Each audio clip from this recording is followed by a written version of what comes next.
Nadina, the Russian dancer who had taken Paris by storm, swayed to the sound of the applause, bowed and bowed again. Her narrow black eyes narrowed themselves still more. The long line of her scarlet mouth curved faintly upwards. Enthusiastic Frenchmen continued to beat the ground appreciatively as the curtain fell with a swish, hiding the reds and blues and magentas of the bizarre decors.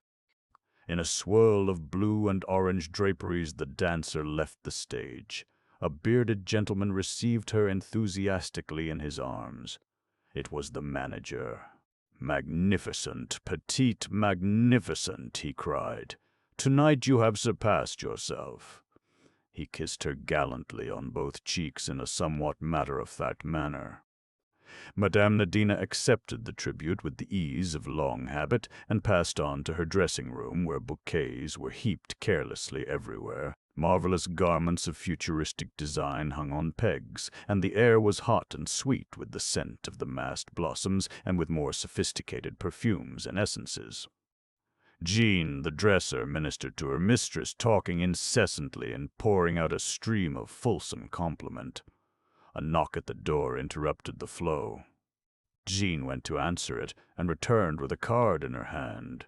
"Madame will receive. Let me see." The dancer stretched out a languid hand, but at the sight of the name on the card, Count Sergius Pavlovich, a sudden flicker of interest came into her eyes. "I will see him." The maize peignoir, Jean, and quickly. "And when the Count comes, you may go." "Bien, madame." Jean brought the peignoir, an exquisite wisp of corn-colored chiffon and ermine. Nadina slipped into it and sat smiling to herself whilst one long white hand beat a slow tattoo on the glass of the dressing table. The Count was prompt to avail himself of the privilege accorded to him, a man of medium height, very slim, very elegant, very pale, extraordinarily weary. In feature, little to take hold of, a man difficult to recognize again if one left his mannerisms out of account. He bowed over the dancer's hand with exaggerated courtliness. "Madame, this is a pleasure indeed." So much Gina heard before she went out, closing the door behind her. Alone with her visitor, a subtle change came over Nadina's smile. "Compatriots though we are, we will not speak Russian, I think," she observed. "Since we neither of us know a word of the language, it might be as well," agreed her guest. By common consent they dropped into English, and nobody, now that the Count's mannerisms had dropped from him, could doubt that it was his native language. He had, indeed, started life as a quick-change music-hall artiste in London. "You had a great success tonight," he remarked. "I congratulate you." "All the same," said the woman, "I am disturbed." "My position is not what it was. The suspicions aroused during the war have never died down. I am continually watched and spied upon." "But no charge of espionage was ever brought against you? Our chief lays his plans too carefully for that." "Long life to the Colonel," said the Count, smiling. "Amazing news, is it not, that he means to retire? To retire, just like a doctor, or a butcher, or a plumber." "Or any other businessman," finished Nadina. "It should not surprise us. That is what the Colonel has always been, an excellent man of business. He has organized crime as another man might organize a boot factory. Without committing himself, he has planned and directed a series of stupendous coups, embracing every branch of what we might call his profession. Jewel robberies, forgery, espionage. The latter very profitable in wartime, sabotage, discreet assassination. There is hardly anything he has not touched. Wisest of all, he knows when to stop. The game begins to be dangerous. He retires gracefully, with an enormous fortune." Said the Count doubtfully. "It is rather upsetting for all of us. We are at a loose end, as it were. But we are being paid off, on a most generous scale." Some undercurrent of mockery in her tone made the man look at her sharply. She was smiling to herself, and the quality of her smile aroused his curiosity, but he proceeded diplomatically. Yes, the Colonel has always been a generous paymaster. I attribute much of his success to that, and to his invariable plan of providing a suitable scapegoat. A great brain, undoubtedly a great brain. And an apostle of the maxim, if you want a thing done safely, do not do it yourself. Here are we, every one of us incriminated up to the hilt and absolutely in his power, and not one of us has anything on him. He paused, almost as though he were expecting her to disagree with him, but she remained silent, smiling to herself as before. Not one of us, he mused. Still, you know, he is superstitious, the old man. Years ago, I believe, he went to one of these fortune-telling people. She prophesied a lifetime of success, but declared that his downfall would be brought about through a woman. He had interested her now. She looked up eagerly. That is strange, very strange. Through a woman, you say? He smiled and shrugged his shoulders. Doubtless, now that he has retired, he will marry some young society beauty who will disperse his millions faster than he acquired them. Nadina shook her head. No, no, that is not the way of it. Listen, my friend, tomorrow I go to London. But your contract here? I shall be away only one night, and I go incognito like royalty. No one will ever know that I have left France. And why do you think that I go? Hardly for pleasure at this time of year. January, a detestable foggy month. It must be for profit, eh? Exactly. She rose and stood in front of him, every graceful line of her arrogant with pride. You said just now that none of us had anything on the chief. You were wrong. I have. I, a woman, have had the wit and, yes, the courage, for it needs courage to double-cross him. You remember the De Beers diamonds? Yes, I remember. At Kimberley, just before the war broke out? I had nothing to do with it, and I never heard the details. The case was hushed up for some reason, was it not? A fine haul, too. £100,000 worth of stones. 2 of us worked it, under the Colonel's orders, of course. And it was then that I saw my chance. You see, the plan was to substitute some of the De Beers diamonds for some sample diamonds brought from South America by 2 young prospectors who happened to be in Kimberley at the time. Suspicion was then bound to fall on them. Very clever, interpolated the Count approvingly. The Colonel is always clever. Well, I did my part, but I also did one thing which the Colonel had not foreseen. I kept back some of the South American stones. 1 or 2 are unique and could easily be proved never to have passed through De Beers' hands. With these diamonds in my possession, I have the whip hand of my esteemed chief.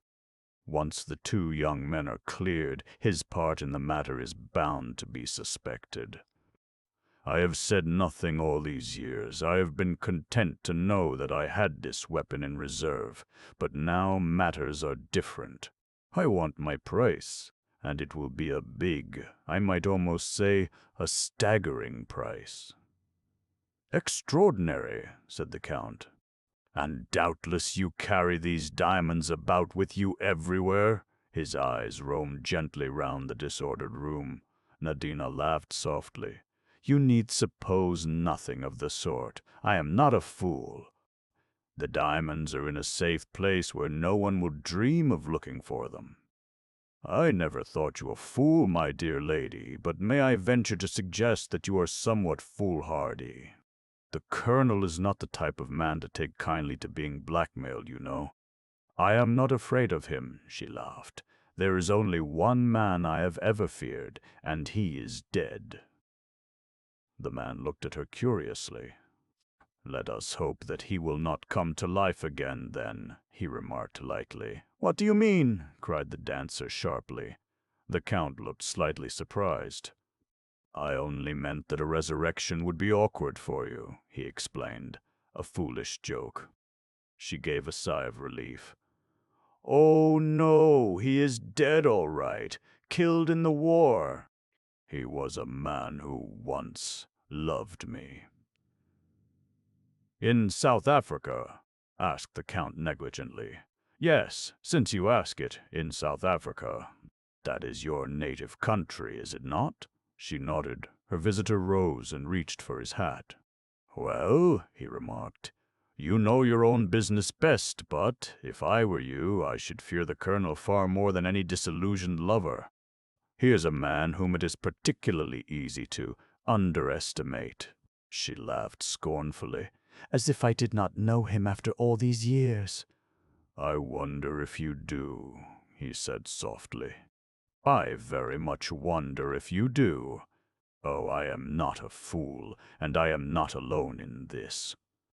The South African mailboat docks at Southampton tomorrow, and on board her is a man who has come specially from Africa at my request, and who has carried out certain orders of mine. The Colonel will have not one of us to deal with, but two. Is that wise? It is necessary. You are sure of this man. A rather peculiar smile played over the dancer's face. I am quite sure of him. He is inefficient, but perfectly trustworthy.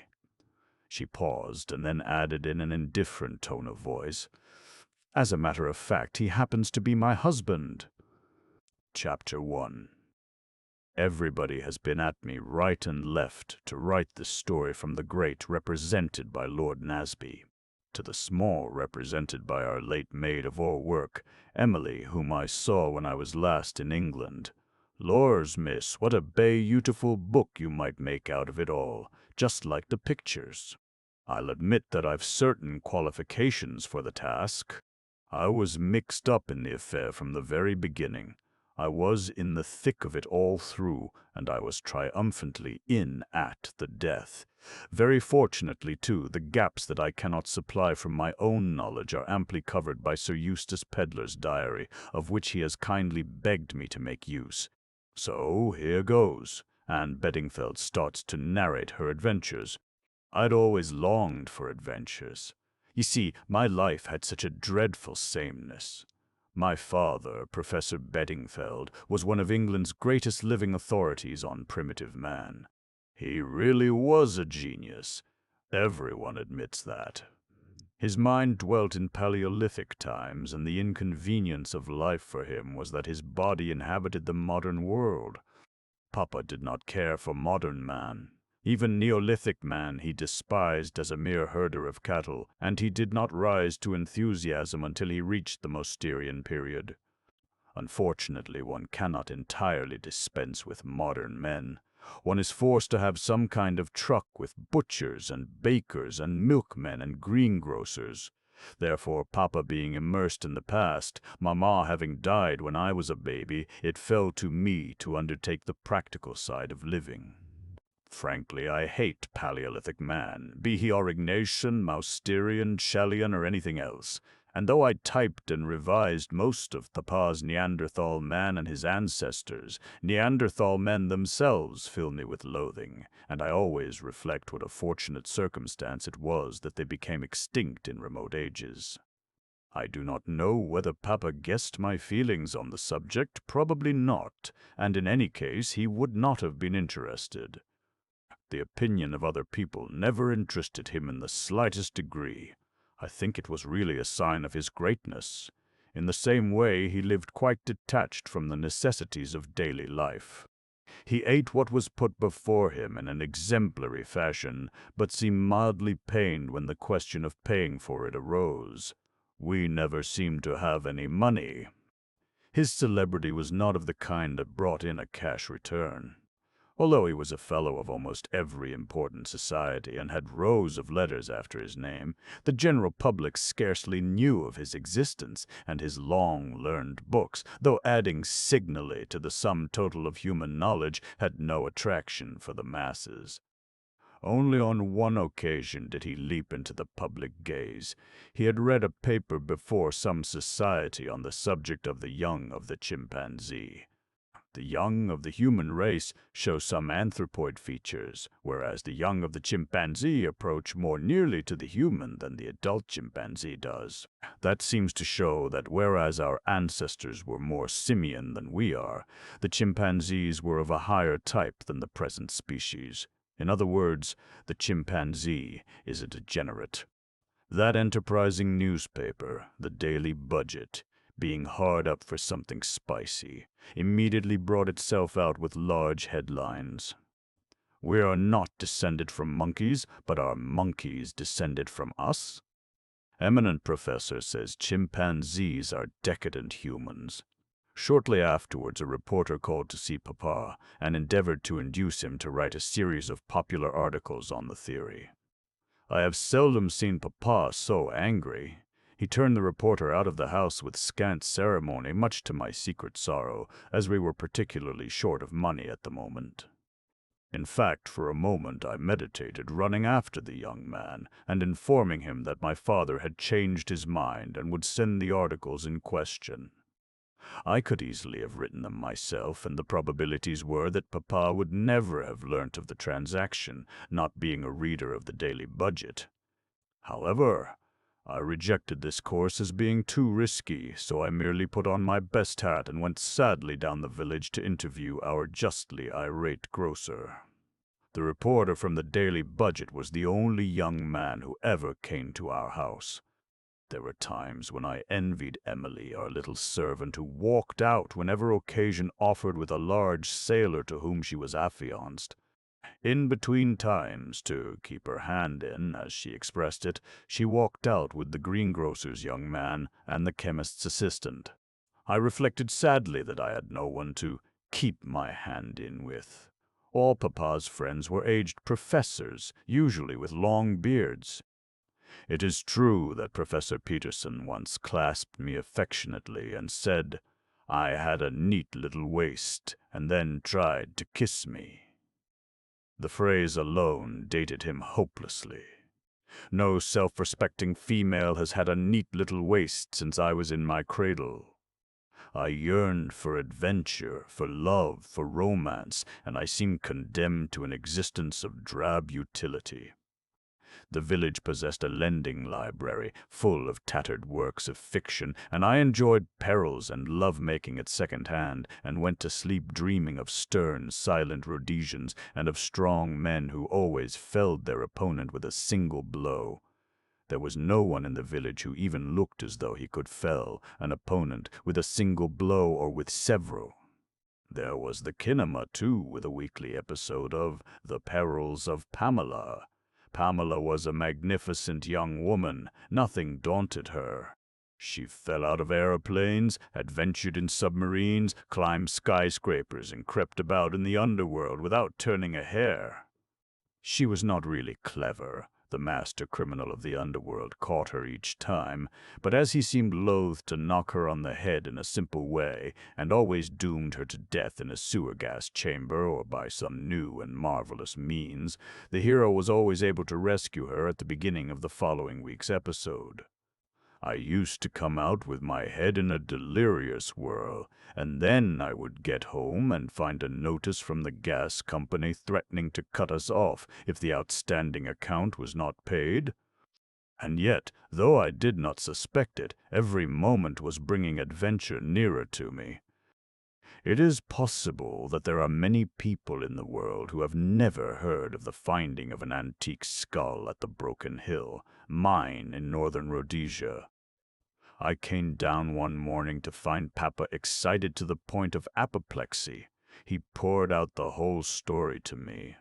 "You understand, Anne, there are undoubtedly certain resemblances to the Java skull, but superficial only. No, here we have what I have always maintained, the ancestral form of the Neanderthal race. You grant that the Gibraltar skull is the most primitive of the Neanderthal skulls found. Why? The cradle of the race was in Africa. They passed to Europe, not marmalade on kippers, Papa," I said hastily, arresting my parents' absent-minded hand. "Yes, you were saying? They passed to Europe on—" Here he broke down with a bad fit of choking, the result of an immoderate mouthful of kipper bones. "But we must start at once," he declared, as he rose to his feet at the conclusion of the meal. "There is no time to be lost. We must be on the spot. There are doubtless incalculable finds to be found in the neighborhood. I shall be interested to note whether the implements are typical of the Mousterian period. There will be the remains of the primitive ox, I should say, but not those of the woolly rhinoceros. Yes, a little army will be starting soon. We must get ahead of them. You were right to Cook's today, Anne." "What about money, Papa?" I hinted delicately. He turned a reproachful eye upon me. "Your point of view always depresses me, my child. We must not be sordid." "No, no, in the cause of science one must not be sordid." "I feel Cook's might be sordid, Papa." Papa looked pained. "My dear Anne, you will pay them in ready money." "I haven't got any ready money." Papa looked thoroughly exasperated. "My child, I really cannot be bothered with these vulgar money details." "The bank. I had something from the manager yesterday saying I had £27. That's your overdraft, I fancy." "Ah, I have it. Write to my publishers." I acquiesced doubtfully, Papa's books bringing in more glory than money. I liked the idea of going to Rhodesia immensely. "Stern, silent men," I murmured to myself in an ecstasy. Then something in my parents' appearance struck me as unusual. "You have odd boots on, Papa," I said. "Take off the brown one and put on the other black one. And don't forget your muffler. It's a very cold day." In a few minutes Papa stalked off, correctly booted and well mufflered. He returned late that evening, and, to my dismay, I saw his muffler and overcoat were missing. "Dear me, Anne, you are quite right. I took them off to go into the cavern. One gets so dirty there." I nodded feelingly, remembering an occasion when Papa had returned literally plastered from head to foot with rich Pliocene clay. Our principal reason for settling in Little Hampsley had been the neighborhood of Hampsley Cavern, a buried cave rich in deposits of the Aranyashan culture. We had a tiny museum in the village, and the curator and Papa spent most of their days messing about underground and bringing to light portions of woolly rhinoceros and cave bear. Papa coughed badly all the evening, and the following morning I saw he had a temperature and sent for the doctor. Poor Papa, he never had a chance. It was double pneumonia. He died 4 days later. Chapter 2. Everyone was very kind to me. Dazed as I was, I appreciated that. I felt no overwhelming grief. Papa had never loved me, I knew that well enough. If he had, I might have loved him in return. No, there had not been love between us, but we had belonged together, and I had looked after him, and had secretly admired his learning and his uncompromising devotion to science. And it hurt me that Papa should have died just when the interest of life was at its height for him. I should have felt happier if I could have buried him in a cave with paintings of reindeer and flint implements, but the force of public opinion constrained a neat tomb with marble slab in our hideous local churchyard. The vicar's consolations, though well meant, did not console me in the least. It took some time to dawn upon me that the thing I had always longed for, freedom, was at last mine. I was an orphan, and practically penniless, but free. At the same time, I realized the extraordinary kindness of all these good people.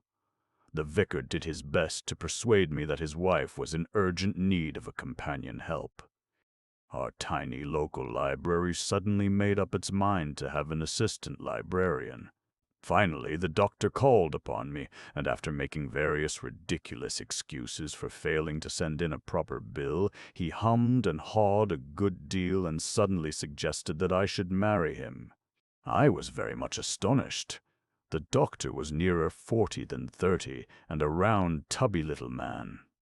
He was not at all like the hero of the Perils of Pamela, and even less like a stern and silent Rhodesian. I reflected a minute and then asked him why he wanted to marry me. That seemed to fluster him a good deal, and he murmured that a wife was a great help to a general practitioner. The position seemed even more unromantic than before, and yet something in me urged towards its acceptance. Safety, that was what I was being offered. Safety and a comfortable home. Thinking it over now, I believe I did the little man an injustice. He was honestly in love with me, but a mistaken delicacy prevented him from pressing his suit on those lines. Anyway, my love of romance rebelled. "It's extremely kind of you," I said, "but it's impossible. I could never marry a man unless I loved him madly." "You don't think?" "No, I don't," I said firmly. He sighed.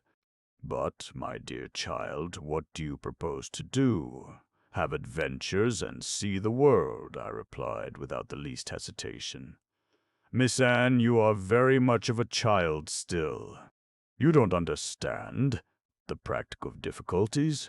"Yes, I do, Doctor. I'm not a sentimental schoolgirl. I'm a hard-headed mercenary shrew.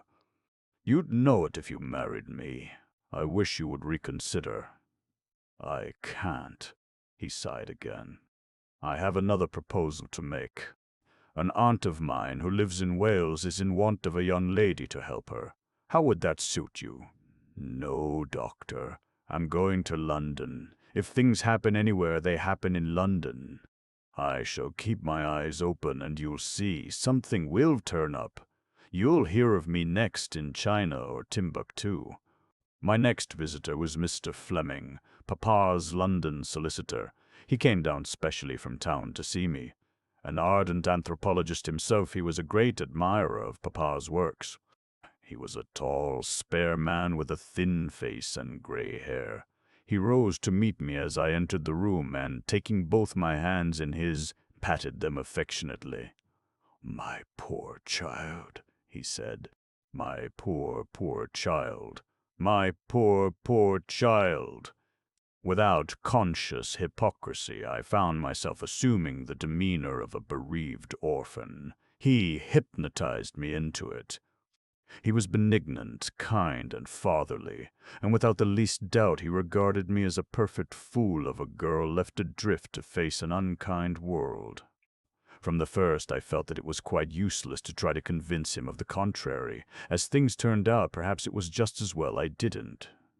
"My dear child, do you think you can listen to me whilst I try to make a few things clear to you?" "Oh, yes. Your father, as you know, was a very great man. Posterity will appreciate him. But he was not a good man of business. I knew that quite as well, if not better than Mr. Fleming, but I restrained myself from saying so." He continued, "I do not suppose you understand much of these matters. I will try to explain as clearly as I can." He explained at unnecessary length. The upshot seemed to be that I was left to face life with the sum of 87 17s. Ford. It seemed a strangely unsatisfying amount. I waited in some trepidation for what was coming next. I feared that Mr. Fleming would be sure to have an aunt in Scotland who was in want of a bright young companion.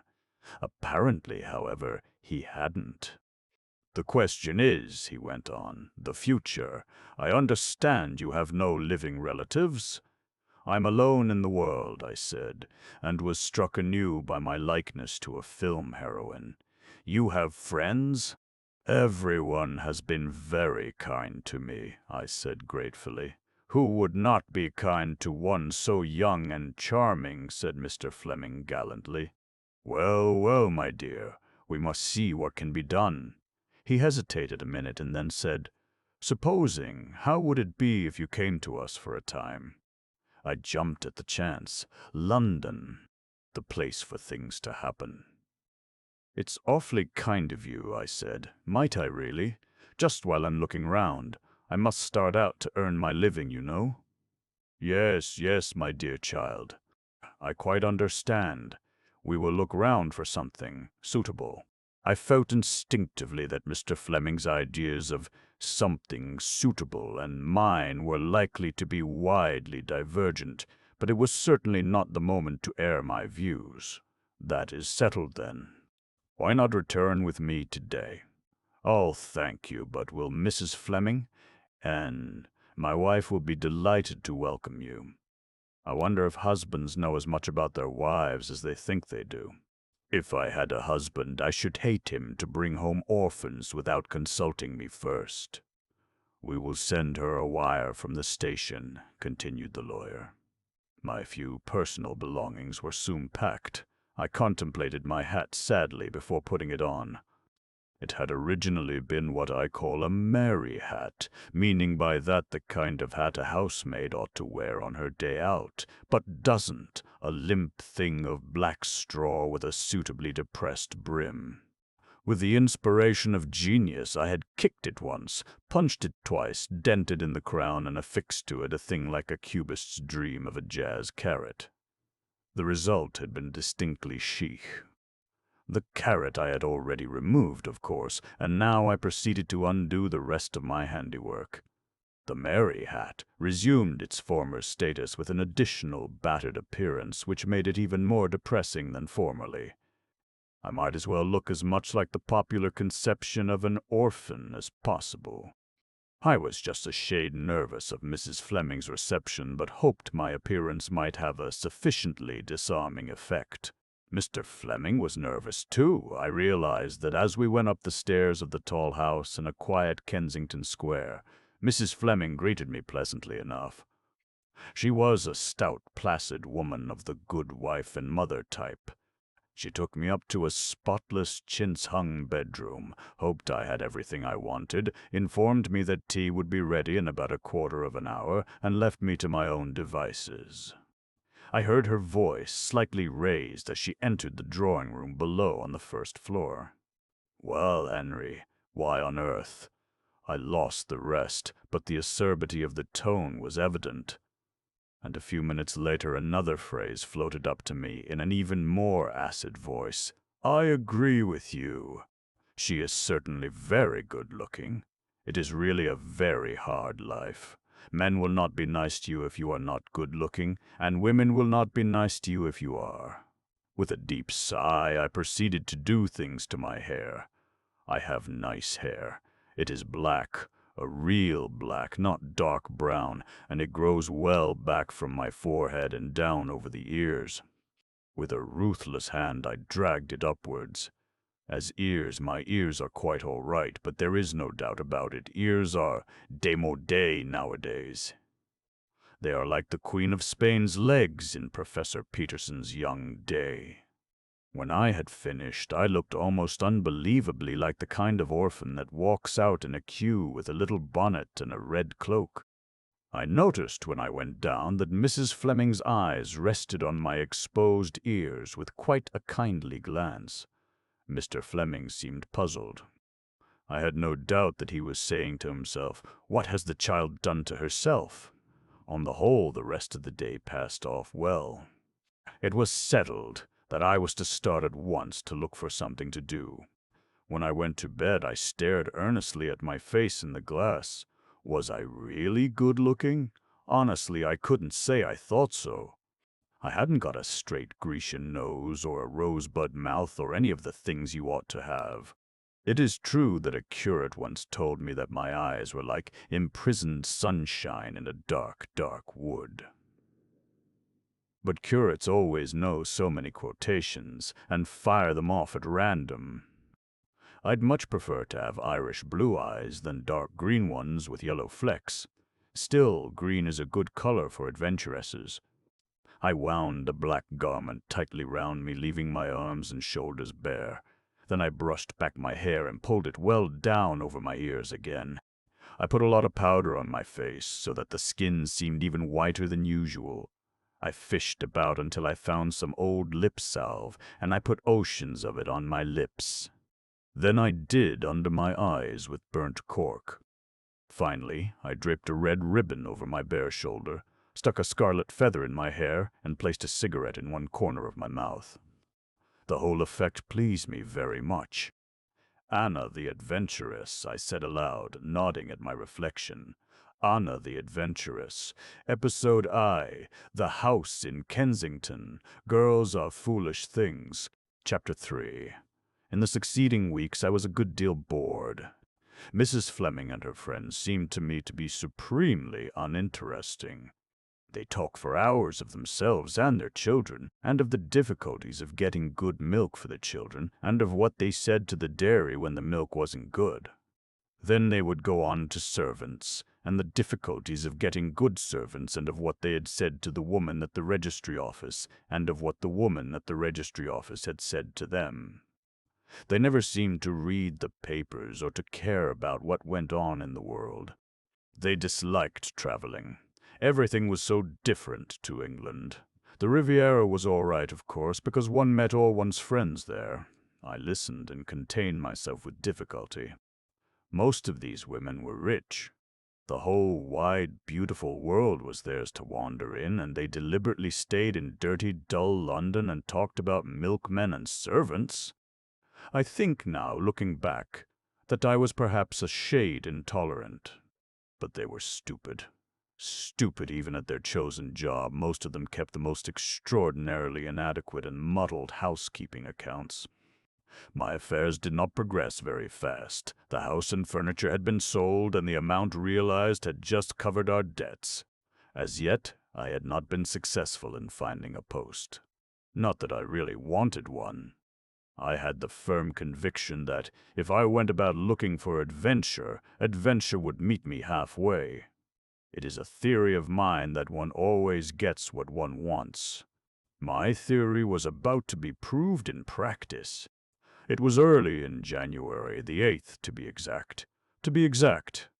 I was returning from an unsuccessful interview with a lady who said she wanted a secretary companion, but really seemed to require a strong charwoman who would work 12 hours a day for 25 a year.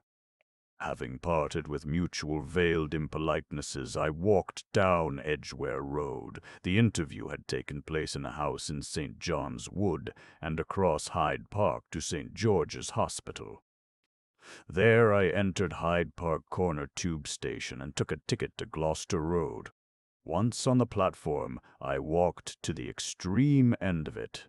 My inquiring mind wished to satisfy itself as to whether there really were points and an opening between the two tunnels just beyond the station in the direction of Down Street.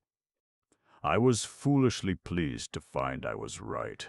There were not many people on the platform, and at the extreme end there was only myself and one man.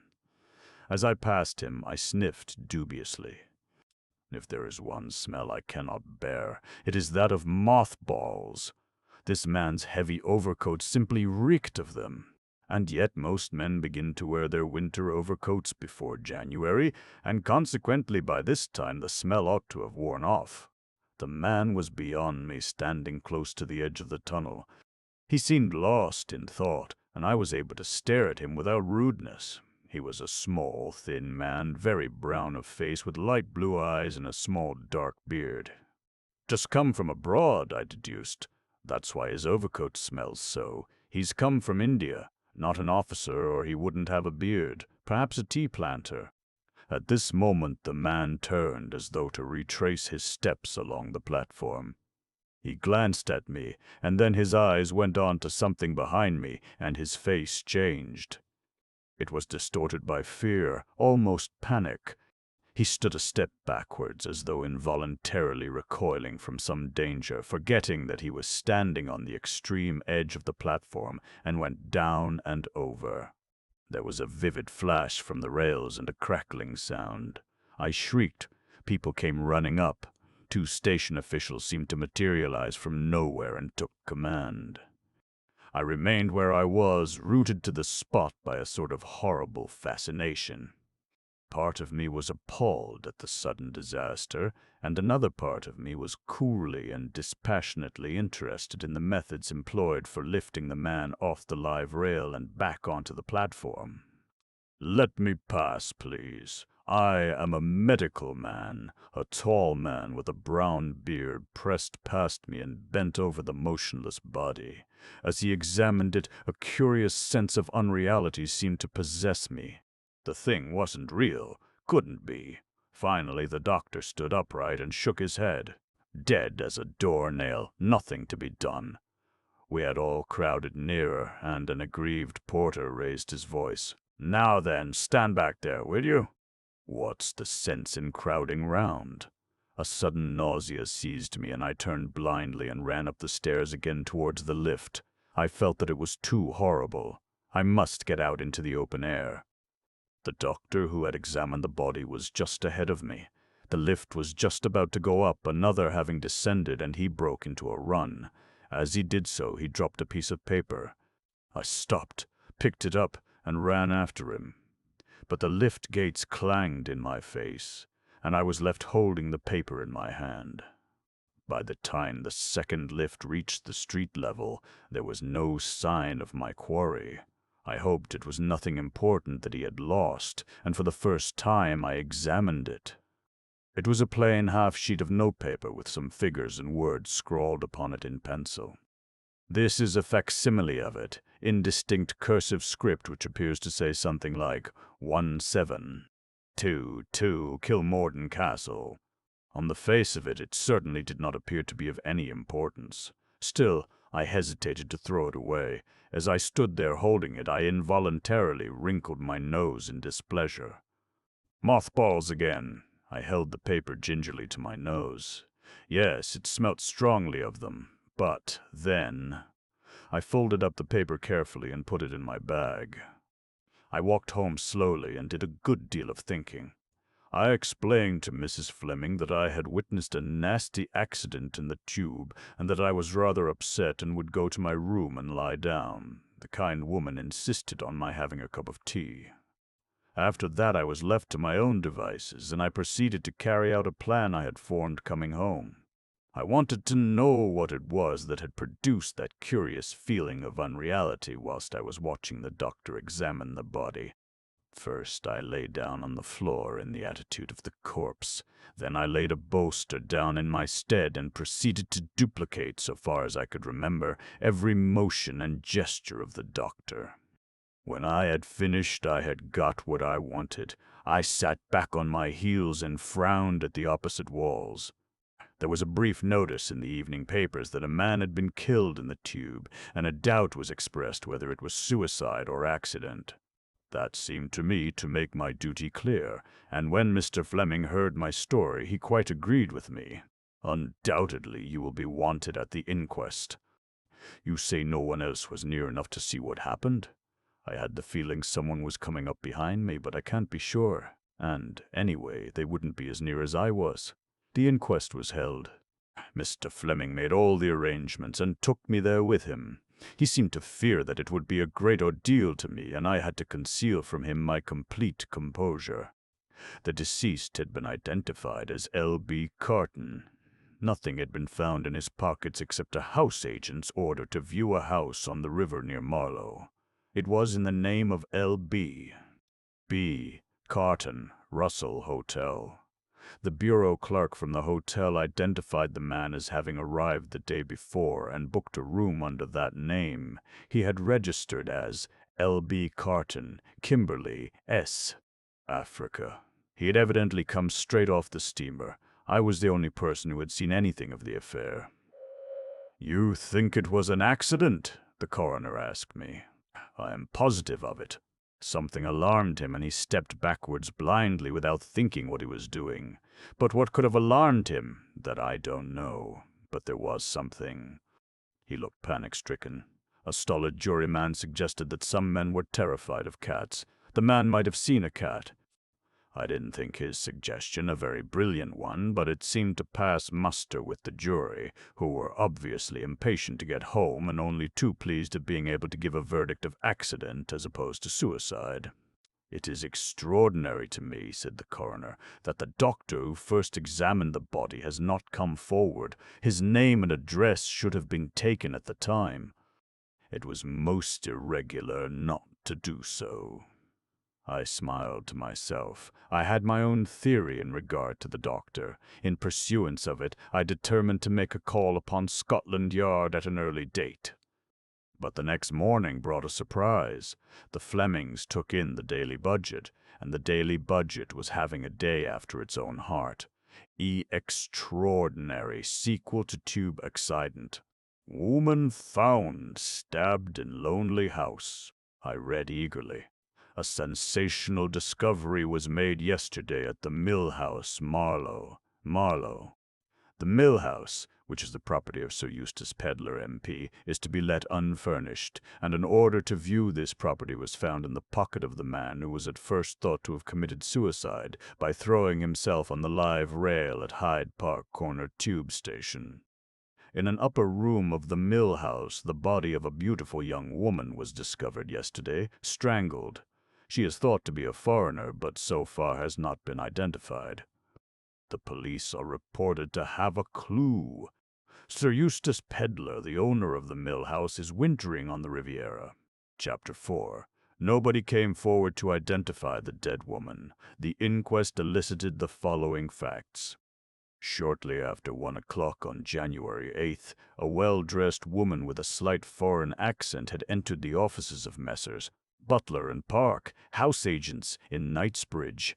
She explained that she wanted to rent or purchase a house on the Thames within easy reach of London. The particulars of several were given to her, including those of the Mill House. She gave the name of Mrs. de Castina and her address as the Ritz, but there proved to be no one of that name staying there, and the hotel people failed to identify the body. Mrs. James, the wife of Sir Eustace Pedlar's gardener, who acted as caretaker to the Mill House and inhabited the small lodge opening on the main road, gave evidence. About 3 o'clock that afternoon, a lady came to see over the house. She produced an order from the house agents, and, as was the usual custom, Mrs. James gave her the keys of the house. It was situated at some distance from the lodge, and she was not in the habit of accompanying prospective tenants. A few minutes later, a young man arrived. Mrs. James described him as tall and broad-shouldered with a bronzed face and light gray eyes.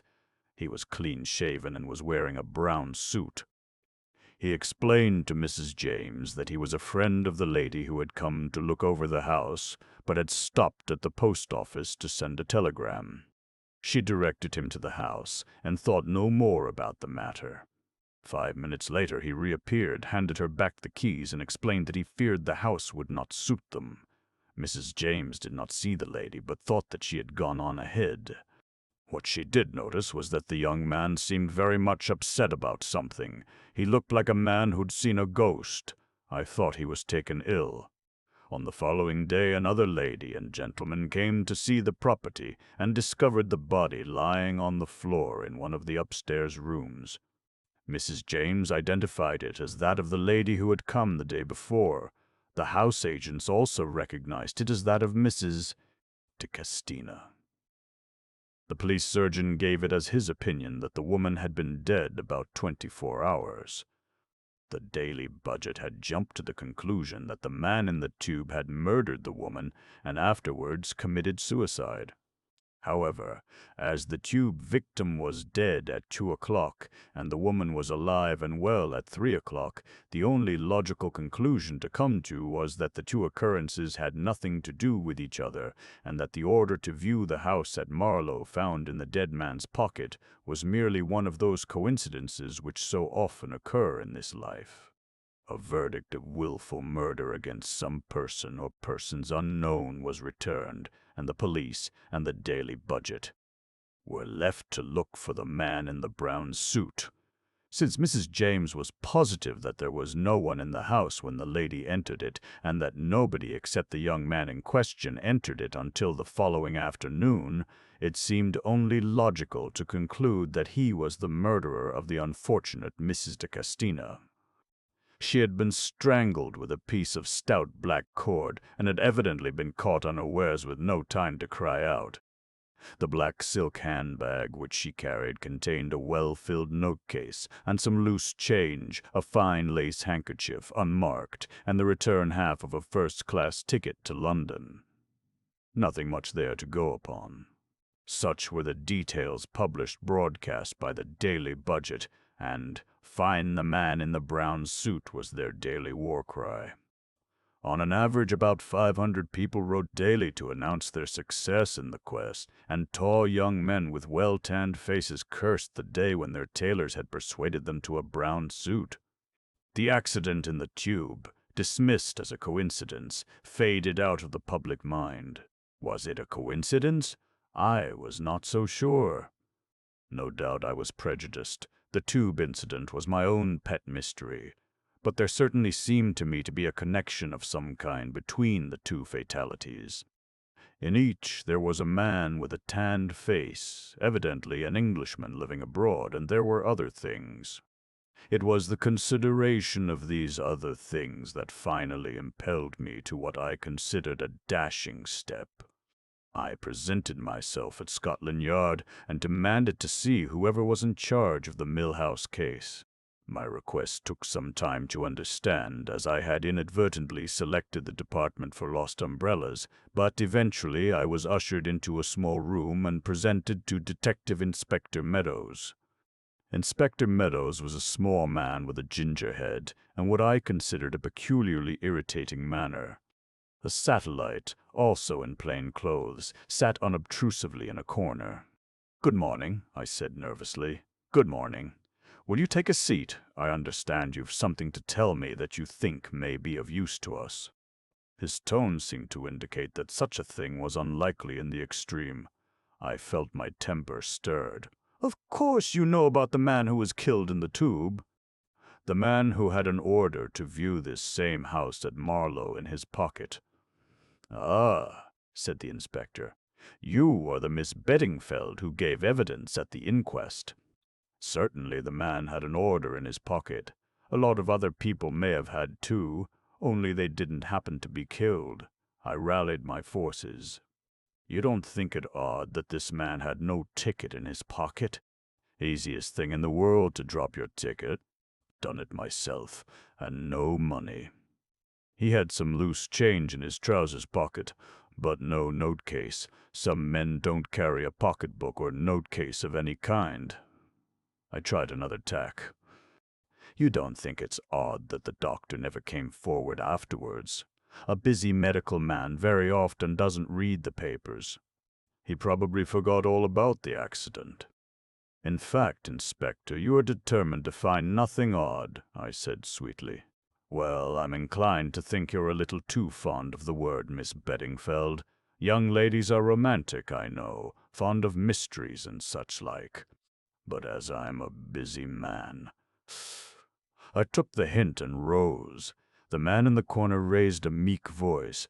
"Perhaps the young lady would tell us briefly what her ideas really are on the subject, Inspector." The inspector fell in with the suggestion readily enough. "Yes, come now, Miss Beddingfeld, don't be offended. You've asked questions and hinted things. Just say straight out what it is you've got in your head." I wavered between injured dignity and the overwhelming desire to express my theories. Injured dignity went to the wall. "You said at the inquest you were positive it wasn't suicide." "Yes, I'm quite certain of that." The man was frightened. "What frightened him? It wasn't me." "But someone might have been walking up the platform towards us. Someone he recognized. You didn't see anyone?" "No," I admitted. "I didn't turn my head." Then, as soon as the body was recovered from the line, a man pushed forward to examine it, saying he was a doctor. "Nothing unusual in that," said the inspector dryly. "But he wasn't a doctor." "What? He wasn't a doctor?" I repeated. "How do you know that, Miss Beddingfeld?" "It's difficult to say exactly. I've worked in hospital during the war, and I've seen doctors handle bodies. There's a sort of deft professional callousness that this man hadn't got. Besides, a doctor doesn't usually feel for the heart on the right side of the body." "He did that?" "Yes, I didn't notice it specially at the time, except that I felt there was something wrong. But I worked it out when I got home, and then I saw why the whole thing had looked so unhandy to me at the time." Said the inspector. He was reaching slowly for pen and paper. In running his hands over the upper part of the man's body, he would have ample opportunity to take anything he wanted from the pockets. "Doesn't sound likely to me," said the inspector. "But, well, can you describe him at all?" He was tall and broad-shouldered, wore a dark overcoat and black boots, a bowler hat. He had a dark, pointed beard and gold-rimmed eyeglasses. "Take away the overcoat, the beard, and the eyeglasses, and there wouldn't be much to know him by," grumbled the inspector. "He could alter his appearance easy enough in 5 minutes if he wanted to, which he would do if he's the swell pickpocket you suggest." I had not intended to suggest anything of the kind, but from this moment I gave the inspector up as hopeless. "Nothing more you can tell us about him?" he demanded as I rose to depart. "Yes," I said. "I seized my opportunity to fire a parting shot. His head was markedly brachycephalic. He will not find it so easy to alter that." I observed with pleasure that Inspector Meadows' pen wavered. It was clear that he did not know how to spell brachycephalic. Chapter 5. In the first heat of indignation, I found my next step unexpectedly easy to tackle. I had had a half-formed plan in my head when I went into Scotland Yard. One to be carried out if my interview there was unsatisfactory. It had been profoundly unsatisfactory. That is, if I had the nerve to go through with it. Things that one would shrink from attempting normally are easily tackled in a flush of anger. Without giving myself time to reflect, I walked straight to the house of Lord Nasby.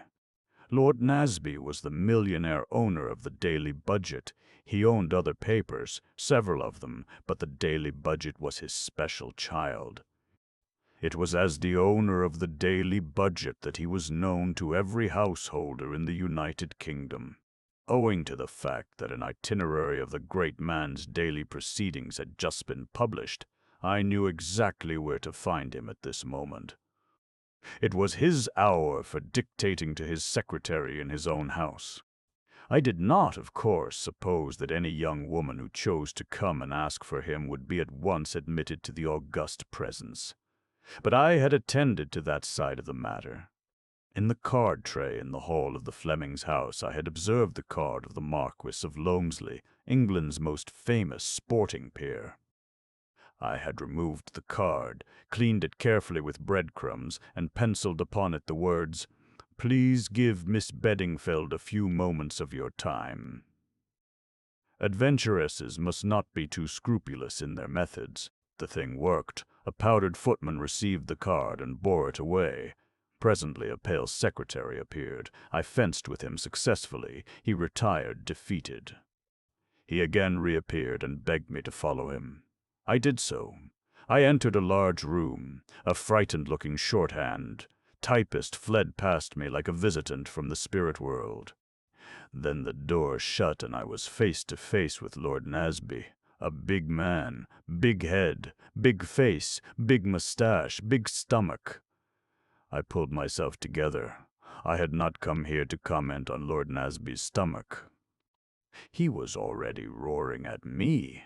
"Well, what is it? What does Loamsley want, you his secretary?"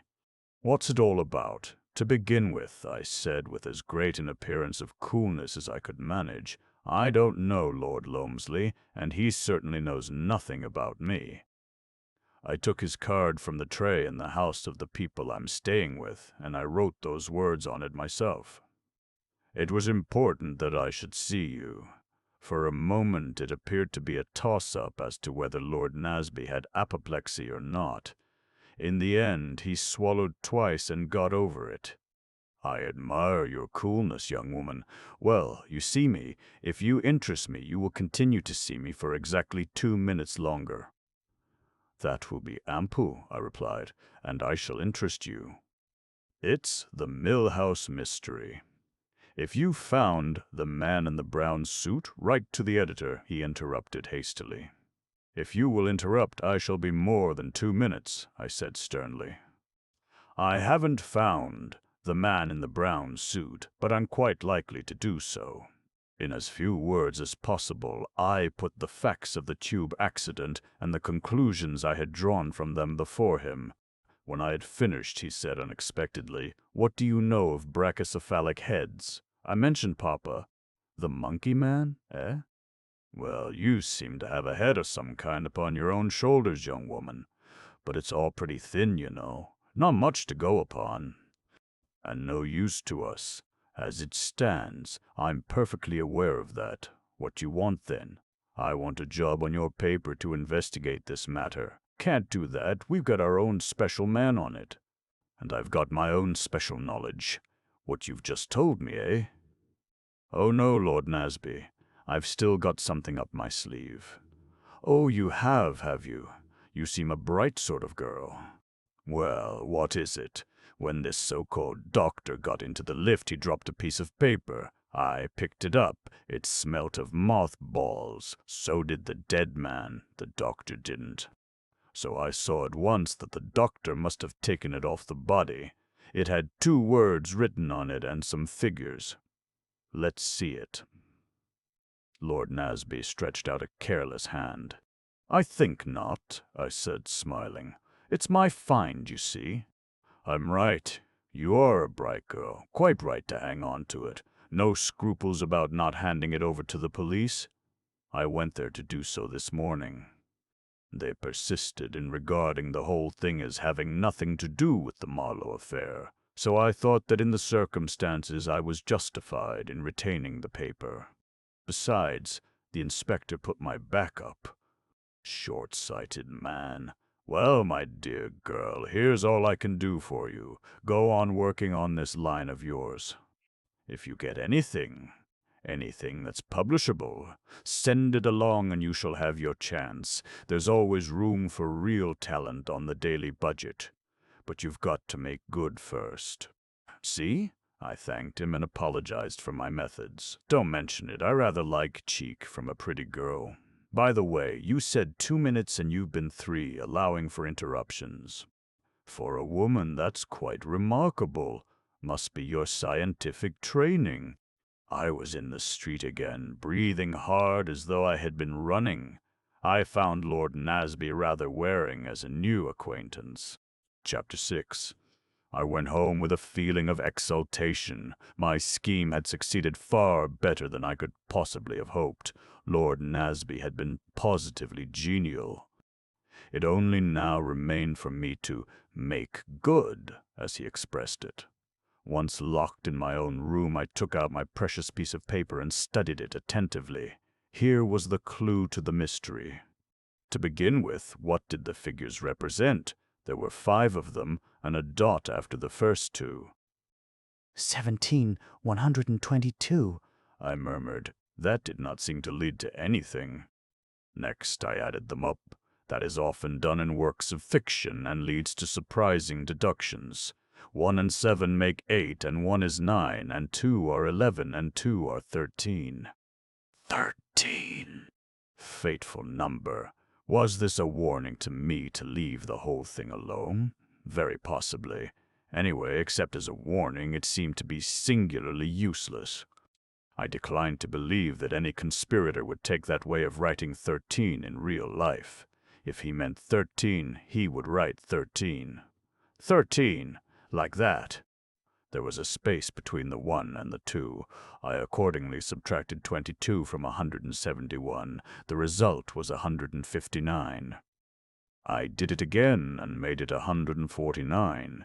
These arithmetical exercises were doubtless excellent practice, but as regarded the solution of the mystery, they seemed totally ineffectual. I left arithmetic alone, not attempting fancy division or multiplication, and went on to the words. Kilmorden Castle. That was something definite. A place, probably the cradle of an aristocratic family, missing heir, claimant to title, or possibly a picturesque ruin. Buried treasure? Yes, on the whole I incline to the theory of buried treasure. Figures always go with buried treasure. 1 pace to the right, 7 paces to the left. Dig 1 foot, descend 22 steps. That sort of idea. I could work out that later. The thing was to get to Kilmorden Castle as quickly as possible. I made a strategic sally from my room and returned laden with books of reference. Who's Who, Whitaker, a gazetteer, a history of Scotch ancestral homes, and somebody or other's British Isles. Time passed. I searched diligently but with growing annoyance. Finally, I shut the last book with a bang.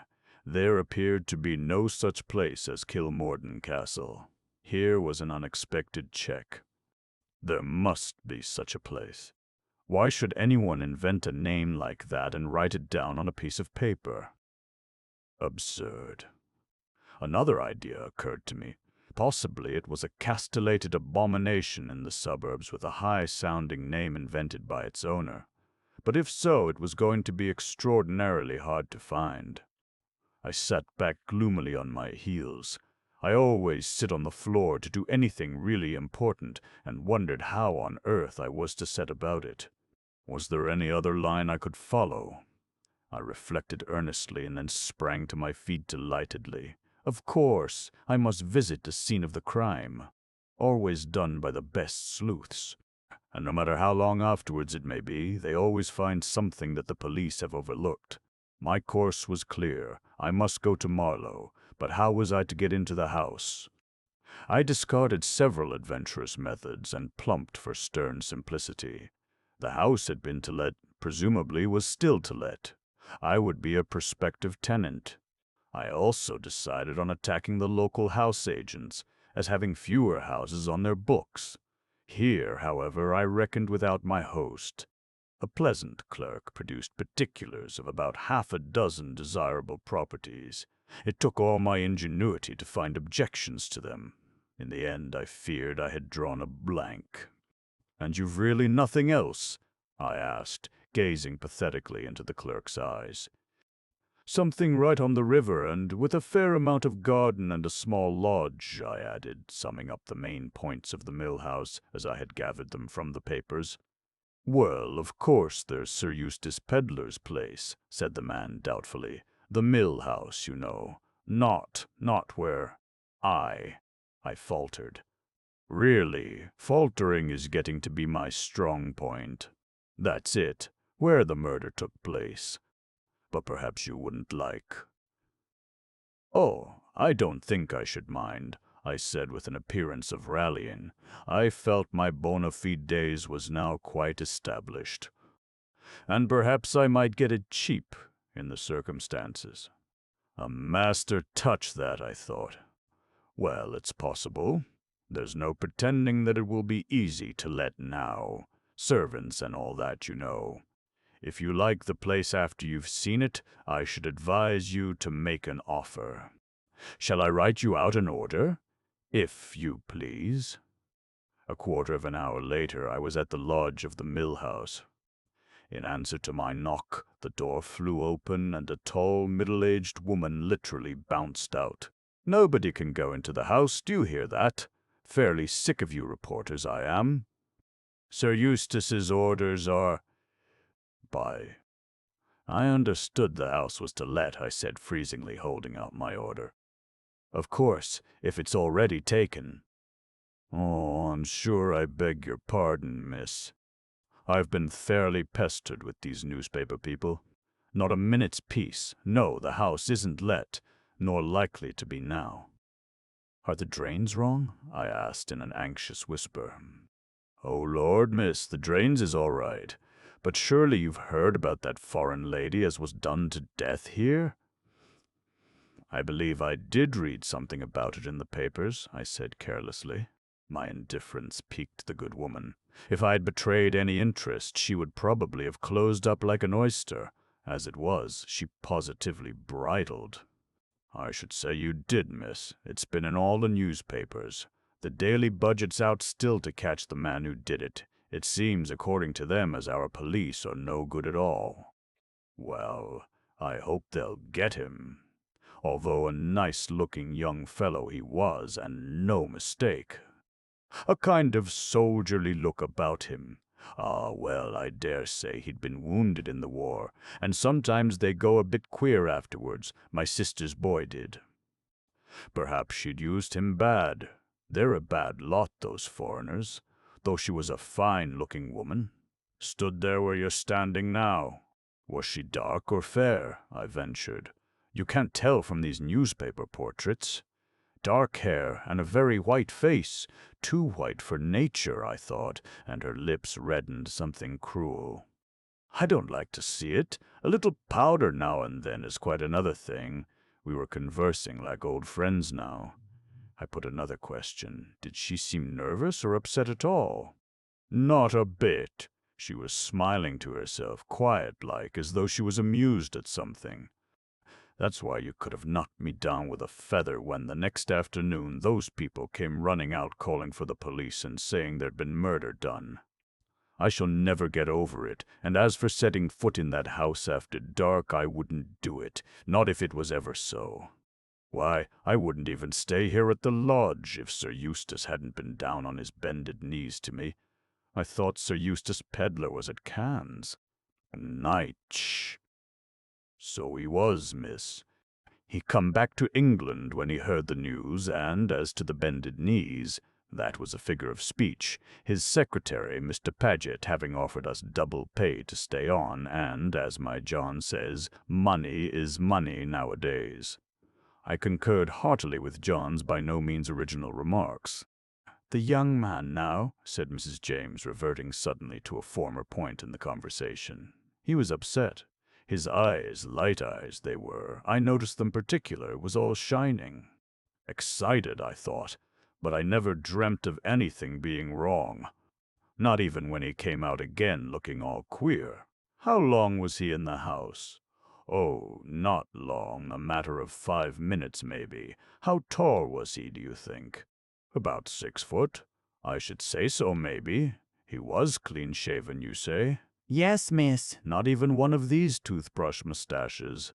Was his chin at all shiny? I asked on a sudden impulse. Mrs. James stared at me with awe.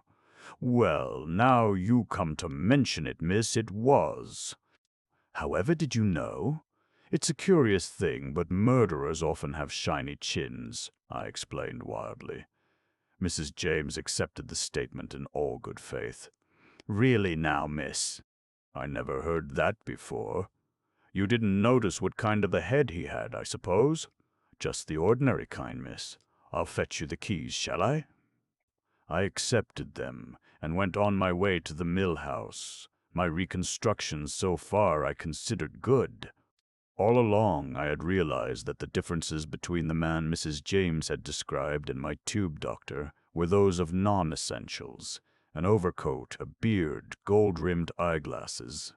The doctor had appeared middle-aged, but I remembered that he had stooped over the body like a comparatively young man. There had been a suppleness which told of young joints. The victim of the accident, the mothball man, as I called him to myself, and the foreign woman, Mrs. de Castina, or whatever her real name was, had had an assignation to meet at the mill house. That was how I pieced the thing together. Either because they feared they were being watched, or for some other reason, they chose the rather ingenious method of both getting an order to view the same house. Thus their meeting there might have the appearance of pure chance. That the mothball man had suddenly caught sight of the doctor, and that the meeting was totally unexpected and alarming to him, was another fact of which I was fairly sure. What had happened next? The doctor had removed his disguise and followed the woman to Marlow. But it was possible that had he removed it rather hastily, traces of spirit gum might still linger on his chin. Hence my question to Mrs. James. Whilst occupied with my thoughts, I had arrived at the low, old-fashioned door of the mill house. Unlocking it with the key, I passed inside. The hall was low and dark. The place smelt forlorn and mildewy. In spite of myself, I shivered. Did the woman who had come here smiling to herself a few days ago feel no chill of premonition as she entered this house? I wondered. Did the smile fade from her lips, and did a nameless dread close round her heart? Or had she gone upstairs, smiling still, unconscious of the doom that was so soon to overtake her? My heart beat a little faster. Was the house really empty? Was doom waiting for me in it also? For the first time I understood the meaning of the much-used word, atmosphere.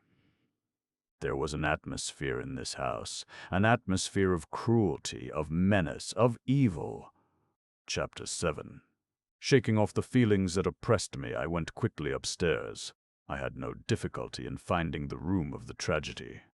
On the day the body was discovered, it had rained heavily, and large muddy boots had trampled the uncarpeted floor in every direction. I wondered if the murderer had left any footmarks the previous day. It was likely that the police would be reticent on the subject if he had, but on consideration I decided it was unlikely.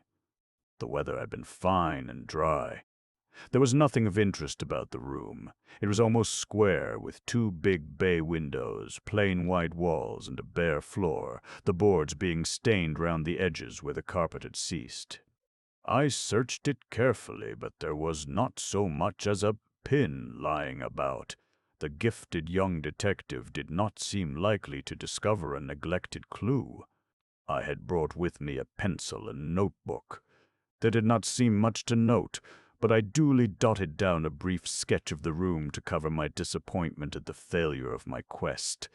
As I was in the act of returning the pencil to my bag, it slipped from my fingers and rolled along the floor. The mill house was really old, and the floors were very uneven. The pencil rolled steadily with increasing momentum until it came to rest under one of the windows. In the recess of each window there was a broad window seat, underneath which there was a cupboard. My pencil was lying right against the cupboard door. The cupboard was shut, but it suddenly occurred to me that if it had been open, my pencil would have rolled inside. I opened the door, and my pencil immediately rolled in and sheltered modestly in the farthest corner. I retrieved it, noting as I did so that owing to the lack of light in the peculiar formation of the cupboard, one could not see it, but had to feel for it. Apart from my pencil, the cupboard was empty, but being thorough by nature, I tried the one under the opposite window. At first sight it looked as though that also was empty, but I grubbed about perseveringly and was rewarded by feeling my hand close on a hard paper cylinder which lay in a sort of trough or depression in the far corner of the cupboard. As soon as I had it in my hand, I knew what it was. A roll of Kodak films. Here was a find. I realized, of course, that these films might very well be an old roll belonging to Sir Eustace Pedlar, which had rolled in here and had not been found when the cupboard was emptied. But I did not think so. The red paper was far too fresh-looking.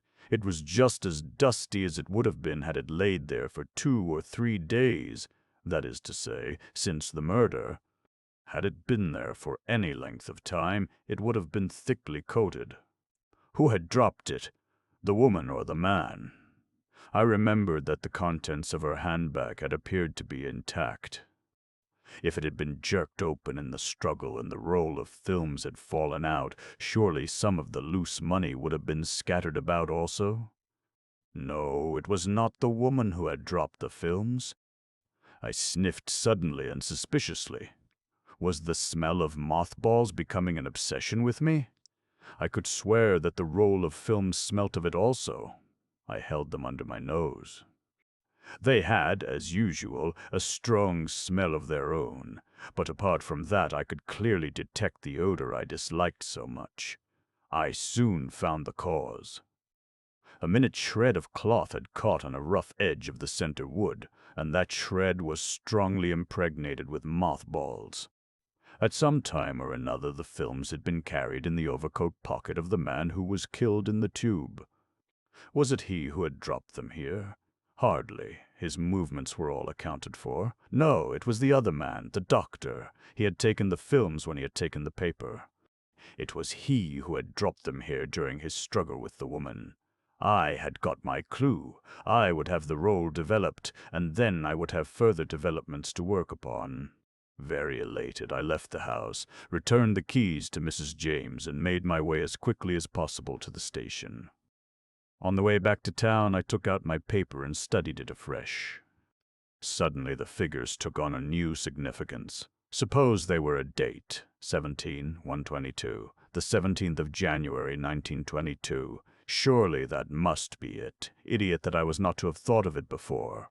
But in that case I must find out the whereabouts of Kilmorden Castle, for today was actually the 14th. 3 days. Little enough. Almost hopeless when one had no idea of where to look. It was too late to hand in my roll today. I had to hurry home to Kensington so as not to be late for dinner. It occurred to me that there was an easy way of verifying whether some of my conclusions were correct. I asked Mr. Fleming whether there had been a camera amongst the dead man's belongings. I knew that he had taken an interest in the case and was conversant with all the details. To my surprise and annoyance, he replied that there had been no camera. All Carton's effects had been gone over very carefully in the hopes of finding something that might throw light upon his state of mind. He was positive that there had been no photographic apparatus of any kind. That was rather a setback to my theory. If he had no camera, why should he be carrying a roll of films? I set out early next morning to take my precious roll to be developed. I was so fussy that I went all the way to Regent Street to the big Kodak place. I handed it in and asked for a print of each film. The man finished stacking together a heap of films packed in yellow tin cylinders for the tropics and picked up my roll. He looked at me. "You've made a mistake, I think," he said, smiling. "Oh, no," I said. "I'm sure I haven't. You've given me the wrong roll. This is an unexposed one." I walked out with what dignity I could muster. I dare say it is good for one now and again to realize what an idiot one can be. But nobody relishes the process. And then, just as I was passing one of the big shipping offices, I came to a sudden halt. In the window was a beautiful model of one of the company's boats, and it was labeled Kenilworth Castle. A wild idea shot through my brain. I pushed the door open and went in. I went up to the counter and in faltering voice, "Genuine this time," I murmured. "Kilmorden Castle? On the 17th from Southampton, Cape Town, first or second class." "How much is it?" "First class, £87. I interrupted him. The coincidence was too much for me, exactly the amount of my legacy. I would put all my eggs in one basket. "First class," I said. I was now definitely committed to the adventure. Chapter 8. Extracts from the Diary of Sir Eustace Pedlar, M.P. It is an extraordinary thing that I never seem to get any peace. I am a man who likes a quiet life. I like my club, my rubber of bridge, a well-cooked meal, a sound wine. I like England in the summer and the Riviera in the winter. I have no desire to participate in sensational happenings. Sometimes, in front of a good fire, I do not object to reading about them in the newspaper. But that is as far as I am willing to go. My object in life is to be thoroughly comfortable. I have devoted a certain amount of thought and a considerable amount of money to further that end. But I cannot say that I always succeed. If things do not actually happen to me, they happen round me, and frequently, in spite of myself, I become involved. I hate being involved. All this because Guy Paget came into my bedroom this morning with a telegram in his hand and a face as long as a mute at a funeral. Guy Paget is my secretary, a zealous, painstaking, hard-working fellow, admirable in every respect. I know no one who annoys me more. For a long time I have been racking my brains as to how to get rid of him. But you cannot very well dismiss a secretary because he prefers work to play, likes getting up early in the morning, and has positively no vices. The only amusing thing about the fellow is his face. He has the face of a 14th century poisoner, the sort of man the Borgias got to do their odd jobs for them. I wouldn't mind so much if Paget didn't make me work, too. My idea of work is something that should be undertaken lightly and airily. Trifled with, in fact. I doubt if Guy Paget has ever trifled with anything in his life. He takes everything seriously. That is what makes him so difficult to live with. Last week I had the brilliant idea of sending him off to Florence. He talked about Florence and how much he wanted to go there. My dear fellow, I cried, you shall go tomorrow. I will pay all your expenses. January isn't the usual time for going to Florence, but it would be all one to Paget. I could imagine him going about guidebook in hand, religiously doing all the picture galleries. And a week's freedom was cheap to me at the price. It has been a delightful week. I have done everything I wanted to, and nothing that I did not want to do. But when I blinked my eyes open and perceived Paget standing between me and the light at the unearthly hour of 9 a.m. this morning, I realized that freedom was over. "My dear fellow," I said, "has the funeral already taken place, or is it for later in the morning?" Paget does not appreciate dry humor. He merely stared. "So you know, Sir Eustace." "Know what?" I said crossly. "From the expression of your face I inferred that one of your near and dear relatives was to be interred this morning." Paget ignored the sally as far as possible. "I thought you couldn't know about this." He tapped the telegram. "I know you dislike being aroused early, but it is 9 o'clock. Paget insists on regarding 9 a.m. as practically the middle of the day, and I thought that under the circumstances—" He tapped the telegram again. "What is that thing?" I asked. "It's a telegram from the police at Marlow. A woman has been murdered in your house." That aroused me in earnest. "What colossal cheek!" I exclaimed. "Why in my house? Who murdered her?" "They don't say." "I suppose we shall go back to England at once, Sir Eustace." "You need suppose nothing of the kind." "Why should we go back?" "The police." "What on earth have I to do with the police?" "Well, it was your house." "That," I said, "appears to be more my misfortune than my fault." Guy Paget shook his head gloomily. "It will have a very unfortunate effect upon the constituency," he remarked lugubriously.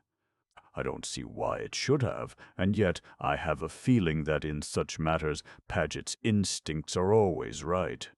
On the face of it, a member of Parliament will be none the less efficient because a stray young woman comes and gets herself murdered in an empty house that belongs to him.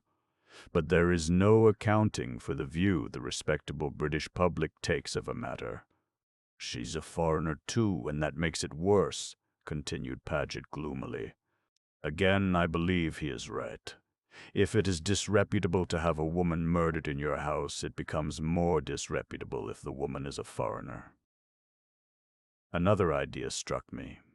"Good heavens!" I exclaimed. "I hope this won't upset Caroline. Caroline is the lady who cooks for me. Incidentally, she is the wife of my gardener. What kind of a wife she makes I do not know, but she is an excellent cook. James, on the other hand, is not a good gardener, but I support him in idleness and give him the lodge to live in solely on account of Caroline's cooking." "I don't suppose she'll stay after this," said Paget. "You always were a cheerful fellow," I said. "I expect I shall have to go back to England. Paget clearly intends that I shall, and there is Caroline to pacify." 3 days later. "It is incredible to me that anyone who can get away from England in winter does not do so. It is an abominable climate. All this trouble is very annoying. The house agents say it will be next to impossible to let the mill house after all the publicity. Caroline has been pacified with double pay. We could have sent her a cable to that effect from Cannes. In fact, as I have said all along, there was no earthly purpose to serve by our coming over. I shall go back tomorrow, 1 day later. Several very surprising things have occurred. To begin with, I met Augustus Milray, the most perfect example of an old ass the present government has produced. His manner oozed diplomatic secrecy as he drew me aside in the club into a quiet corner. He talked a good deal about South Africa and the industrial situation there, about the growing rumors of a strike on the Rand, of the secret causes actuating that strike, I listened as patiently as I could. Finally, he dropped his voice to a whisper and explained that certain documents had come to light which ought to be placed in the hands of General Smuts. "I've no doubt you're quite right," I said, stifling a yawn. "But how are we to get them to him? Our position in the matter is delicate, very delicate. What's wrong with the post?" I said cheerfully. "Put a twopenny stamp on and drop 'em in the nearest letter box." He seemed quite shocked at the suggestion. "My dear peddler, the common post. It has always been a mystery to me why governments employ king's messengers and draw such attention to their confidential documents. If you don't like the post, send one of your young Foreign Office fellows. He'll enjoy the trip." "Impossible," said Milray, wagging his head in a senile fashion. "There are reasons, my dear peddler. I assure you there are reasons." "Well," I said, rising, "all this is very interesting, but I must be off." "1 minute, my dear peddler, 1 minute, I beg of you. Now tell me, in confidence, is it not true that you intend visiting South Africa shortly yourself? You have large interests in Rhodesia, I know, and the question of Rhodesia joining in the Union is one in which you have a vital interest." "Well, I had thought of going out in about a month's time. You couldn't possibly make it sooner?" "This month. This week, in fact." "I could," I said, eyeing him with some interest, "but I don't know that I particularly want to." "You would be doing the government a great service, a very great service. You would not find them, ungrateful." "Meaning you want me to be the postman?" "Exactly. Your position is an unofficial one. Your journey is bona fide. Everything would be eminently satisfactory." "Well," I said slowly, "I don't mind if I do. The one thing I am anxious to do is to get out of England again as soon as possible. You will find the climate of South Africa delightful, quite delightful. My dear fellow, I know all about the climate. I was out there shortly before the war. I am really much obliged to you, peddler. I will send you round the package by messenger, to be placed in General Smuts's own hands, you understand. The Kilmorden Castle sails on Saturday, quite a good boat. I accompanied him a short way along Pall Mall before we parted. He shook me warmly by the hand and thanked me again effusively. I walked home reflecting on the curious byways of governmental policy. It was the following evening that Jarvis, my butler, informed me that a gentleman wished to see me on private business, but declined to give his name. I have always a lively apprehension of insurance touts, so told Jarvis to say I could not see him. Guy Paget, unfortunately, when he might for once have been of real use, was laid up with a bilious attack. These earnest, hard-working young men with weak stomachs are always liable to bilious attacks. Jarvis returned. "The gentleman asked me to tell you, Sir Eustace, that he comes to you from Mr. Milray." That altered the complexion of things. A few minutes later I was confronting my visitor in the library. He was a well-built young fellow with a deeply tanned face. A scar ran diagonally from the corner of his eye to the jaw, disfiguring what would otherwise have been a handsome, though somewhat reckless countenance. "Well," I said, "what's the matter? Mr. Milray sent me to you, Sir Eustace. I am to accompany you to South Africa as your secretary." "My dear fellow," I said, "I've got a secretary already." "I don't want another." "I think you do, Sir Eustace. Where is your secretary now?" "He's down with a bilious attack," I explained. "You are sure it's only a bilious attack?" "Of course it is. He's subject to them."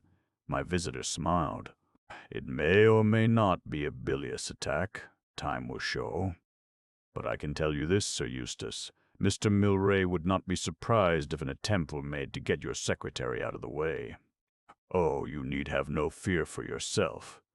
I suppose a momentary alarm had flickered across my face. "You are not threatened. Your secretary out of the way, access to you would be easier." In any case, Mr. Milray wishes me to accompany you. The passage, money will be our affair, of course, but you will take the necessary steps about the passport, as though you had decided that you needed the services of a second secretary." He seemed a determined young man. We stared at each other, and he stared me down. "Very well," I said feebly. "You will say nothing to anyone as to my accompanying you." "Very well," I said again. After all, perhaps it was better to have this fellow with me, but I had a premonition that I was getting into deep waters. Just when I thought I had attained peace, I stopped my visitor as he was turning to depart. "It might be just as well if I knew my new secretary's name," I observed sarcastically. He considered for a minute. "Harry Rayburn seems quite a suitable name," he observed. It was a curious way of putting it. "Very well," I said for the third time. Chapter 9. Anne's Narrative. Resumed. It is most undignified for a heroine to be seasick. In books, the more it rolls and tosses, the better she likes it. When everybody else is ill, she alone staggers along the deck, braving the elements and positively rejoicing in the storm. I regret to say that at the sympathetic stewardess received me, she suggested dry toast and ginger ale. I remained groaning in my cabin for 3 days. Forgotten was my quest. I had no longer any interest in solving mysteries. I was a totally different Anne to the one who had rushed back to the South Kensington Square so jubilantly from the shipping office. I smile now as I remember my abrupt entry into the drawing-room. Mrs. Fleming was alone there. She turned her head as I entered. "Is that you, Anne, my dear? There is something I want to talk over with you." "Yes," I said, curbing my impatience. "Miss Emery is leaving me." Miss Emery was the governess.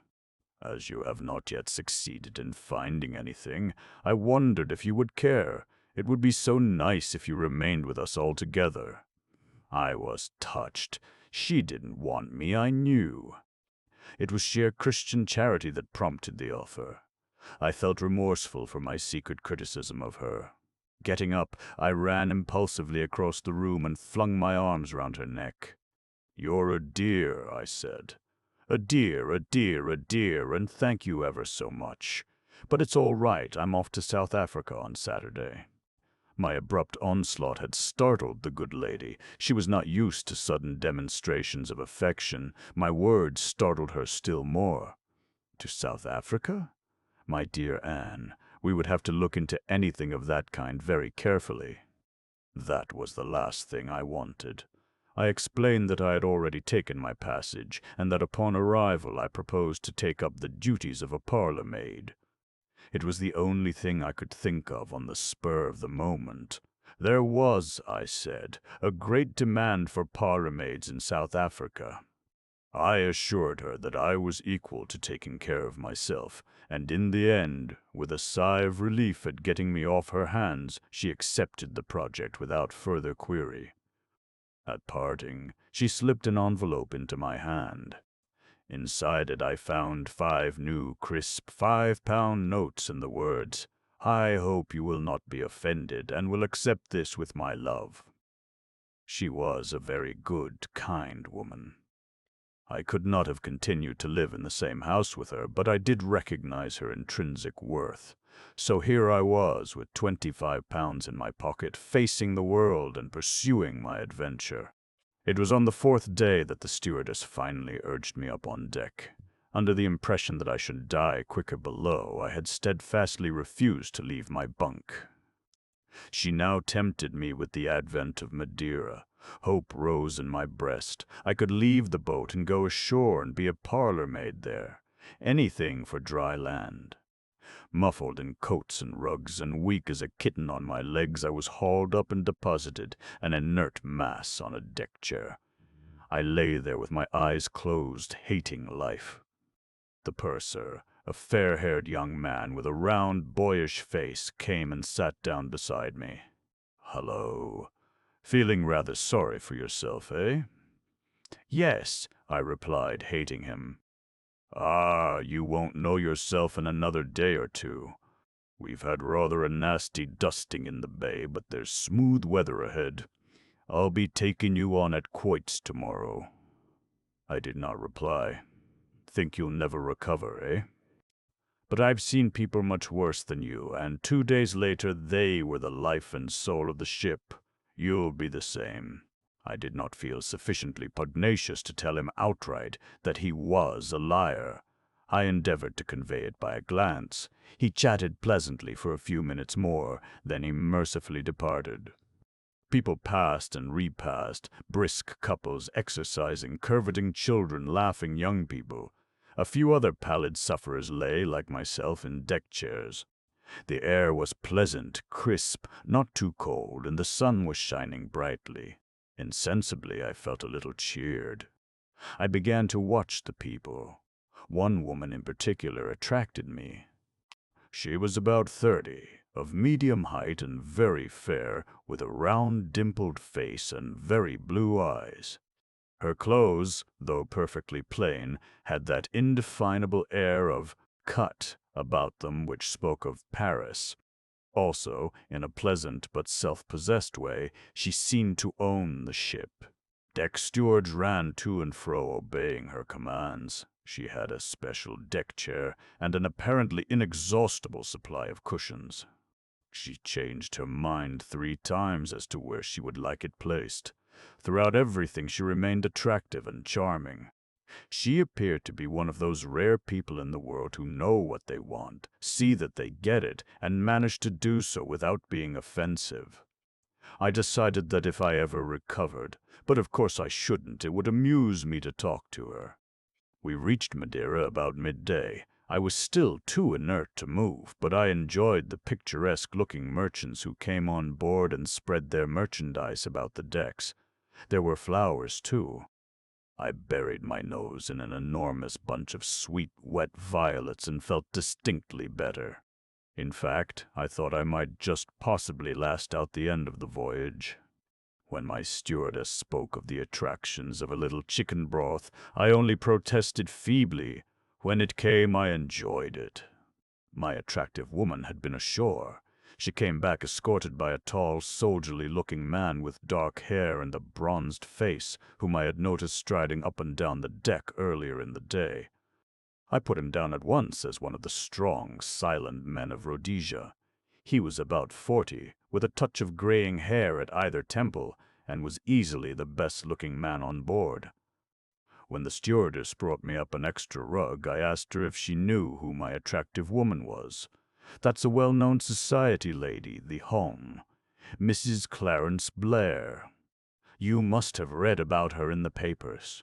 I nodded, looking at her with renewed interest. Mrs. Blair was very well known indeed as one of the smartest women of the day. I observed with some amusement that she was the center of a good deal of attention. Several people essayed to scrape acquaintance with the pleasant informality that a boat allows. I admired the polite way that Mrs. Blair snubbed them. She appeared to have adopted the strong, silent man as her special cavalier, and he seemed duly sensible of the privilege accorded him. The following morning, to my surprise, after taking a few turns round the deck with her attentive companion, Mrs. Blair came to a halt by my chair. "Feeling better this morning?" I thanked her and said I felt slightly more like a human being. "You did look ill yesterday." Colonel Race and I decided that we should have the excitement of a funeral at sea, but you've disappointed us. I laughed. "Being up in the air has done me good." "Nothing like fresh air," said Colonel Race, smiling. "Being shut up in those stuffy cabins would kill anyone," declared Mrs. Blair, dropping into a seat by my side and dismissing her companion with a little nod. "You've got an outside one, I hope?" I shook my head. "My dear girl, why don't you change? There's plenty of room. A lot of people got off at Madeira, and the boat's very empty. Talk to the purser about it. He's a nice little boy. He changed me into a beautiful cabin because I didn't care for the one I'd got. You talk to him at lunchtime when you go down." I shuddered. I couldn't move. "Don't be silly. Come and take a walk now with me." She dimpled at me encouragingly. I felt very weak on my legs at brighter and better being. After a turn or two, Colonel Race joined us again. You can see the grand peak of Tenerife from the other side. Can we? Can I get a photograph of it, do you think? No, but that won't deter you from snapping off at it. Mrs. Blair laughed. You are unkind. Some of my photographs are very good. About 3% effective, I should say. We all went round to the other side of the deck. There, glimmering white and snowy, enveloped in a delicate rose-colored mist, rose the glistening pinnacle. I uttered an exclamation of delight. Mrs. Blair ran for her camera. Undeterred by Colonel Race's sardonic comments, she snapped vigorously, "There, that's the end of the roll." "Oh!" Her tone changed to one of chagrin. "I've had the thing at bulbs all the time." "I always like to see a child with a new toy," murmured the Colonel. "How horrid you are! But I've got another roll." She produced it in triumph from the pocket of her sweater. A sudden roll of the boat upset her balance, and as she caught at the rail to steady herself, the roll of films flashed over the side. "Oh!" cried Mrs. Blair, comically dismayed. She leaned over. "Do you think they have gone overboard? No, you may have been fortunate enough to brain an unlucky steward in the deck below." A small boy who had arrived unobserved a few paces to our rear blew a deafening blast on a bugle. "Lunch," declared Mrs. Blair ecstatically. "I've had nothing to eat since breakfast except 2 cups of beef tea. Lunch, Miss Beddingfeld." "Well," I said waveringly, "yes, I do feel rather hungry." "Splendid. You're sitting at the purser's table, I know. Tackle him about the cabin." I found my way down to the saloon, began to eat gingerly, and finished by consuming an enormous meal. My friend of yesterday congratulated me on my recovery. "Everyone was changing cabins today," he told me, and he promised that my things should be moved to an outside one without delay. There were only 4 at our table, myself, a couple of elderly ladies, and a missionary who talked a lot about our poor black brothers. I looked round at the other tables. Mrs. Blair was sitting at the captain's table, Colonel Race next to her. On the other side of the captain was a distinguished-looking gray-haired man. A good many people I had already noticed on deck, but there was one man who had not previously appeared. Had he done so, he could hardly have escaped my notice.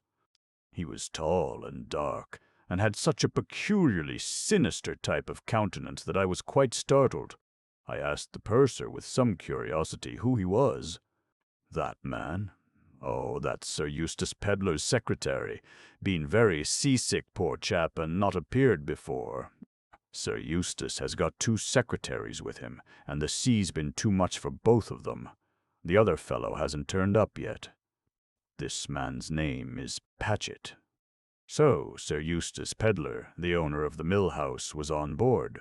Probably only a coincidence, and yet— "That's Sir Eustace," my informant continued, sitting next to the captain. "Pompous old ass." The more I studied the secretary's face, the less I liked it. Its even pallor, the secretive, heavy-lidded eyes, the curiously flattened head. It all gave me a feeling of distaste, of apprehension. Leaving the saloon at the same time as he did, I was close behind him as he went up on deck. He was speaking to Sir Eustace, and I overheard a fragment or two. "I'll see about the cabin at once then, shall I? It's impossible to work in yours with all your trunks." "My dear fellow," Sir Eustace replied, "my cabin is intended, for me to sleep in, and B, to attempt to dress in. I never had any intentions of allowing you to sprawl about the place making an infernal clicking with that typewriter of yours." "That's just what I say, Sir Eustace. We must have somewhere to work." Here I parted company from them and went below to see if my removal was in progress. I found my steward busy at the task. "Very nice cabin, miss, on D-deck, number 13. "Oh, no," I cried. "Not 13. 13 is the one thing I am superstitious about. It was a nice cabin, too. I inspected it, wavered, but a foolish superstition prevailed. I appealed almost tearfully to the steward. "Isn't there any other cabin I can have?" The steward reflected. "Well, there's 17 just along on the starboard side. That was empty this morning, but I rather fancy it's been allotted to someone. Still, as the gentlemen's things aren't in yet, and as gentlemen aren't anything like so superstitious as ladies, I dare say he wouldn't mind changing." I hailed the proposition gratefully, and the steward departed to obtain permission from the purser. He returned, grinning. "That's all right, miss. We can go along." He led the way to 17. It was not quite as large as number 13, but I found it eminently satisfactory. "I'll fetch your things right away, miss," said the steward.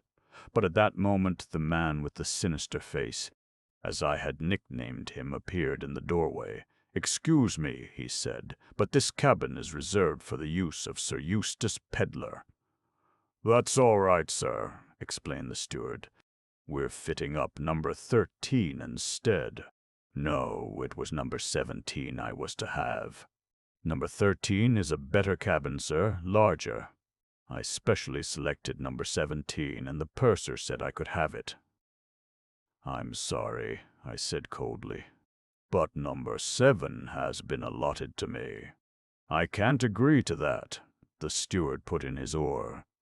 "The other cabin's just the same, only better." "I want number 17. "What's all this?" demanded a new voice. "Steward, put my things in here." "This is my cabin. It was my neighbor at lunch, the Reverend Edward Chichester." "I beg your pardon," I said. "It's my cabin. It is allotted to Sir Eustace Pedlar," said Mr. Paget. We were all getting rather heated. "I'm sorry to have to dispute the matter," said Chichester with a meek smile which failed to mask his determination to get his own way. Meek men are always obstinate, I have noticed. He edged himself sideways into the doorway. "You're to have number 28 on the port side," said the steward. "A very good cabin, sir." "I am afraid that I must insist. Number 17 was the cabin promised to me." We had come to an impasse. Each one of us was determined not to give way. Strictly speaking, I, at any rate, might have retired from the contest and eased matters by offering to accept cabin 28. So long as I did not have 13, it was immaterial to me what other cabin I had. But my blood was up. I had not the least intention of being the first to give way, and I disliked Chichester. He had false teeth which clicked when he ate. Many men have been hated for less. We all said the same things over again. The steward assured us even more strongly that both the other cabins were better cabins. None of us paid any attention to him.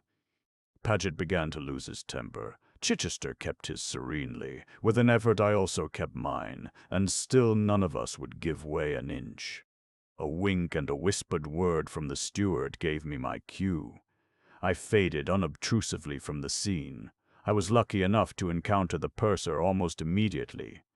"Oh, please," I said, "you did say I could have cabin 17, and the others won't go away, Mr. Chichester and Mr. Paget.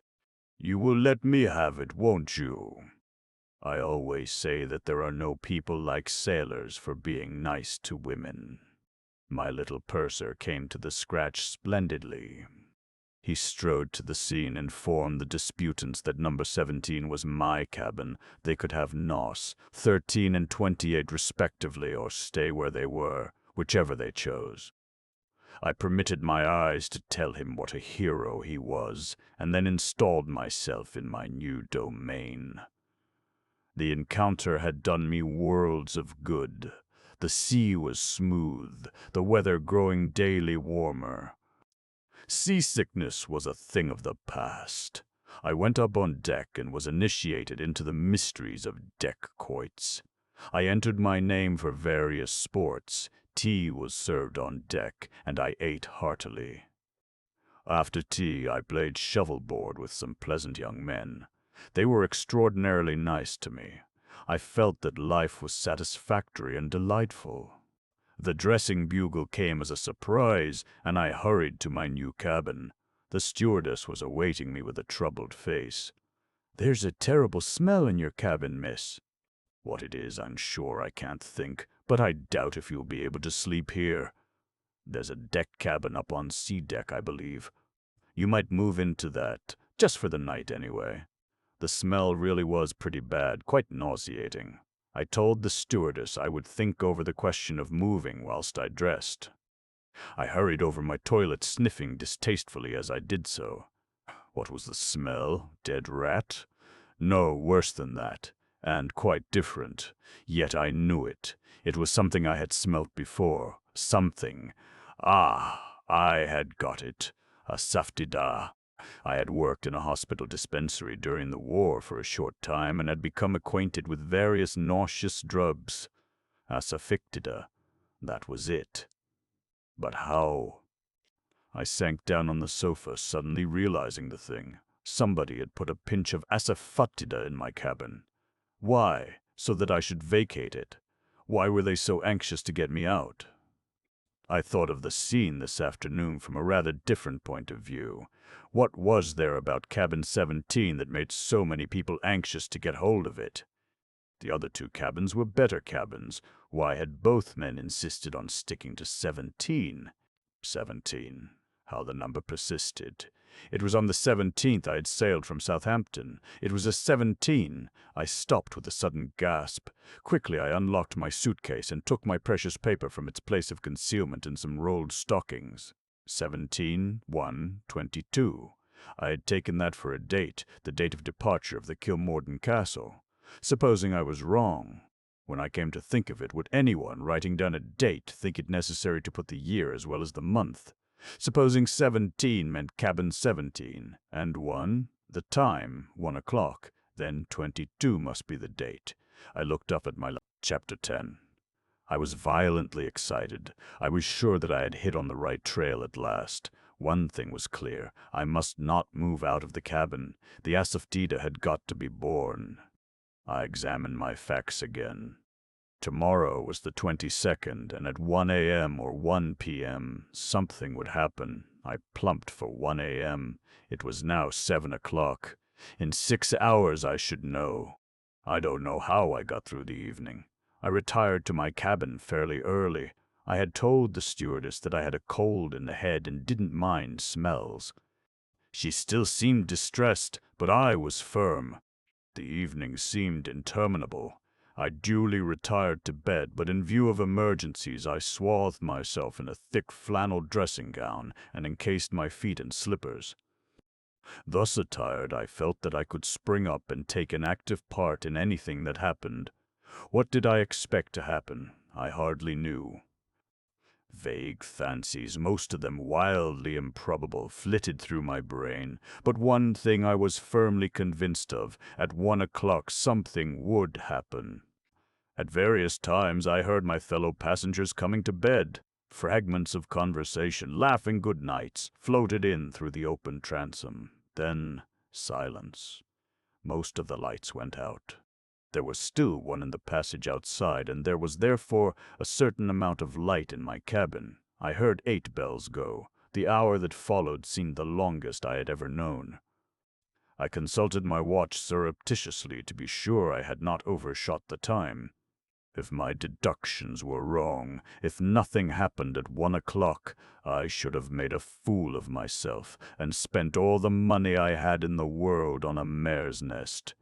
My heart beat painfully. 2 bells went overhead. 1 o'clock, and nothing.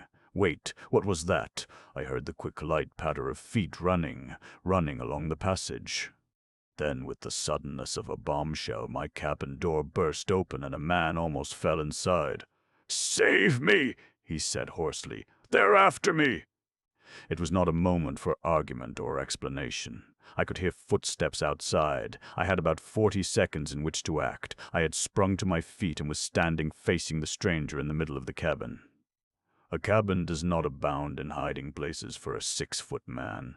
With one arm I pulled out my cabin trunk. He slipped down behind it under the bunk. I raised the lid. At the same time, with the other hand, I pulled down the wash basin. A deft movement and my hair was screwed into a tiny knot on the top of my head. From the point of view of appearance, it was inartistic. From another standpoint, it was supremely artistic. A lady, with her hair screwed into an unbecoming knob, and in the act of removing a piece of soap from her trunk with which, apparently to wash her neck, could hardly be suspected of harboring a fugitive. There was a knock at the door, and without waiting for me to say, "Come in," it was pushed open. I don't know what I expected to see. I think I had vague ideas of Mr. Paget brandishing a revolver, or my missionary friend with a sandbag, or some other lethal weapon. But certainly I did not expect to see a night stewardess with an inquiring face and looking the essence of respectability. "I beg your pardon, miss, I thought you called out." "No," I said, "I didn't. I'm sorry for interrupting you." "That's all right," I said. "I couldn't sleep. I thought a wash would do me good." It sounded rather as though it were a thing I never had as a general rule. "I'm so sorry, miss," said the stewardess again. "But there's a gentleman about who's rather drunk, and we are afraid he might get into one of the ladies' cabins and frighten them." "How dreadful," I said, looking alarmed. "He won't come in here, will he?" "Oh, I don't think so, miss. Ring the bell if he does. Good night." "Good night." I opened the door and peeped down the corridor. Except for the retreating form of the stewardess, there was nobody in sight. Drunk. So that was the explanation of it. My histrionic talents had been wasted. I pulled the cabin trunk out a little farther and said, "Come out at once, please," in an acid voice. There was no answer. I peered under the bunk. My visitor lay immovable. He seemed to be asleep. I tugged at his shoulder. He did not move. Dead drunk, I thought vexedly. What am I to do? Then I saw something that made me catch my breath, a small scarlet spot on the floor. Using all my strength, I succeeded in dragging the man out into the middle of the cabin. The dead whiteness of his face showed that he had fainted. I found the cause of his fainting easily enough. He had been stabbed under the left shoulder blade, a nasty, deep wound. I got his coat off and set to work to attend to it.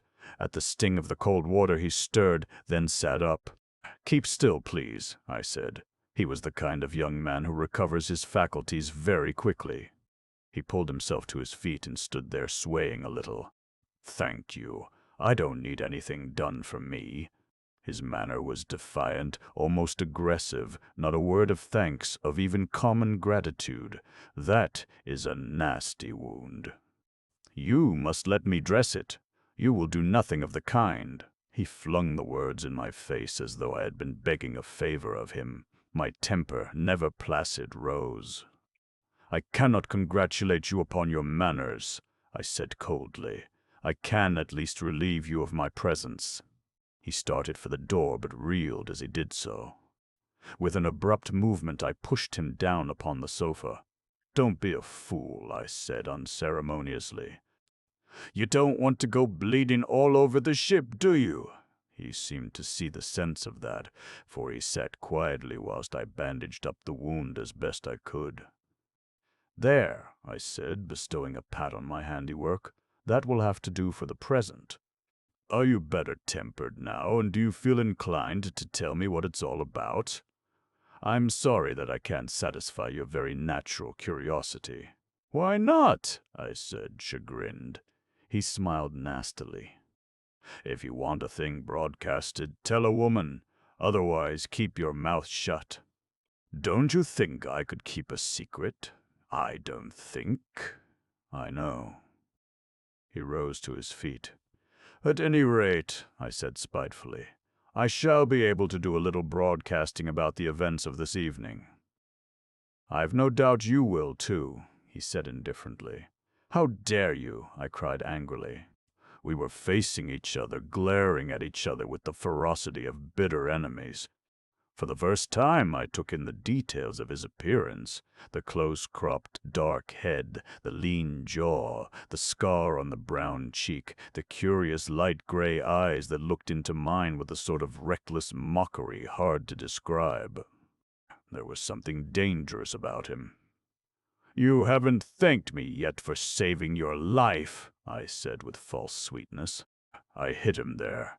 I saw him flinch distinctly. Intuitively I knew that he hated above all to be reminded that he owed his life to me. I didn't care. I wanted to hurt him. I had never wanted to hurt anyone so much. "I wish to God you hadn't," he said explosively. "I'd be better dead and out of it. I'm glad you acknowledge the debt. You can't get out of it. I saved your life, and I'm waiting for you to say thank you." If looks could have killed, I think he would have liked to kill me then. He pushed roughly past me.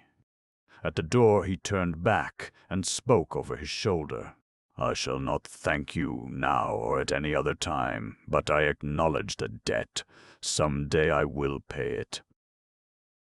He was gone, leaving me with clenched hands and my heart beating like a mill race. Chapter 11. There were no further excitements that night. I had breakfast in bed and got up late the next morning. Mrs. Blair hailed me as I came on deck. "Good morning, gypsy girl. Sit down here by me. You look as though you hadn't slept well." "Why do you call me that?" I asked as I sat down obediently. "Do you mind? It suits you somehow. I've called you that in my own mind from the beginning. It's the gypsy element in you that makes you so different from anyone else. I decided in my own mind that you and Colonel Race were the only two people on board who wouldn't bore me to death to talk to." "That's funny," I said. "I thought the same about you, only it's more understandable in your case. You're such an exquisitely finished product." "Not badly put," said Mrs. Blair, nodding her head.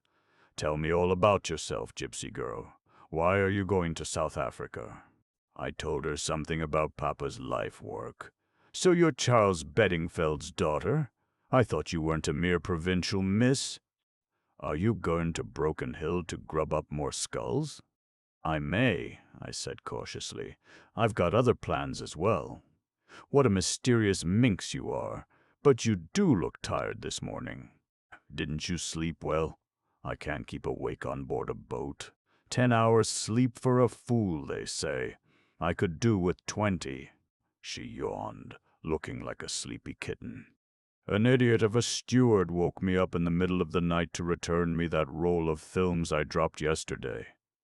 He did it in the most melodramatic manner, stuck his arm through the ventilator and dropped them nearly in the middle of my tummy. I thought it was a bomb for a moment. 'Here's your colonel,' I said as the tall, soldierly figure of Colonel Race appeared on the deck. 'He's not my colonel particularly. In fact, he admires you very much, gypsy girl, so don't run away. I want to tie something round my head. It will be more comfortable than a hat.' I slipped quickly away. For some reason or other I was uncomfortable with Colonel Race. He was one of the few people who were capable of making me feel shy. I went down to my cabin and began looking for a broad band of ribbon or a motor veil with which I could restrain my rebellious locks. Now I am a tidy person. I like my things always arranged in a certain way, and I keep them so. I had no sooner opened my drawer than I realized that somebody had been disarranging my things. Everything had been turned over and scattered. I looked in the other drawers and the small hanging cupboard. They told me the same tale. It was as though someone had been making a hurried and ineffectual search for something. I sat down on the edge of the bunk with a grave face. Who had been searching my cabin, and what had they been looking for? Was it the half-sheet of paper with scribbled figures and words? I shook my head, dissatisfied. Surely that was past history now. But what else could there be? I wanted to think. The events of last night, though exciting, had not really done anything to elucidate matters. Who was the young man who had burst into my cabin so abruptly? I had not seen him on board previously, either on deck or in the saloon. Was he one of the ship's company, or was he a passenger? Who had stabbed him? Why had they stabbed him? And why, in the name of goodness, should cabin number 17 figure so prominently? It was all a mystery, but there was no doubt that some very peculiar occurrences were taking place on the Kilmorden Castle. I counted off on my fingers the people on whom it behoved me to keep a watch. Setting aside my visitor of the night before, but promising myself that I would discover him on board before another day had passed, I selected the following persons as worthy of my notice. 1. Sir Eustace Pedlar. He was the owner of the mill house, and his presence on the Kilmorden Castle seemed something of a coincidence. 2. Mr. Paget, the sinister-looking secretary whose eagerness to obtain cabin 17 had been so very marked. B. Find out whether he had accompanied Sir Eustace to Cannes. 3. The Reverend Edward Chichester. All I had against him was his obstinacy over cabin 17, and that might be entirely due to his own peculiar temperament. Obstinacy can be an amazing thing. But a little conversation with Mr. Chichester would not come amiss, I decided. Hastily tying a handkerchief round my rebellious locks, I went up on deck again, full of purpose. I was in luck. My quarry was leaning against the rail, drinking beef tea. I went up to him. "I hope you've forgiven me over cabin 17, I said with my best smile. "I consider it unchristian to bear a grudge," said Mr. Chichester coldly. "But the purser had distinctly promised me that cabin." "Pursers are such busy men, aren't they?" I said vaguely. "I suppose they're bound to forget sometimes." Mr. Chichester did not reply. "Is this your first visit to Africa?" I inquired conversationally. "To South Africa, yes. But I have worked for the last 2 years amongst the cannibal tribes in the interior of East Africa. How thrilling! Have you had many narrow escapes? Escapes? Of being eaten, I mean. You should not treat sacred subjects with levity, Miss Beddingfeld." "I didn't know that cannibalism was a sacred subject," I retorted, stung. As the words left my lips, another idea struck me. If Mr. Chichester had indeed spent the last 2 years in the interior of Africa, how was it that he was not more sunburnt? His skin was as pink and white as a baby's. Surely there was something fishy there. Yet his manner and voice were so absolutely it. Too much so, perhaps. Was he, or was he not? Just a little like a stage clergyman? I cast my mind back to the curates I had known at Little Hampsley. Some of them I had liked, some of them I had not, but certainly none of them had been quite like Mr. Chichester. They had been human. He was a glorified type. I was debating all this when Sir Eustace Pedlar passed down the deck. Just as he was abreast of Mr. Chichester, he stooped and picked up a piece of paper which he handed to him, remarking, "You've dropped something." He passed on without stopping, and so probably did not notice Mr. Chichester's agitation. I did. Whatever it was he had dropped, its recovery agitated him considerably. He turned a sickly green and crumpled up the sheet of paper into a ball.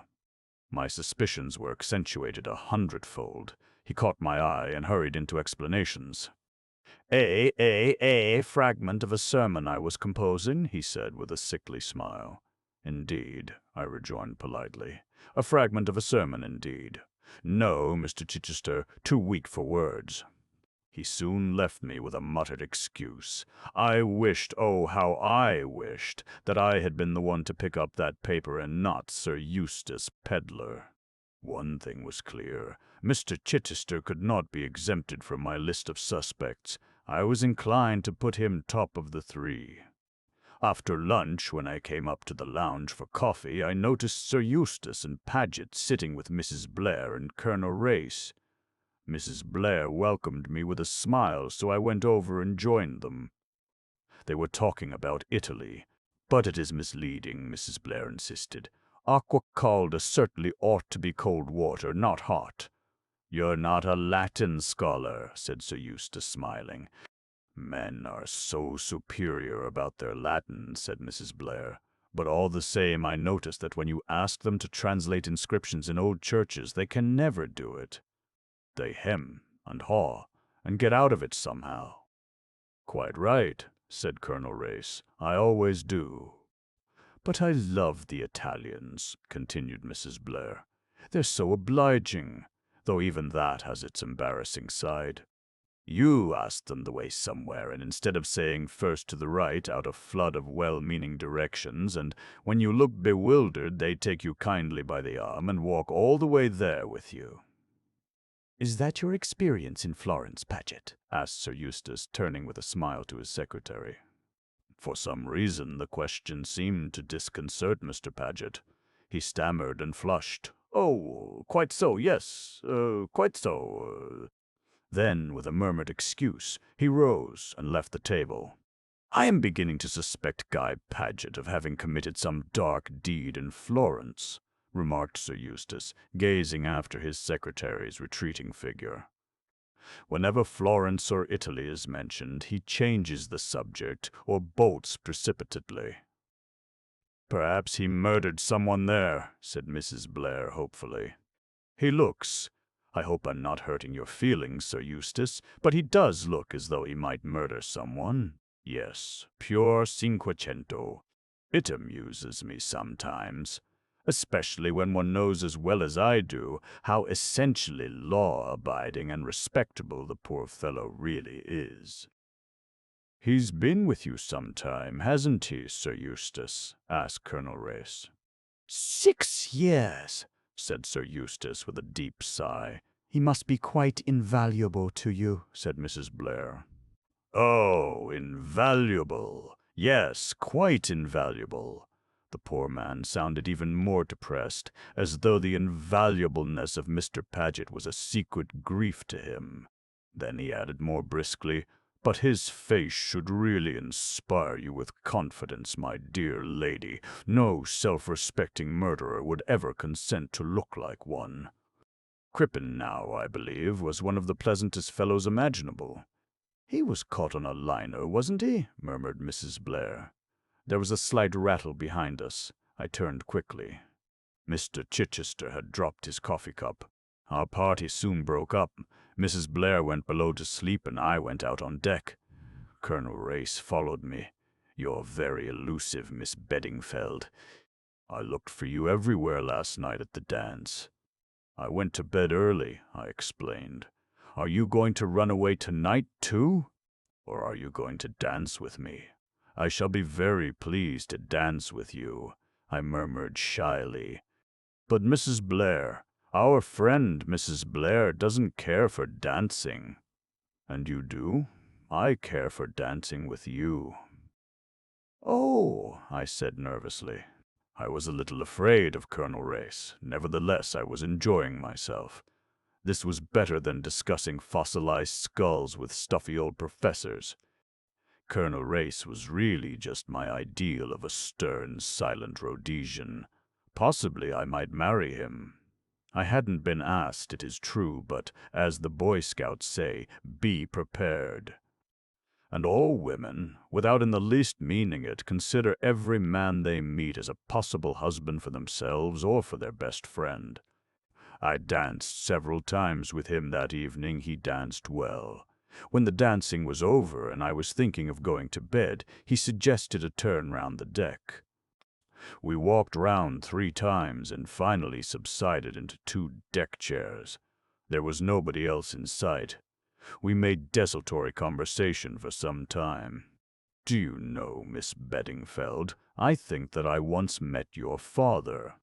A very interesting man. On his own subject, and it's a subject that has a special fascination for me.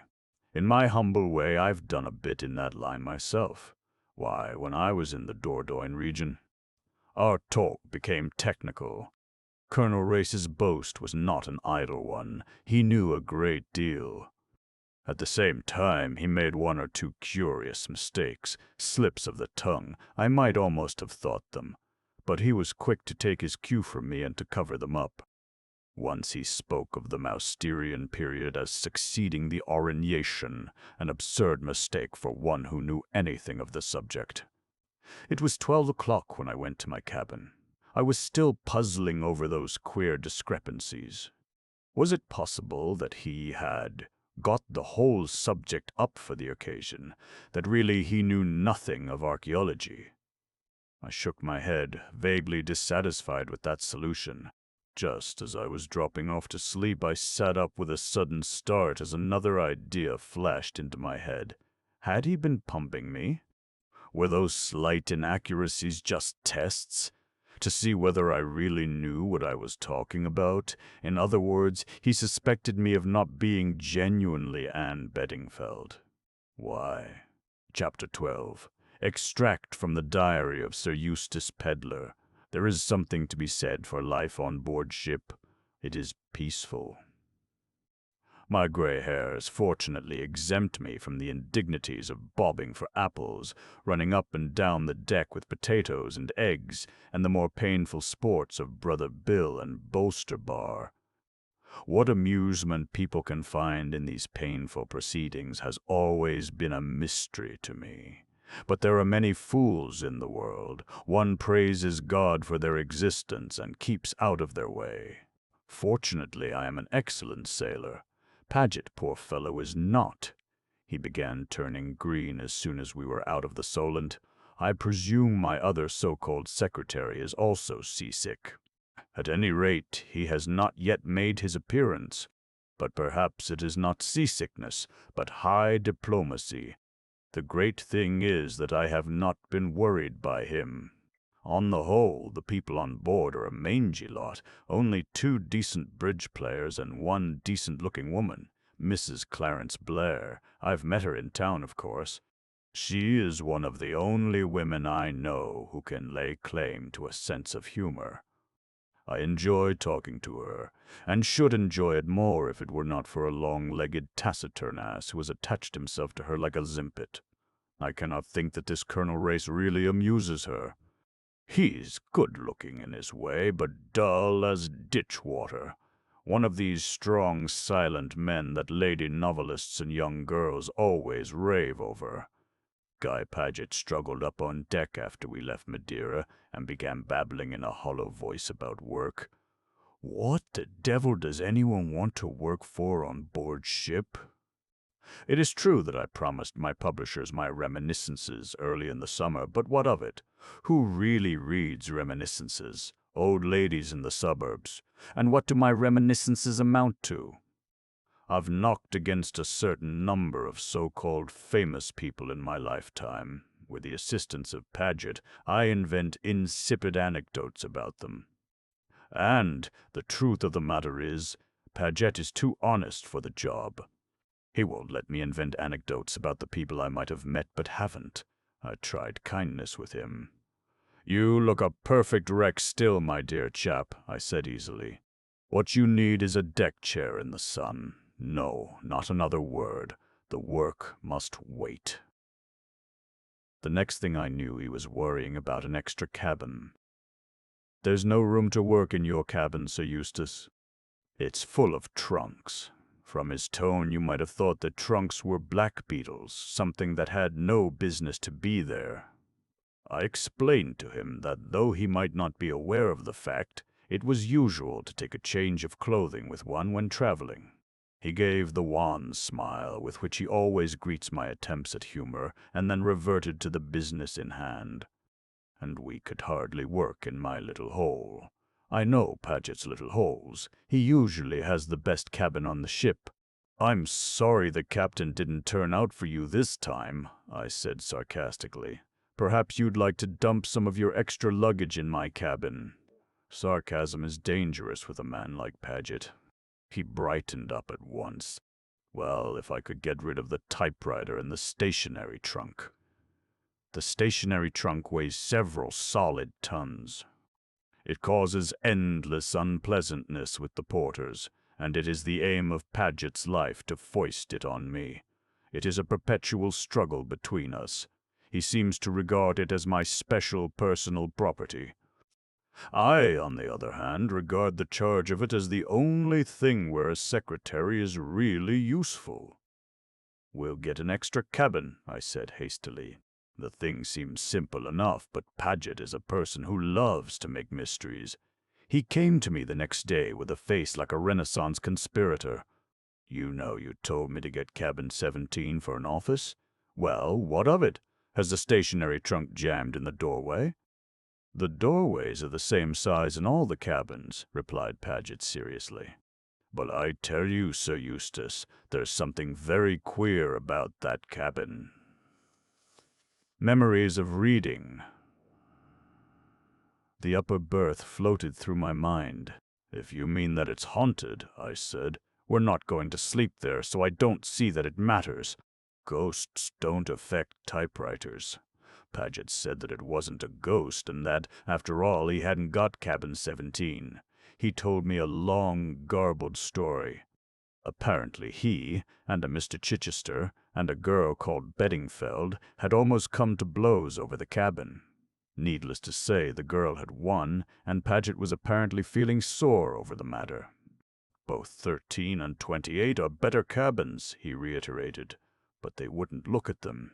Well, I said, stifling a yawn, for that matter, no more would you, my dear Paget. He gave me a reproachful look. You told me to get cabin 17. There is a touch of the boy upon the burning deck about Paget. My dear fellow, I said testily, I mention number 17 because I happened to observe that it was vacant. But I didn't mean you to make a stand to the death about it. 13 or 28 would have done us equally well. He looked hurt. There's something more, though, he insisted. Miss Beddingfeld got the cabin, but this morning I saw Chichester coming out of it in a furtive sort of way. I looked at him severely. If you're trying to get up a nasty scandal about Chichester, who is a missionary, though a perfectly poisonous person, and that attractive child, Anne Beddingfeld, I don't believe a word of it, I said coldly. Anne Beddingfeld is an extremely nice girl, with particularly good legs. I should say she had far and away the best legs on board. Paget did not like my reference to Anne Beddingfeld's legs. He is the sort of man who never notices legs himself, or if he does, would die sooner than say so. Also, he thinks my appreciation of such things frivolous. I like annoying Paget, so I continued maliciously. As you've made her acquaintance, you might ask her to dine at our table tomorrow night. It's the fancy dress dance. By the way, you'd better go down to the barber and select a fancy costume for me. Surely you will not go in fancy dress, said Paget in tones of horror. I could see that it was quite incompatible with his idea of my dignity. He looked shocked and pained.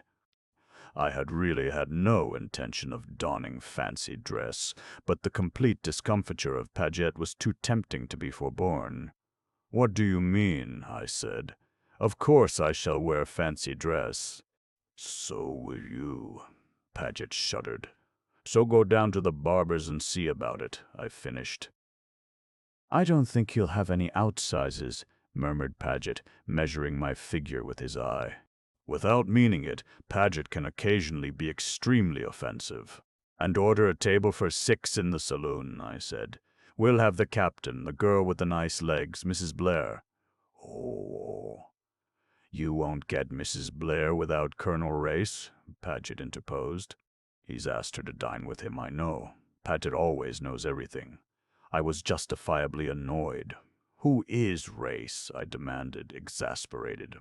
As I said before, Paget always knows everything, or thinks he does. He looked mysterious again. They say he's a Secret Service chap, Sir Eustace. Rather a great gun, too. But of course I don't know for certain. Isn't that like the government? I exclaimed. Here's a man on board whose business it is to carry about secret documents, and they go giving them to a peaceful outsider who only asks to be let alone. Paget looked even more mysterious. He came a pace nearer and dropped his voice. If you ask me, the whole thing is very queer, Sir Eustace. Look at that illness of mine before we started. My dear fellow, I interrupted brutally, That was a bilious attack. You're always having bilious attacks. Paget winced slightly. It wasn't the usual sort of bilious attack this time. For God's sake, don't go into the details of your condition, Paget. I don't want to hear them. Very well, Sir Eustace, but my belief is that I was deliberately poisoned. Ah, I said. You've been talking to Rayburn. He did not deny it. At any rate, Sir Eustace, he thinks so, and he should be in a position to know. By the way, where is the chap? I asked. I have not set eyes on him since we came on board. He gives out that he's ill and stays in his cabin, Sir Eustace. Paget's voice dropped again. But that's camouflage, I'm sure. So that he can watch better. Watch! Over your safety, Sir Eustace, in case an attack should be made upon you. You're such a cheerful fellow, Paget, I said. I trust that your imagination runs away with you. If I were you, I should go to the dance as a death's head or an executioner. It will suit your mournful style of beauty. That shut him up for the time being. I went on deck. The Beddingfeld girl was deep in conversation with the missionary parson, Chichester. Women always flutter round parsons. A man of my figure hates stooping, but I had the courtesy to pick up a bit of paper that was fluttering round the parson's feet. I got no word of thanks for my pains. As a matter of fact, I couldn't help seeing what was written on the sheet of paper. There was just one sentence. Don't try to play a lone hand or it will be the worse for you. That's a nice thing for a parson to have. Who is this fellow Chichester, I wonder? He looks mild as milk. But looks are deceptive. I shall ask Paget about him. Paget always knows everything. I sank gracefully into my deck chair by the side of Mrs. Blair, thereby interrupting her tete-a-tete with race, and remarked that I didn't know what the clergy were coming to nowadays. Then I asked her to dine with me on the night of the fancy dress dance. Somehow or other, race managed to get included in the invitation. After lunch, the Beddingfeld girl came and sat with us for coffee. I was right about her legs. They are the best on the ship. I shall certainly ask her to dinner as well. I would very much like to know what mischief Paget was up to in Florence. Whenever Italy is mentioned, he goes to pieces. If I did not know how intensely respectable he is, I should suspect him of some disreputable amour. I wonder now. Even the most respectable men, it would cheer me up enormously if it was so. Paget, with a guilty secret. Splendid. Chapter 13. It has been a curious evening. The only costume that fitted me in the barber's emporium was that of a teddy bear. I don't mind playing bears with some nice young girls on a winter's evening in England, but it's hardly an ideal costume for the equator.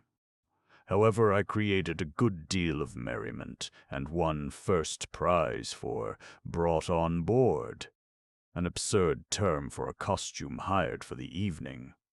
Still, as nobody seemed to have the least idea whether they were made or brought, it didn't matter. Mrs. Blair refused to dress up. Apparently she is at one with Paget on the matter. Colonel Race followed her example. Anne Beddingfeld had concocted a gypsy costume for herself, and looked extraordinarily well. Paget said he had a headache and didn't appear. To replace him, I asked a quaint little fellow called Reeves. He's a prominent member of the South African Labour Party. Horrible little man, but I want to keep in with him, as he gives me information that I need. I want to understand this Rand business from both sides. Dancing was a hot affair. I danced twice with Anne Beddingfeld, and she had to pretend she liked it. I danced once with Mrs. Blair, who didn't trouble to pretend, and I victimized various other damsels whose appearance struck me favorably. Then we went down to supper. I had ordered champagne, the steward suggested, Clicquot 1911 as being the best they had on the boat, and I fell in with his suggestion. I seemed to have hit on the one thing that would loosen Colonel Race's tongue. Far from being taciturn, the man became actually talkative. For a while this amused me, then it occurred to me that Colonel Race, and not myself, was becoming the life and soul of the party. He chaffed me at length about keeping a diary. "It will reveal all your indiscretions one of these days, peddler." "My dear Race," I said, "I venture to suggest that I am not quite the fool you think me. I may commit indiscretions, but I don't write them down in black and white.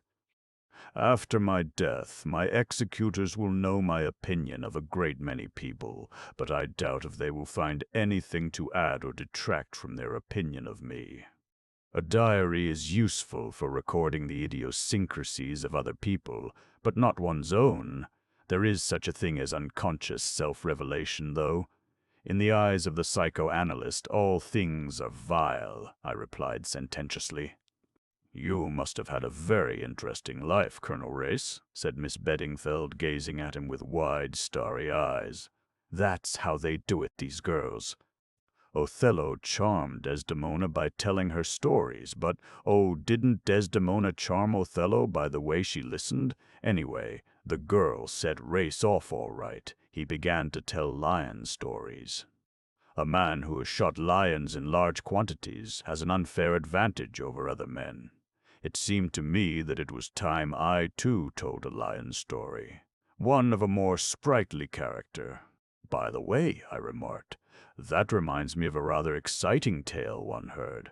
A friend of mine was out on a shooting trip somewhere in East Africa.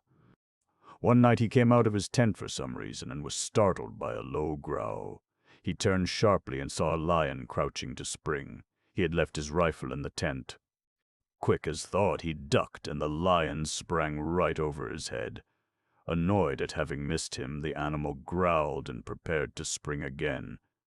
Again he ducked, and again the lion sprang right over him. This happened a third time, but by now he was close to the entrance of the tent, and he darted in and seized his rifle. When he emerged, rifle in hand, the lion had disappeared. That puzzled him greatly. He crept round the back of the tent, where there was a little clearing. There, sure enough, was the lion, busily practicing low jumps. This was received with a roar of applause. I drank some champagne. On another occasion, I remarked, "This friend of mine had a being anxious to arrive at his destination before the heat of the day. He ordered his boys to inspan whilst it was still dark. They had some trouble in doing so, as the mules were very restive, but at last they managed it, and a start was made. The mules raced along like the wind, and when daylight came, they saw why. In the darkness, the boys had inspanned a lion as the near-wheeler. This, too, was well received, a ripple of merriment going round the table. But I am not sure that the greatest tribute did not come from my friend, the Labour member, who remained pale and serious.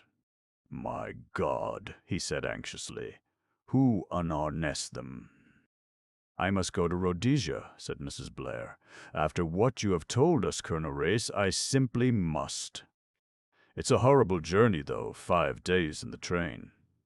"You must join me on my private car," I said gallantly.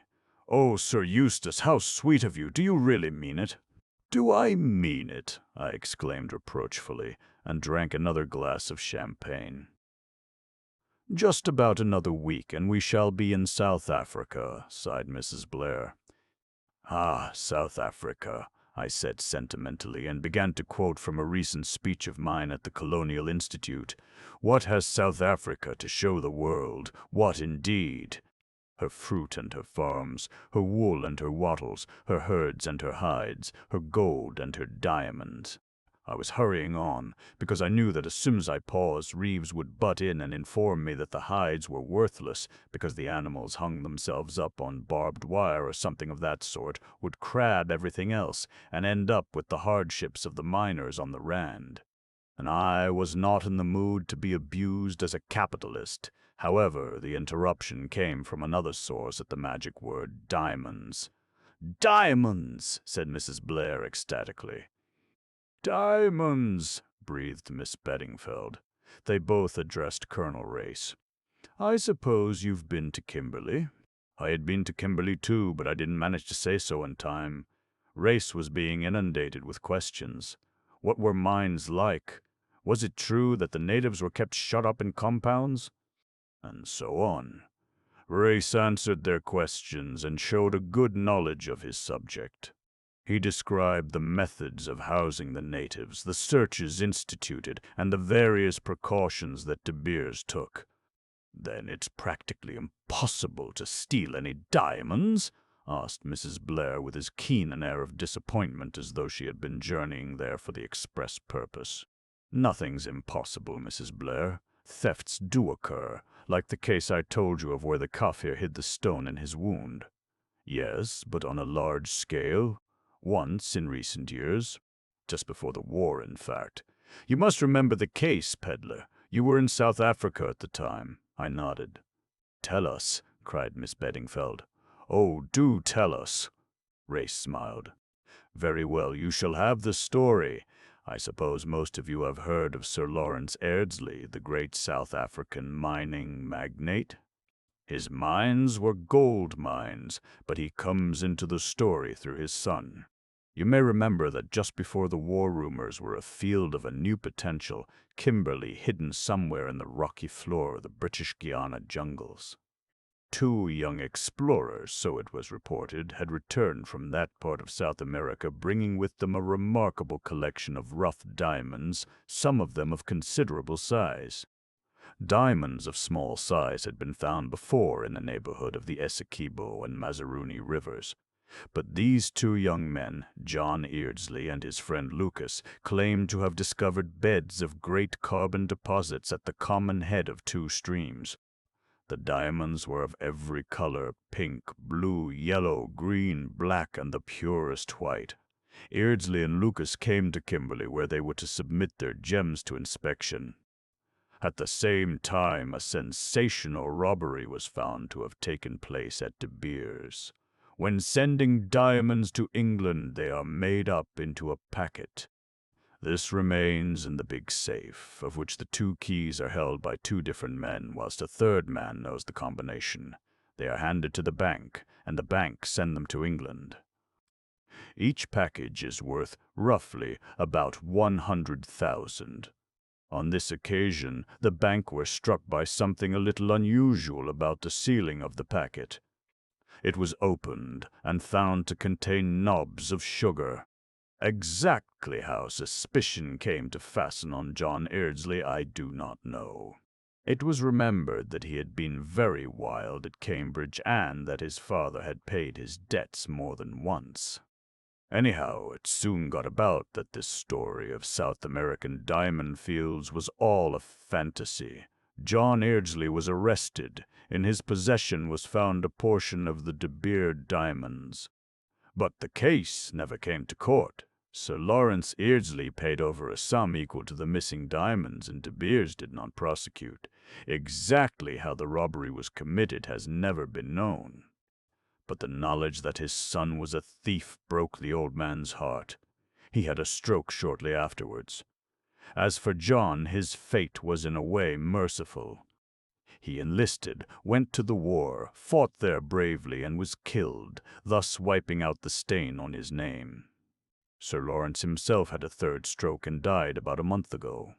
He died intestate, and his vast fortune passed to his next of kin, a man whom he hardly knew. The colonel paused. A babble of ejaculations and questions broke out. Something seemed to attract Miss Beddingfeld's attention, and she turned in her chair. At the little gasp she gave, I, too, turned. My new secretary, Rayburn, was standing in the doorway. Under his tan, his face had the pallor of one who has seen a ghost. Evidently, Race's story had moved him profoundly. Suddenly conscious of our scrutiny, he turned abruptly and disappeared. "Do you know who that is?" asked Anne Beddingfeld abruptly. "That's my other secretary," I explained. "Mr. Rayburn. He's been seedy up to now."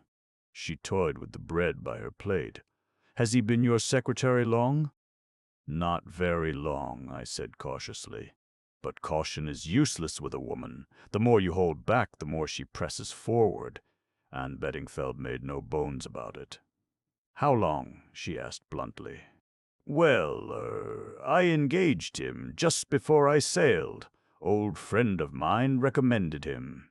She said nothing more, but relapsed into a thoughtful silence. I turned to Race with the feeling that it was my turn to display an interest in his story. "Who is Sir Lawrence's next of kin, Race? Do you know?" "I should say so," he replied with a smile. "I am." Chapter 14. Anne's Narrative. Resumed. It was on the night of the fancy dress dance that I decided that the time had come for me to confide in someone. So far I had played a lone hand and rather enjoyed it. Now suddenly everything was changed. I distrusted my own judgment, and for the first time a feeling of loneliness and desolation crept over me. I sat on the edge of my bunk, still in my gypsy dress, and considered the situation. I thought first of Colonel Race. He had seemed to like me. He would be kind, I was sure, and he was no fool. Yet as I thought it over, I wavered. He was a man of commanding personality. He would take the whole matter out of my hands, and it was my mystery. There were other reasons, too, which I would hardly acknowledge to myself, but which made it inadvisable to confide in Colonel Race. Then I thought of Mrs. Blair. She, too, had been kind to me.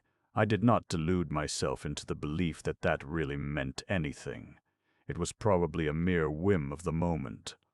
All the same, I had it in my power to interest her. She was a woman who had experienced most of the ordinary sensations of life. I proposed to supply her with an extraordinary one. And I liked her ease of manner, her lack of sentimentality, her freedom from any form of affectation. My mind was made up. I decided to seek her out then and there. She would hardly be in bed yet. Then I remembered that I did not know the number of her cabin. My friend, the night stewardess, would probably know. I rang the bell. After some delay, it was answered by a man. He gave me the information I wanted. Mrs. Blair's cabin was number 71. He apologized for the delay in answering the bell, but explained that he had all the cabins to attend to. "Where is the stewardess, then?" I asked. "They all go off duty at 10 o'clock. No, I mean the night stewardess. "No stewardess on at night, miss. But a stewardess came the other night about 1 o'clock. You must have been dreaming, miss. There's no stewardess on duty after 10. He withdrew, and I was left to digest this morsel of information. Who was the woman who had come to my cabin on the night of the 22nd? My face grew graver as I realized the cunning and audacity of my unknown antagonists. Then, pulling myself together, I left my own cabin and sought that of Mrs. Blair. I knocked at the door. "Who's that?" called her voice from within. "It's me, Anne Beddingfeld. Oh, come in, gypsy girl." I entered. A good deal of scattered clothing lay about, and Mrs. Blair herself was draped in one of the loveliest kimonos I had ever seen. It was all orange and gold and black, and made my mouth water to look at it. "Mrs. Blair," I said abruptly, "I want to tell you the story of my life. That is, if it isn't too late and you won't be bored." "Not a bit. I always hate going to bed," said Mrs. Blair, her face crinkling into smiles in the delightful way it had. "And I should love to hear the story of your life. You're a most unusual creature, gypsy girl. Nobody else would think of bursting in on me at 1 a.m. to tell me the story of their life. Especially after snubbing my natural curiosity for weeks as you have done. I'm not accustomed to being snubbed. It's been quite a pleasing novelty. Sit down on the sofa and unburden your soul." I told her the whole story. It took some time as I was conscientious over all the details. She gave a deep sigh when I had finished, but she did not say at all what I had expected her to say. Instead, she looked at me, laughed a little, and said, "Do you know, Anne, you're a very unusual girl. Haven't you ever had qualms?" "Qualms?" I asked, puzzled. "Yes, qualms, qualms, qualms, qualms." Starting off alone with practically no money. What will you do when you find yourself in a strange country with all your money gone? It's no good bothering about that until it comes. I've got plenty of money still. The £25 that Mrs. Fleming gave me is practically intact, and then I won the sweep yesterday. That's another £15. Why, I've got lots of money. £40, lots of money, my God, murmured Mrs. Blair. I couldn't do it, Anne, and I've plenty of pluck in my own way. I couldn't start off gaily with a few pounds in my pocket and no idea as to what I was doing and where I was going. But that's the fun of it, I cried, thoroughly roused. It gives one such a splendid feeling of adventure. She looked at me, nodded once or twice, and then smiled. Lucky, Anne. There aren't many people in the world who feel as you do. Well, I said impatiently, what do you think of it all, Mrs. Blair? I think it's the most thrilling thing I ever heard. Now, to begin with, you will stop calling me Mrs. Blair. Suzanne will be ever so much better. Is that agreed? I should love it, Suzanne. Good girl. Now let's get down to business. You say that in Sir Eustace's secretary? Not that long-faced Paget, the other one. You recognize the man who was stabbed and came into your cabin for shelter? I nodded. That gives us two links connecting Sir Eustace with the tangle. The woman was murdered in his house, and it's his secretary who gets stabbed at the mystic hour of 1 o'clock. I don't suspect Sir Eustace himself, but it can't be all coincidence. There's a connection somewhere, even if he himself is unaware of it. Then there's the queer business of the stewardess, she continued thoughtfully. What was she like? I hardly noticed her. I was so excited and strung up, and a stewardess seemed such an anticlimax. But, yes, I did think her face was familiar. Of course it would be if I'd seen her about the ship. Her face seemed familiar to you, said Suzanne. Sure she wasn't a man. She was very tall, I admitted. Hardly Sir Eustace, I should think, nor Mr. Paget. Wait! She caught up a scrap of paper and began drawing feverishly. She inspected the result with her head poised on one side. A very good likeness of the Reverend Edward Chichester. Now for the et ceteras. She passed the paper over to me. Is that your stewardess? Why, yes, I cried. Suzanne, how clever of you. She disdained the compliment with a light gesture. I've always had suspicions of that Chichester creature.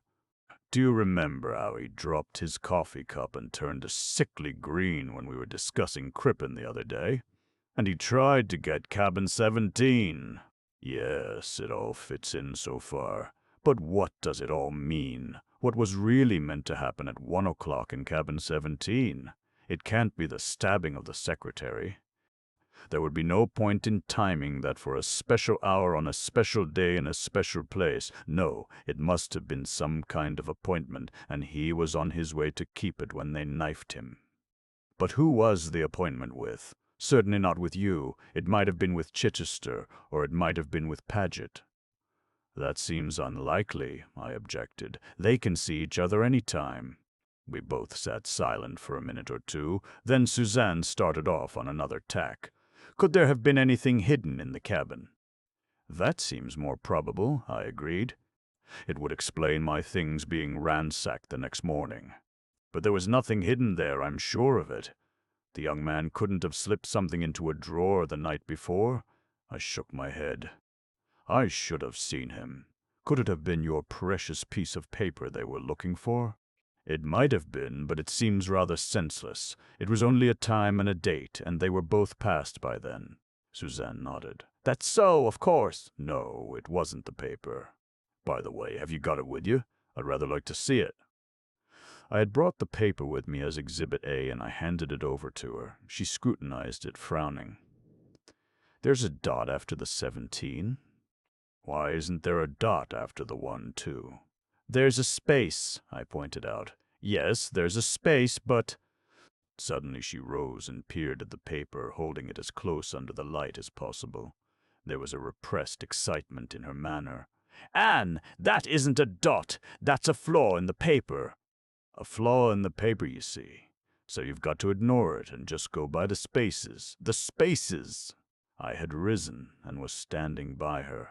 I read out the figures as I now saw them. 171.22. You see, said Suzanne, it's the same, but not quite. It's 1 o'clock still and the 22nd, but it's cabin 71. My cabin, Anne. We stood staring at each other, so pleased with our new discovery and so rapt with excitement that you might have thought we had solved the whole mystery. Then I fell to earth with a bump. But, Suzanne, nothing happened here at 1 o'clock on the 22nd? Her face fell also. No, it didn't. Another idea struck me.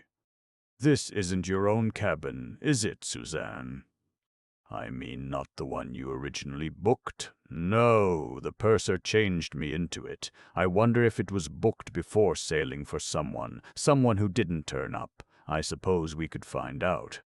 We don't need to find out, gypsy girl, cried Suzanne. I know. The purser was telling me about it. The cabin was booked in the name of Mrs. Gray, but it seems that Mrs. Gray was merely a pseudonym for the famous Madame Nadina. She's a celebrated Russian dancer, you know.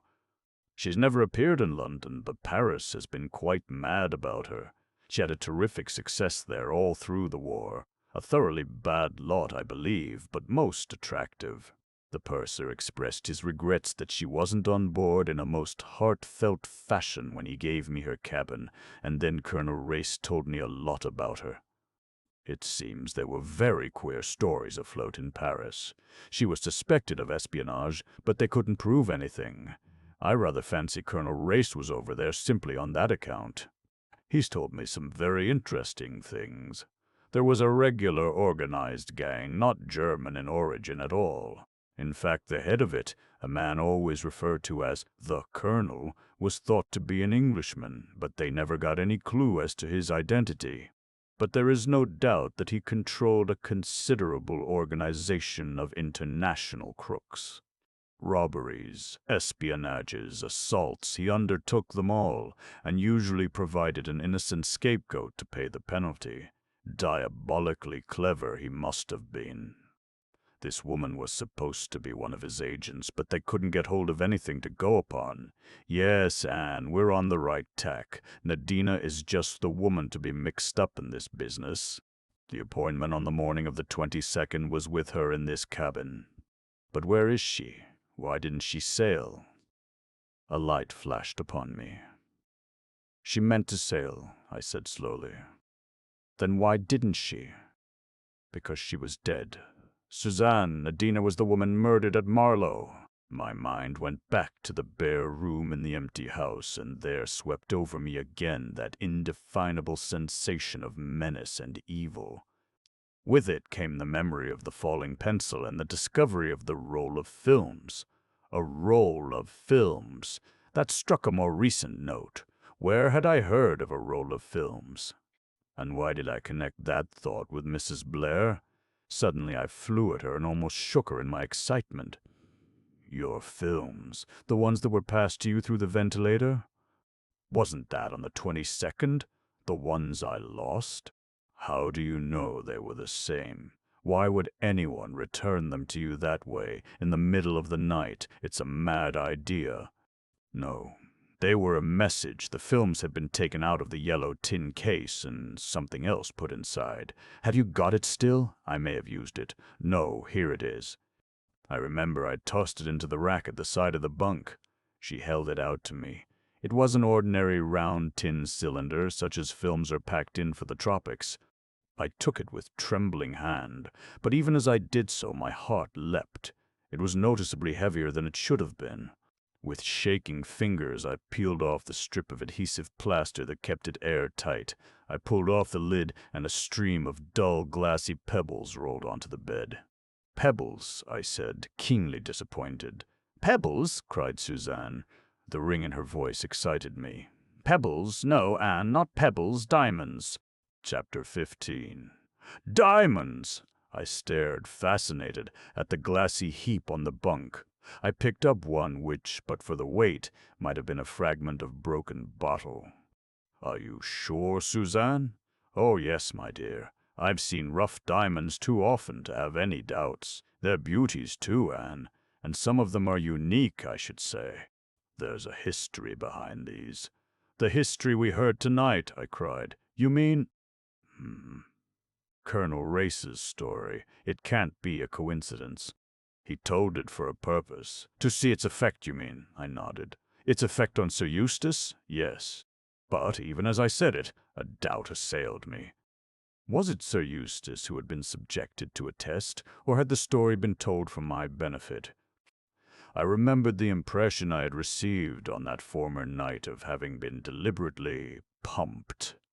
For some reason or other, Colonel Race was suspicious. But where did he come in? What possible connection could he have with the affair? Who is Colonel Race? I asked. That's rather a question, said Suzanne.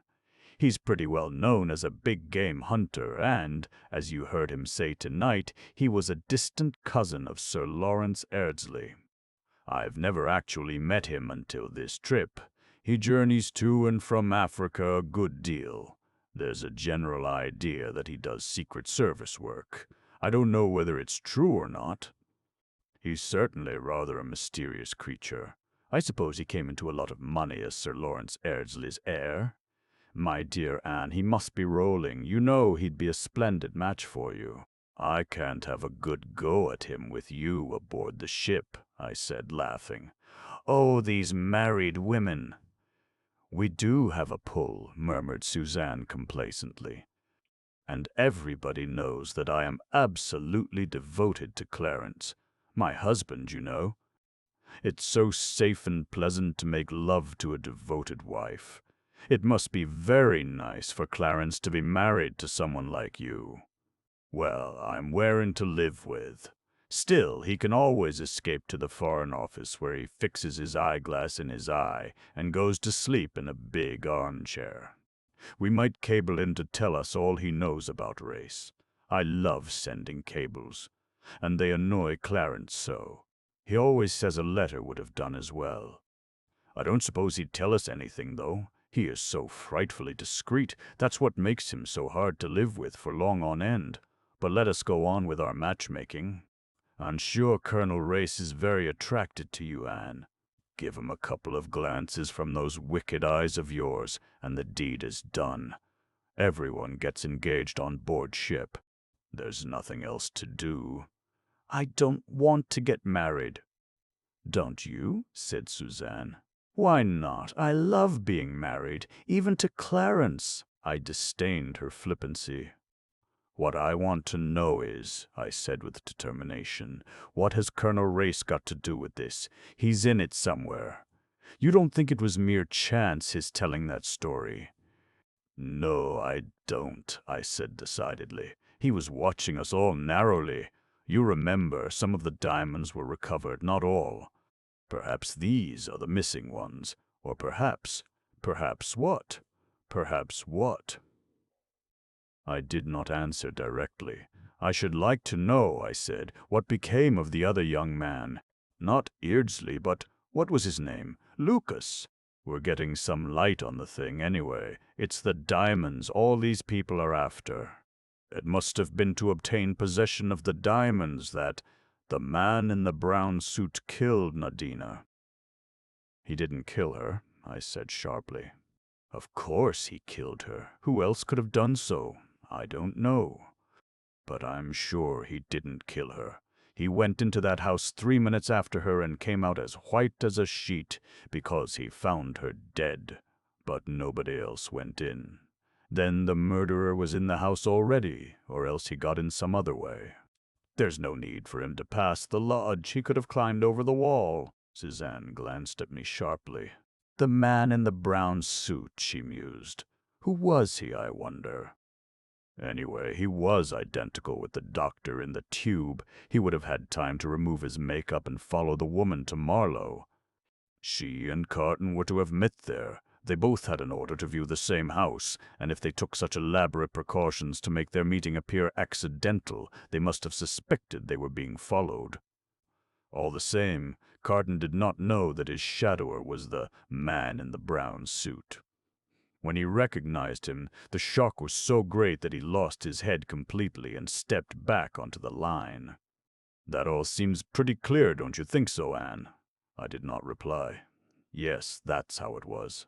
He took the paper from the dead man, and in his hurry to get away, he dropped it. Then he followed the woman to Marlow. What did he do when he left there, when he had killed her? Or, according to you, found her dead? Where did he go? Still, I said nothing. "I wonder now," said Suzanne musingly, "is it possible that he induced Sir Eustace Pedlar to bring him on board as his secretary? It would be a unique chance of getting safely out of England and dodging the hue and cry. But how did he square Sir Eustace? It looks as though he had some hold over him." "Or over Paget," I suggested in spite of myself. "You don't seem to like Paget, Anne. Sir Eustace says he's a most capable and hard-working young man, and really he may be for all we know against him. Well, to continue my surmises. Raeburn is the man in the brown suit." He had read the paper he dropped. "Therefore, misled by the dot as you were, he attempts to reach cabin 17 at 1 o'clock on the 22nd, having previously tried to get possession of the cabin through Paget. On the way there, somebody knifes him." "Who?" I interpolated. "Chichester. Yes, it all fits in. Cable to Lord Nasby that you have found, the man in the brown suit, and your fortune's made, Anne. There are several things you've overlooked." "What things?" "Raeburn's got a scar, I know. But a scar can be faked easily enough. He's the right height and build. What's the description of the head with which you pulverized them at Scotland Yard?"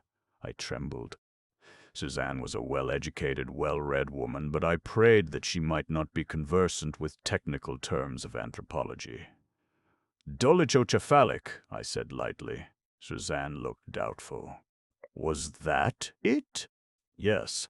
Long-headed, you know, a head whose width is less than 75% of its length," I explained fluently. There was a pause.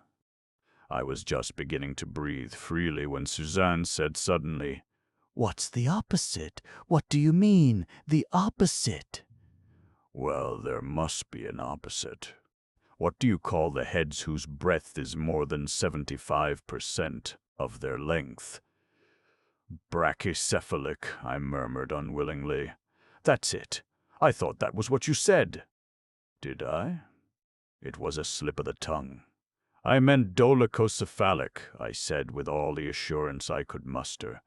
Suzanne looked at me searchingly. Then she laughed. "You lie very well, gypsy girl, but it will save time and trouble now if you tell me all about it." "There's nothing to tell," I said unwillingly. "Isn't there?" said Suzanne gently. "I suppose I shall have to tell you," I said slowly. "I'm not ashamed of it. You can't be ashamed of something that just happens to you. That's what he did. He was detestable, rude, and ungrateful, but that I think I understand. It's like a dog that's been chained up or badly treated. It'll bite anybody. That's what he was like, bitter and snarling. I don't know why I care, but I do. I care horribly. Just seeing him has turned my whole life upside down. I love him. I want him. I'll walk all over Africa barefoot till I find him, and I'll make him care for me. I'd die for him. I'd work for him, slave for him, steal for him, even beg or borrow for him. There, now you know." Suzanne looked at me for a long time. "You're very un-English, gypsy girl," she said at last. "There's not a scrap of the sentimental about you. I've never met anyone who was at once so practical and so passionate.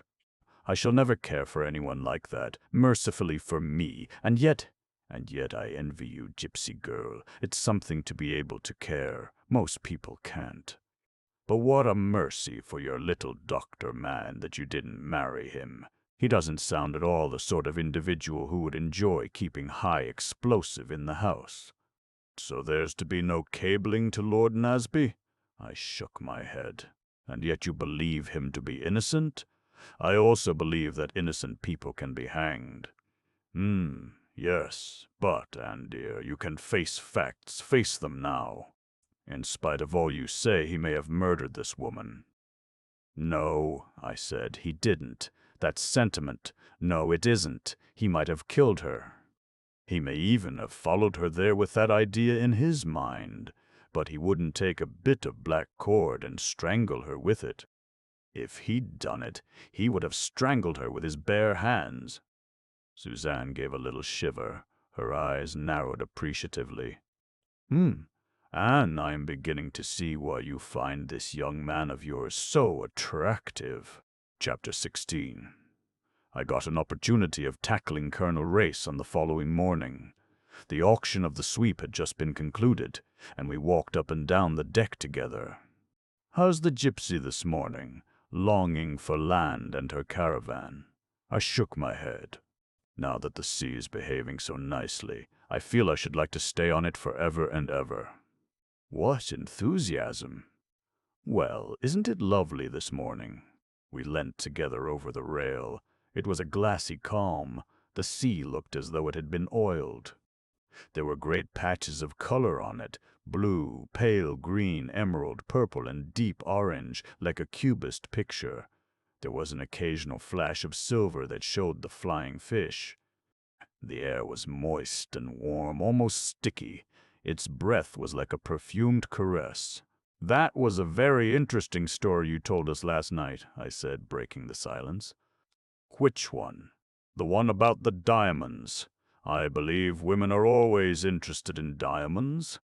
Of course we are. By the way, what became of the other young man? You said there were two of them. Young Lucas? Well, of course, they couldn't prosecute one without the other, so he went scot-free, too. And what happened to him? Eventually, I mean. Does anyone know? Colonel Race was looking straight ahead of them out to sea. His face was as devoid of expression as a mask, but I had an idea that he did not like my questions. Nevertheless, he replied readily enough. He went to the war and acquitted himself bravely. He was reported missing and wounded, believed killed. That told me what I wanted to know. I asked no more, but more than ever I wondered how much Colonel Race knew. The part he was playing in all this puzzled me. One other thing I did. That was to interview the night steward. With a little financial encouragement, I soon got him to talk. The lady wasn't frightened, was she, miss? It seemed a harmless sort of joke. A bet, or so I understood. I got it all out of him, little by little. On the voyage from Cape Town to England, one of the passengers had handed him a roll of films with instructions that they were to be dropped onto the bunk in cabin 71 at 1 a.m. on January 22nd on the outward journey. A lady would be occupying the cabin, and the affair was described as a bet. I gathered that the steward had been liberally paid for his part in the transaction. The lady's name had not been mentioned. Of course, as Mrs. Blair went straight into cabin 71, interviewing the purser as soon as she got on board. It never occurred to the steward that she was not the lady in question. The name of the passenger who had arranged the transaction was Carton, and his description tallied exactly with that of the man killed on the tube. So one mystery, at all events, was cleared up, and the diamonds were obviously the key to the whole situation. Those last days on the Kilmorden seemed to pass very quickly. As we drew nearer and nearer to Cape Town, I was forced to consider carefully my future plans. There were so many people I wanted to keep an eye on. Mr. Chichester, Sir Eustace, and his secretary, and— Yes, Colonel Race, what was I to do about it? Naturally, it was Chichester who had first claim on my attention. Indeed, I was on the point of reluctantly dismissing Sir Eustace and Mr. Paget from their position of suspicious characters when a chance conversation awakened fresh doubts in my mind. I had not forgotten Mr. Paget's incomprehensible emotion at the mention of Florence. On the last evening on board, we were all sitting on deck, and Sir Eustace addressed a perfectly innocent question to his secretary. I forget exactly what it was, something to do with railway delays in Italy, but at once I noticed that Mr. Paget was displaying the same uneasiness which had caught my attention before. When Sir Eustace claimed Mrs. Blair for a dance, I quickly moved into the chair next to the secretary. I was determined to get to the bottom of the matter. "I have always longed to go to Italy," I said, "and especially to Florence. Didn't you enjoy it very much there?" "Indeed I did, Miss Beddingfeld." "If you will excuse me, there is some correspondence of Sir Eustace's that—" I took hold of him firmly by his coat sleeve. "Oh, you mustn't run away," I cried with the skittish accent of an elderly dowager. "I'm sure Sir Eustace wouldn't like you to leave me alone with no one to talk to." "You never seem to want to talk about Florence. Oh, Mr. Paget, I believe you have a guilty secret." I still had my hand on his arm, and I could feel the sudden start he gave. "Not at all, Miss Beddingfeld, not at all," he said earnestly. "I should be only too delighted to tell you all about it, but there really are some cables." "Oh, Mr. Paget, what a thin pretense. I shall tell Sir Eustace." I got no further. He gave another jump. The man's nerves seemed in a shocking state. "What is it you want to know?" The resigned martyrdom of his tone made me smile inwardly. "Oh, everything! The pictures, the olive trees." I paused, rather at a loss myself. "I suppose you speak Italian?" I resumed. "Not a word, unfortunately, but of course with hall porters and, guides." "Exactly," I hastened to reply. "And which was your favorite picture?" "Oh, the Madonna, Raphael, you know." "Dear old Florence," I murmured sentimentally. "So picturesque on the banks of the Arno, a beautiful river. And the Duomo, you remember the Duomo?" Of course, another beautiful river, is it not?" I hazarded. "Almost more beautiful than the Arno." "Decidedly so, I should say." Emboldened by the success of my little trap, I proceeded further. But there was little room for doubt. Mr. Paget delivered himself into my hands with every word he uttered. The man had never been in Florence in his life. But, if not in Florence, where had he been? In England. Actually in England at the time of the Mill House mystery. I decided on a bold step. "The curious thing is," I said, "that I fancied I had seen you before somewhere. But I must be mistaken, since you were in Florence at the time." And yet, I studied him frankly. There was a hunted look in his eyes. He passed his tongue over his dry lips. Where, did I think I had seen you?" I finished for him. "At Marlow." "You know Marlow?" "Why, of course, how stupid of me. Sir Eustace has a house there." But with an incoherent, muttered excuse, my victim rose and fled. That night I invaded Suzanne's cabin, alight with excitement. "You see, Suzanne," I urged as I finished my tale, "he was in England, in Marlow, at the time of the murder." "Are you so sure now that the man in the brown suit is guilty?" "I'm sure of one thing," said Suzanne, twinkling unexpectedly. what's that? "That the man in the brown suit is better looking than poor Mr. Paget. No, Anne, don't get cross. I was only teasing. Sit down here. Joking apart, I think you've made a very important discovery. Up till now, we've considered Paget as having an alibi. Now we know he hasn't." "Exactly," I said.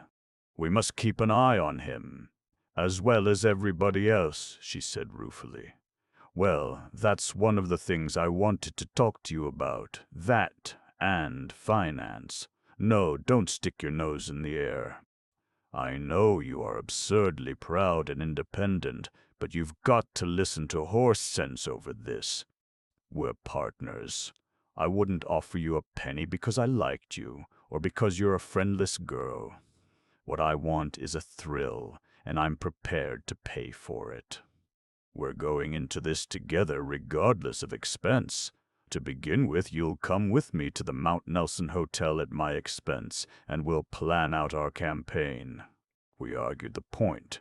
In the end, I gave in. But I didn't like it. I wanted to do the thing on my own. "That's settled," said Suzanne at last, getting up and stretching herself with a big yawn. "I'm exhausted with my own eloquence. Now then, let us discuss our victims." "Mr. Chichester is going on to Durban. Sir Eustace is going to the Mount Nelson Hotel in Cape Town and then up to Rhodesia. He's going to have a private car on the railway, and in a moment of expansion, after his fourth glass of champagne the other night, he offered me a place in it. I dare say he didn't really mean it, but, all the same, he can't very well back out if I hold him to it." "Good," I approved. "You keep an eye on Sir Eustace and Paget, and I take on Chichester. But what about Colonel Race?" Suzanne looked at me queerly. "Anne, you can't possibly suspect." "I do. I suspect everybody. I'm in the mood when one looks round for the most unlikely person." "Colonel Race is going to Rhodesia too," said Suzanne thoughtfully. "If we could arrange for Sir Eustace to invite him also. You can manage it. You can manage anything." "I love butter," purred Suzanne. We parted on the understanding that Suzanne should employ her talents to the best advantage. I felt too excited to go to bed immediately. It was my last night on board. Early tomorrow morning we should be in Table Bay. I slipped up on deck. The breeze was fresh and cool. The boat was rolling a little in the choppy sea. The decks were dark and deserted. It was after midnight. I leaned over the rail, watching the phosphorescent trail of foam. Ahead of us lay Africa. We were rushing towards it through the dark water. I felt alone in a wonderful world. Wrapped in a strange peace, I stood there, taking no heed of time, lost in a dream. And suddenly I had a curious, intimate premonition of danger. I had heard nothing, but I swung round instinctively. A shadowy form had crept up behind me. As I turned, it sprang. One hand gripped my throat, stifling any cry I might have uttered. I fought desperately, but I had no chance. I was half choking from the grip on my throat, but I bit and clung and scratched in the most approved feminine fashion. The man was handicapped by having to keep me from crying out. If he had succeeded in reaching me unawares, it would have been easy enough for him to sling me overboard with a sudden heave. The sharks would have taken care of the rest. Struggle as I would, I felt myself weakening.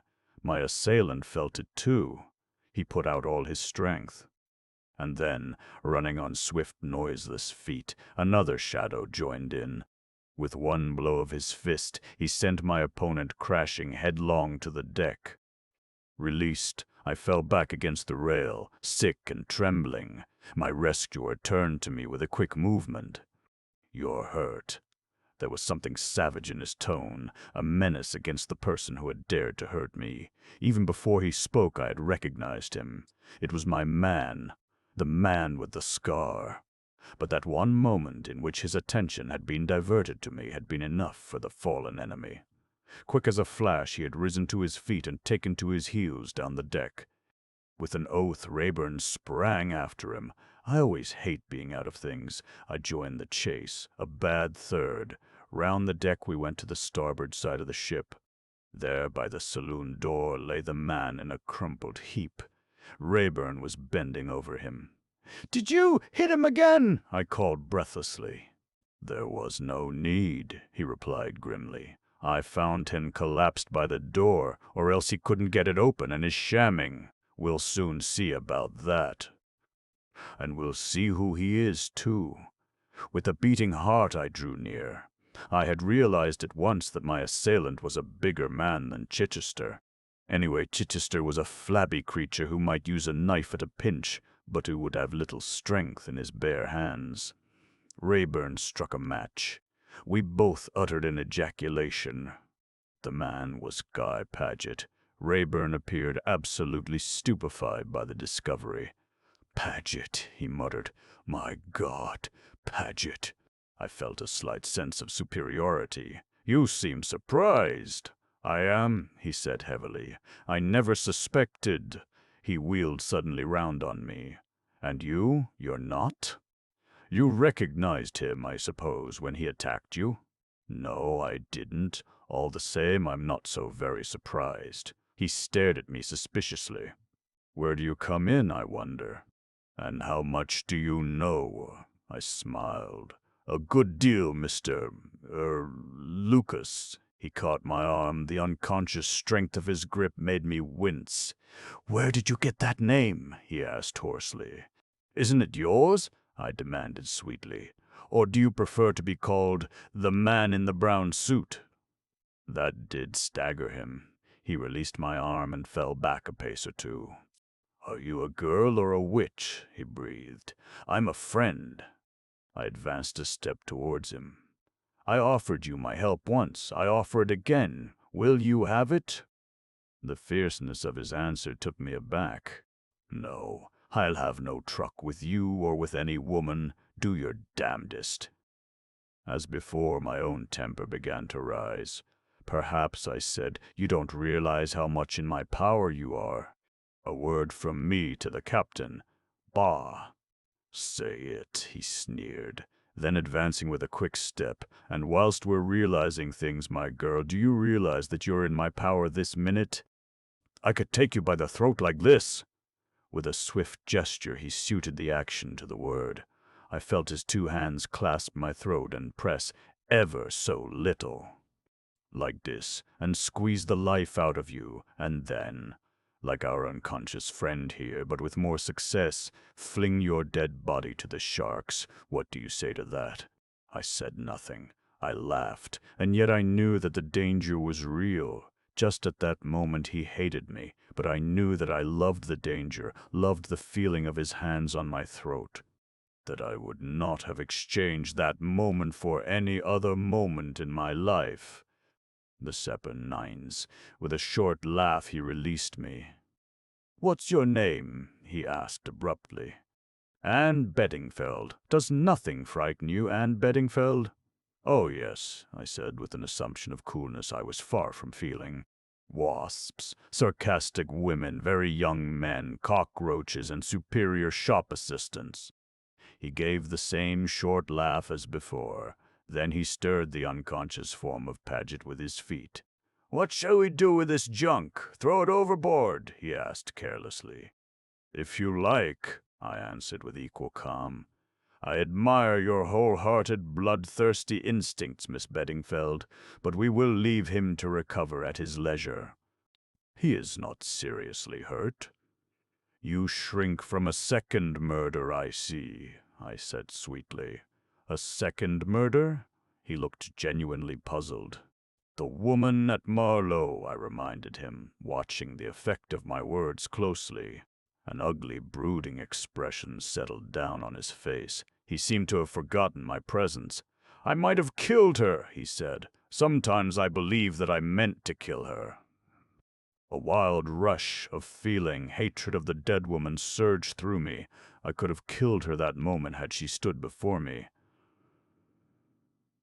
For he must have loved her once. He must to have felt like that. I regained control of myself and spoke in my normal voice. "We seem to have said all there is to be said, except good night.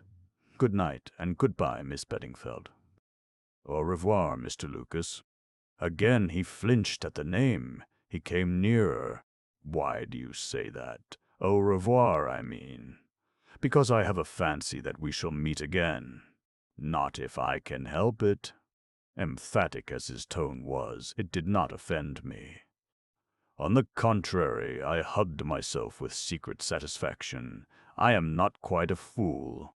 "All the same," I said gravely, "I think we shall." "Why?"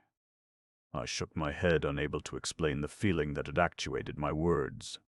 "I never wish to see you again," he said suddenly and violently. It was really a very rude thing to say, but I only laughed softly and slipped away into the darkness. I heard him start after me and then pause, and a word floated down the deck. "I think it was a witch." Chapter 17. Extract from the diary of Sir Eustace Pedlar, Mount Nelson Hotel, Cape Town. It is really the greatest relief to get off the Kilmorden. The whole time that I was on board, I was conscious of being surrounded by a network of intrigue. To put the lid on everything, Guy Paget must needs engage in a drunken brawl the last night. It is all very well to explain it away, but that is what it actually amounts to. What else would you think if a man comes to you with a lump the size of an egg on the side of his head and an eye colored all the tints of the rainbow? Of course, Paget would insist on trying to be mysterious about the whole thing. According to him, you would think his black eye was the direct result of his devotion to my interests. His story was extraordinarily vague and rambling, and it was a long time before I could make head or tail of it. To begin with, it appears he caught sight of a man behaving suspiciously. Those are Paget's words. He has taken them straight from the pages of a German spy story.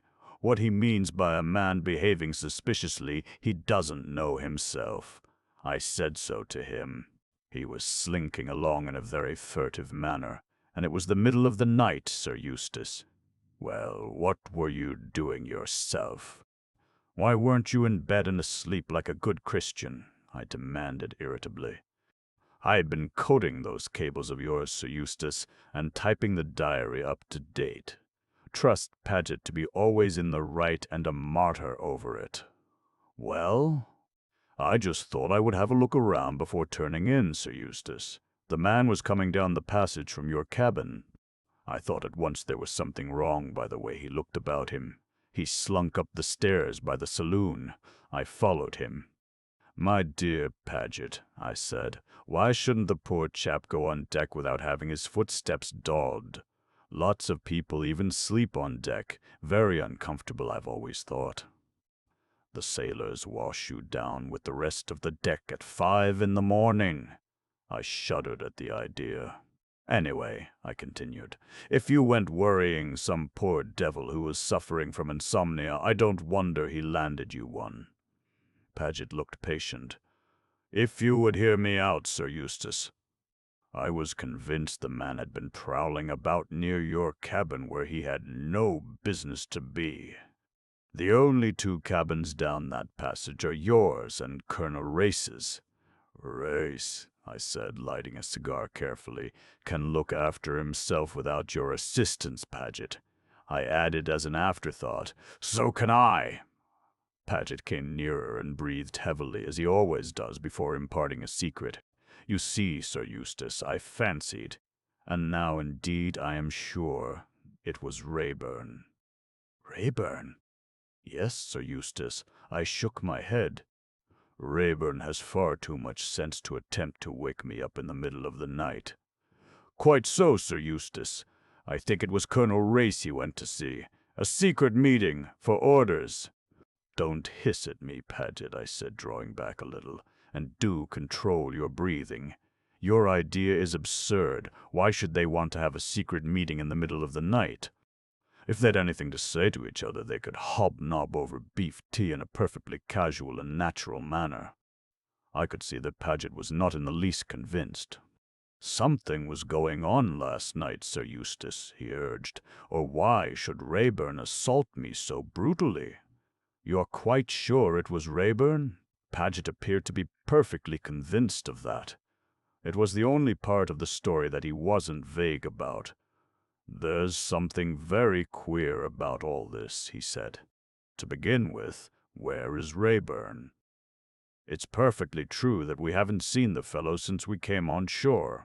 He did not come up to the hotel with us. I decline to believe that he is afraid of Paget, however. Altogether, the whole thing is very annoying. One of my secretaries has vanished into the blue, and the other looks like a disreputable prize fighter.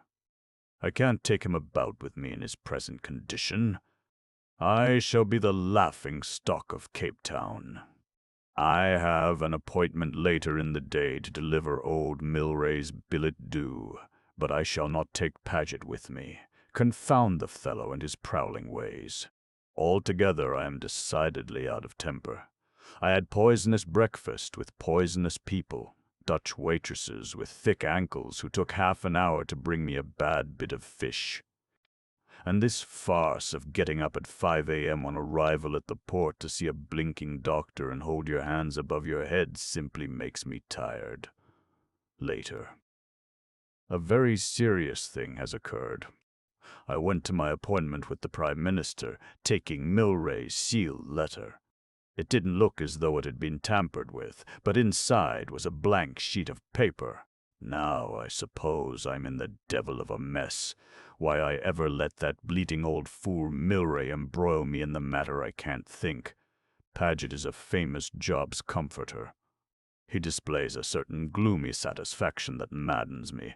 Also, he has taken advantage of my perturbation to saddle me with the stationery trunk.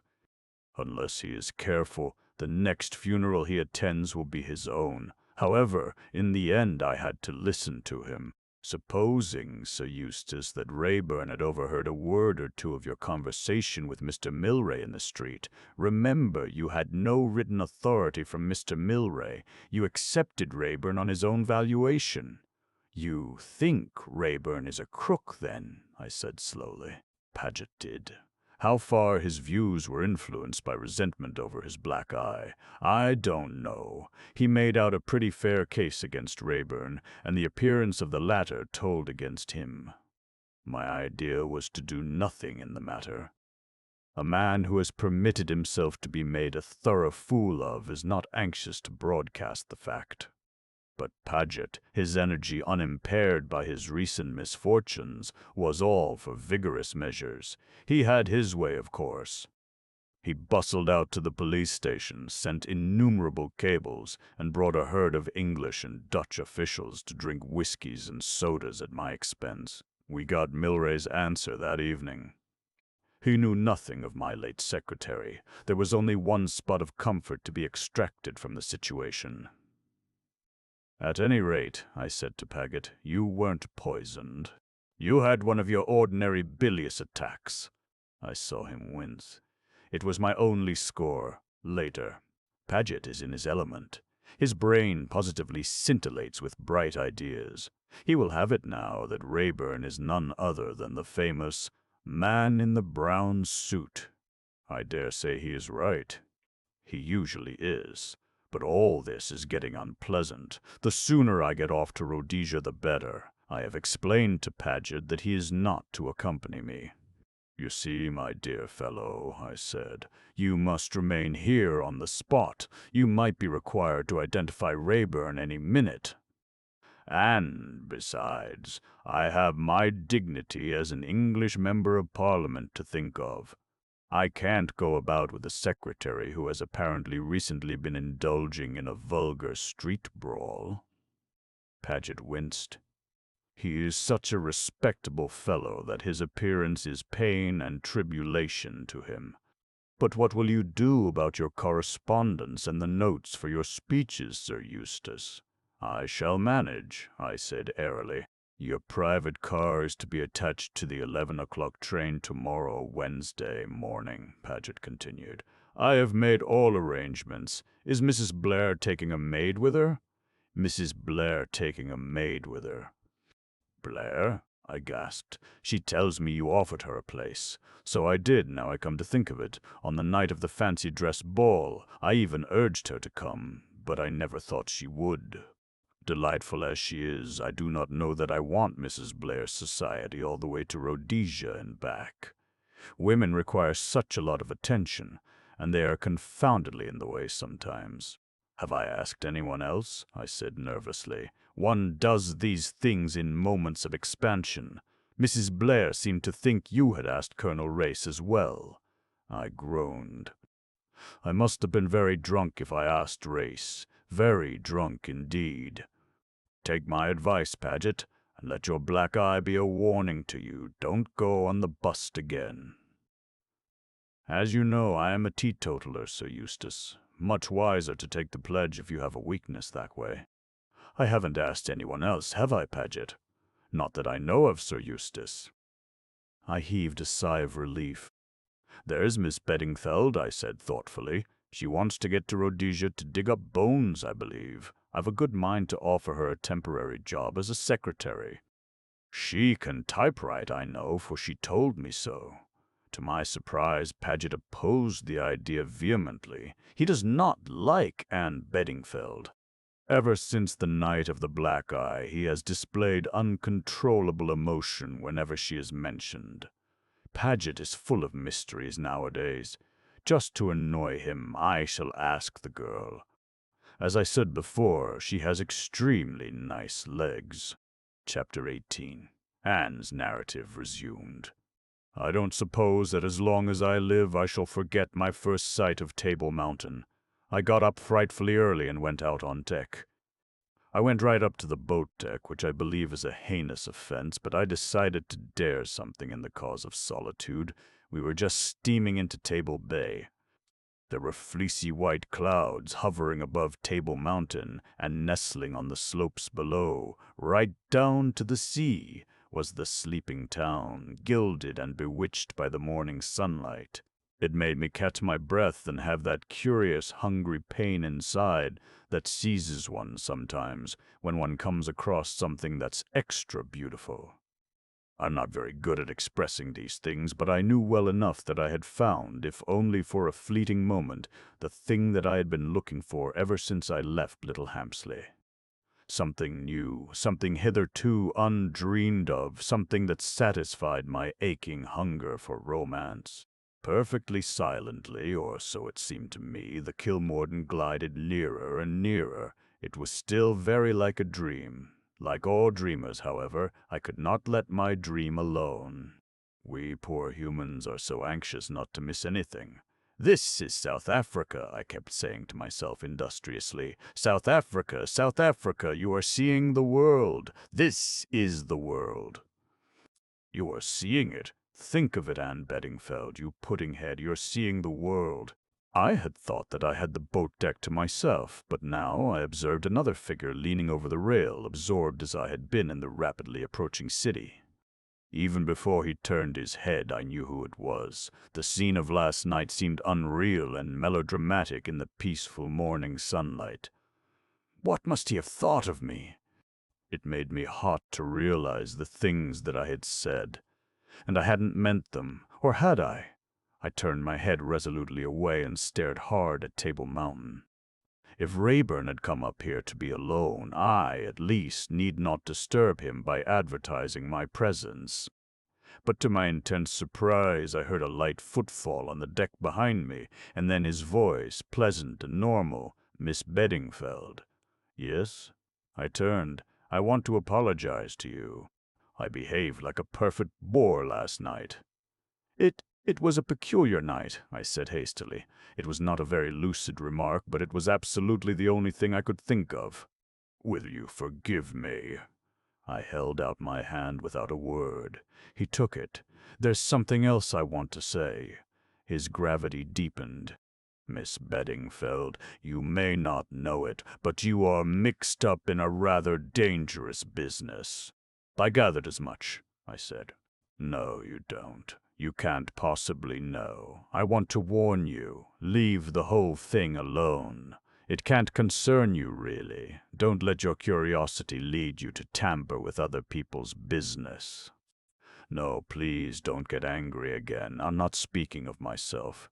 You've no idea of what you might come up against. These men will stop at nothing. They are absolutely ruthless. Already you're in danger. Look at last night. They fancy you know something. Your only chance is to persuade them that they're mistaken. But be careful. Always be on the lookout for danger, and, look here, if at any time you should fall into their hands, don't try and be clever. Tell the whole truth. It will be your only chance." "You make my flesh creep, Mr. Rayburn," I said with some truth. "Why do you take the trouble to warn me?" He did not answer for some minutes. Then he said in a low voice, "It may be the last thing I can do for you.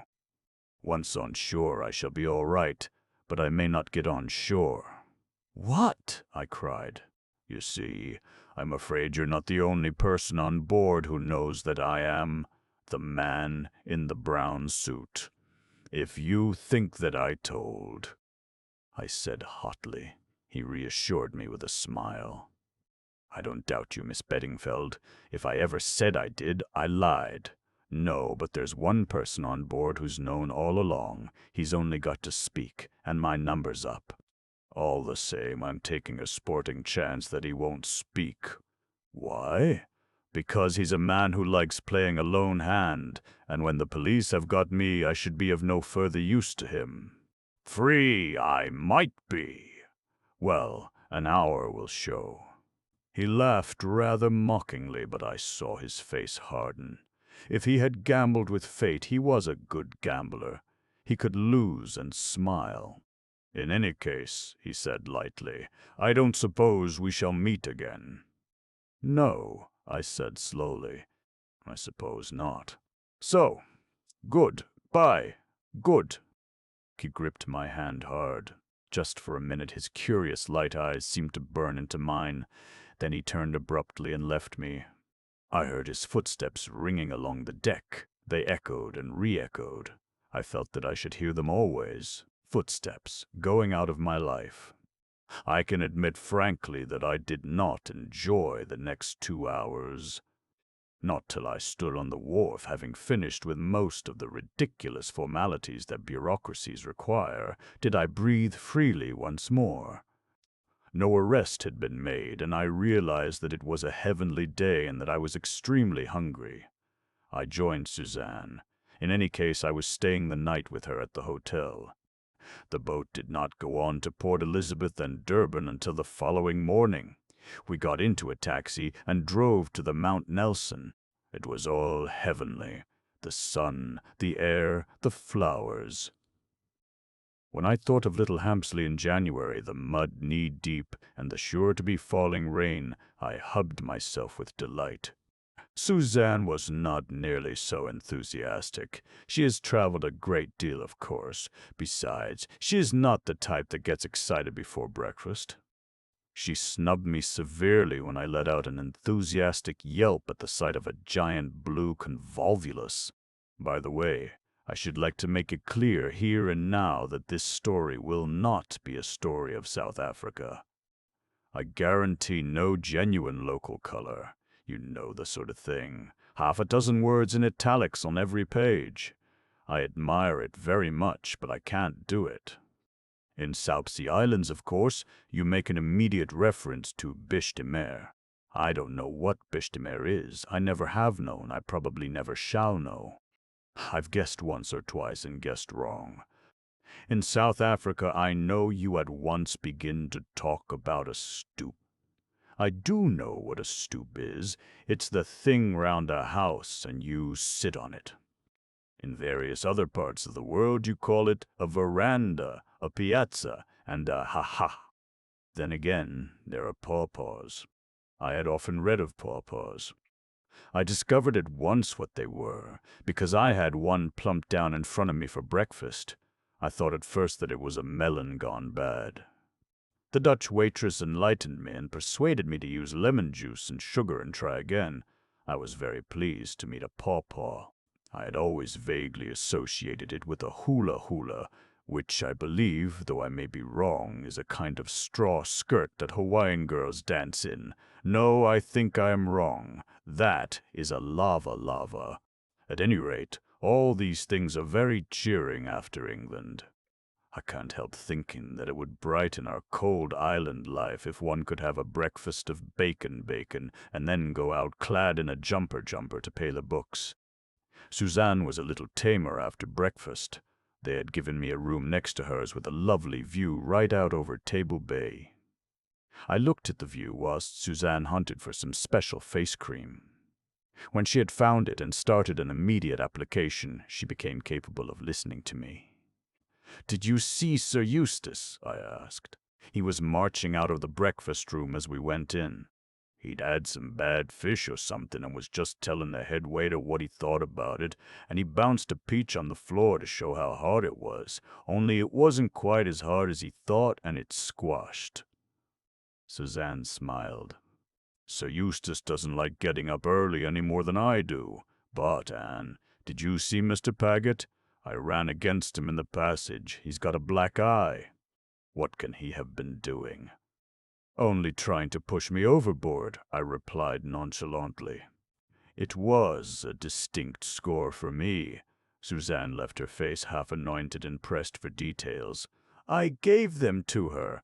It all gets more and more mysterious, she cried. I thought I was going to have the soft job sticking to Sir Eustace, and that you would have all the fun with the Reverend Edward Chichester. But now I'm not so sure. I hope Paget won't push me off the train some dark night. I think you're still above suspicion, Suzanne, but if the worst happens, I'll wire to Clarence. That reminds me, give me a cable form. Let me see now, what shall I say? Implicated in the most thrilling mystery, please send me £1,000 at once, Suzanne. I took the form from her and pointed out that she could eliminate a "the" and "a" and, possibly, if she didn't care about being polite, a "please." Suzanne, however, appears to be perfectly reckless in money matters. Instead of attending to my economical suggestions, she added 3 words more, enjoying myself hugely. Suzanne was engaged to lunch with friends of hers who came to the hotel about 11 o'clock to fetch her. I was left to my own devices. I went down through the grounds of the hotel, crossed the tram lines, and followed a cool, shady avenue right down till I came to the main street. I strolled about, seeing the sights, enjoying the sunlight and the black-faced sellers of flowers and fruits. I also discovered a place where they had the most delicious ice cream sodas. Finally, I bought a 6-penny basket of peaches and retraced my steps to the hotel. To my surprise and pleasure, I found a note awaiting me. It was from the curator of the museum. He had read of my arrival on the Kilmorden, in which I was described as the daughter of the late Professor Beddingfeld.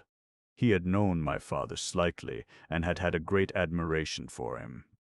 He went on to say that his wife would be delighted if I would come out and have tea with them that afternoon at their villa at Muizenberg. He gave me instructions for getting there. It was pleasant to think that poor Papa was still remembered and highly thought of. I foresaw that I would have to be personally escorted round the museum before I left Cape Town, but I risked that. To most people it would have been a treat. But one can have too much of a good thing if one is brought up on it, morning, noon, and night. I put on my best hat, one of Suzanne's cast-offs, and my least crumpled white linen, and started off after lunch.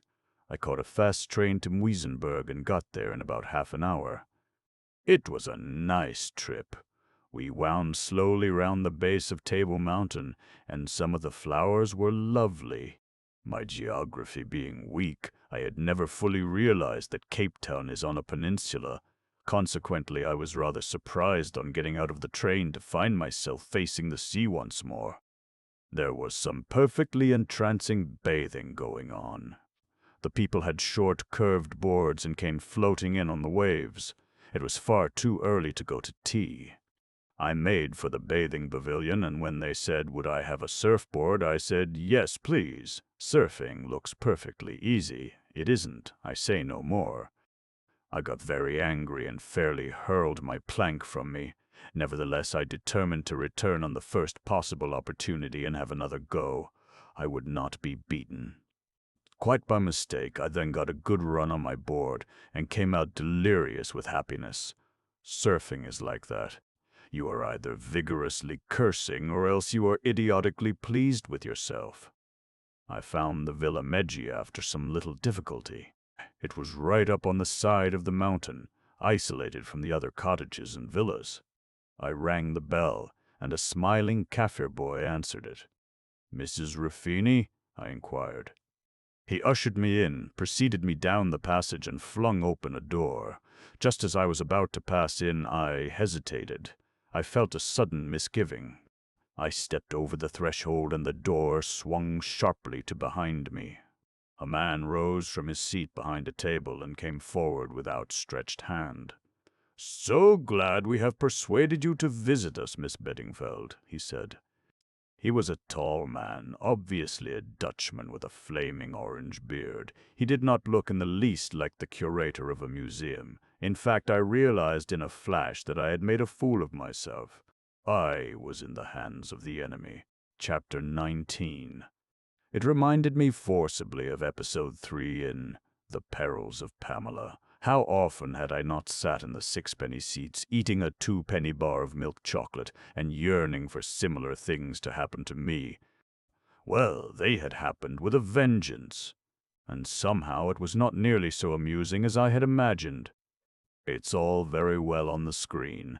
You have the comfortable knowledge that there's bound to be an episode 4.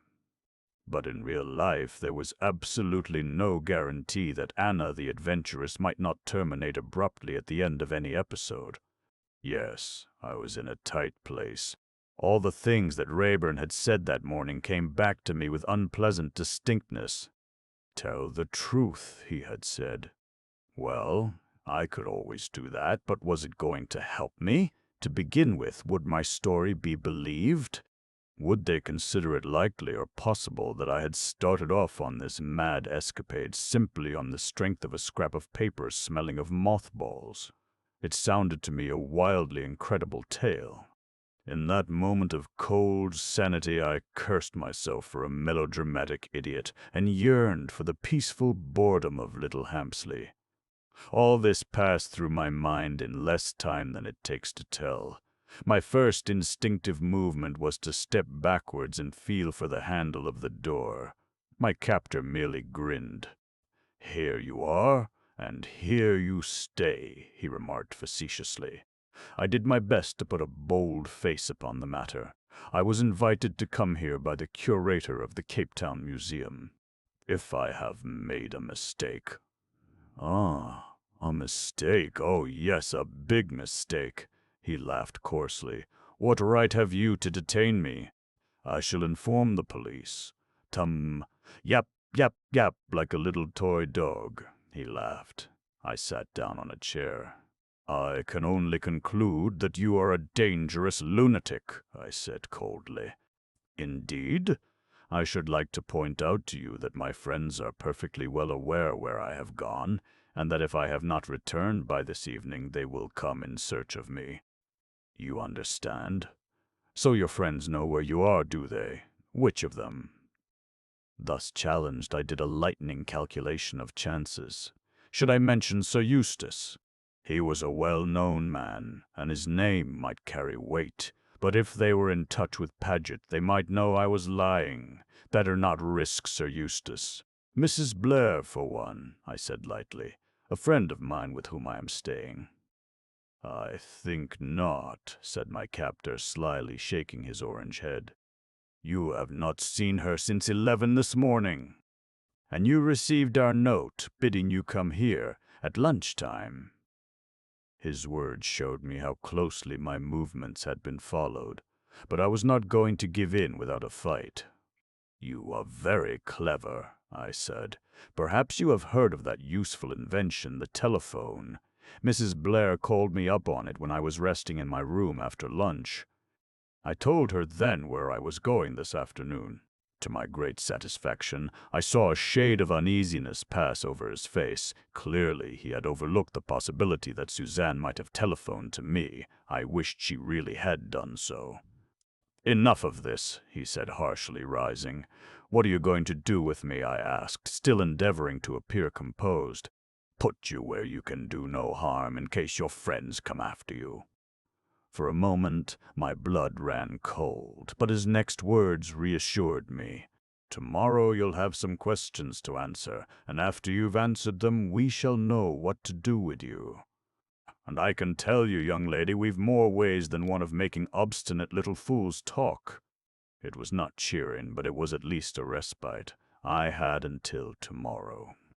This man was clearly an underling obeying the orders of a superior. Could that superior by any chance be Paget? He called, and 2 Kaffirs appeared. I was taken upstairs. Despite my struggles, I was gagged and then bound hand and foot. The room into which they had taken me was a kind of attic right under the roof. It was dusty and showed little signs of having been occupied. The Dutchman made a mock bow and withdrew, closing the door behind him. I was quite helpless.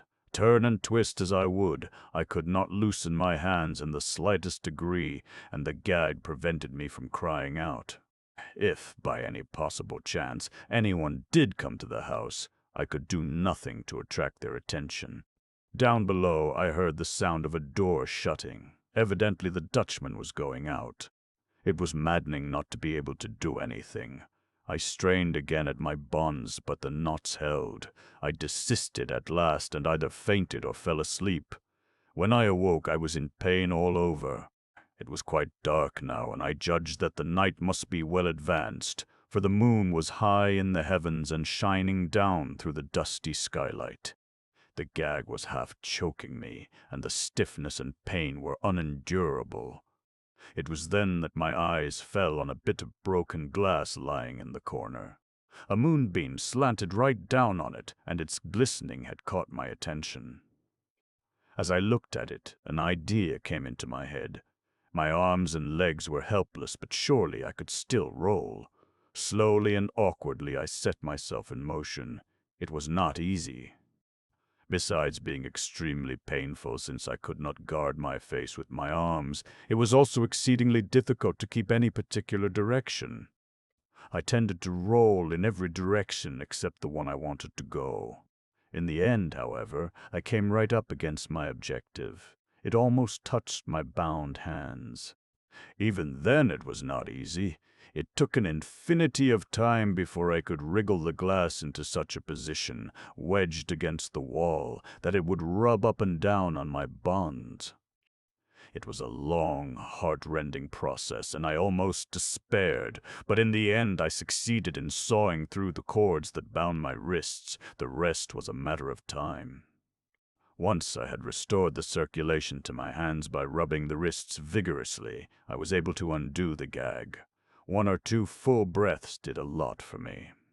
Very soon I had undone the last knot, though even then it was some time before I could stand on my feet, but at last I stood erect, swinging my arms to and fro to restore the circulation, and wishing above all things that I could get hold of something to eat. I waited about a quarter of an hour to be quite sure of my recovered strength. Then I tiptoed noiselessly to the door. As I had hoped, it was not locked, only latched. I unlatched it and peeped cautiously out.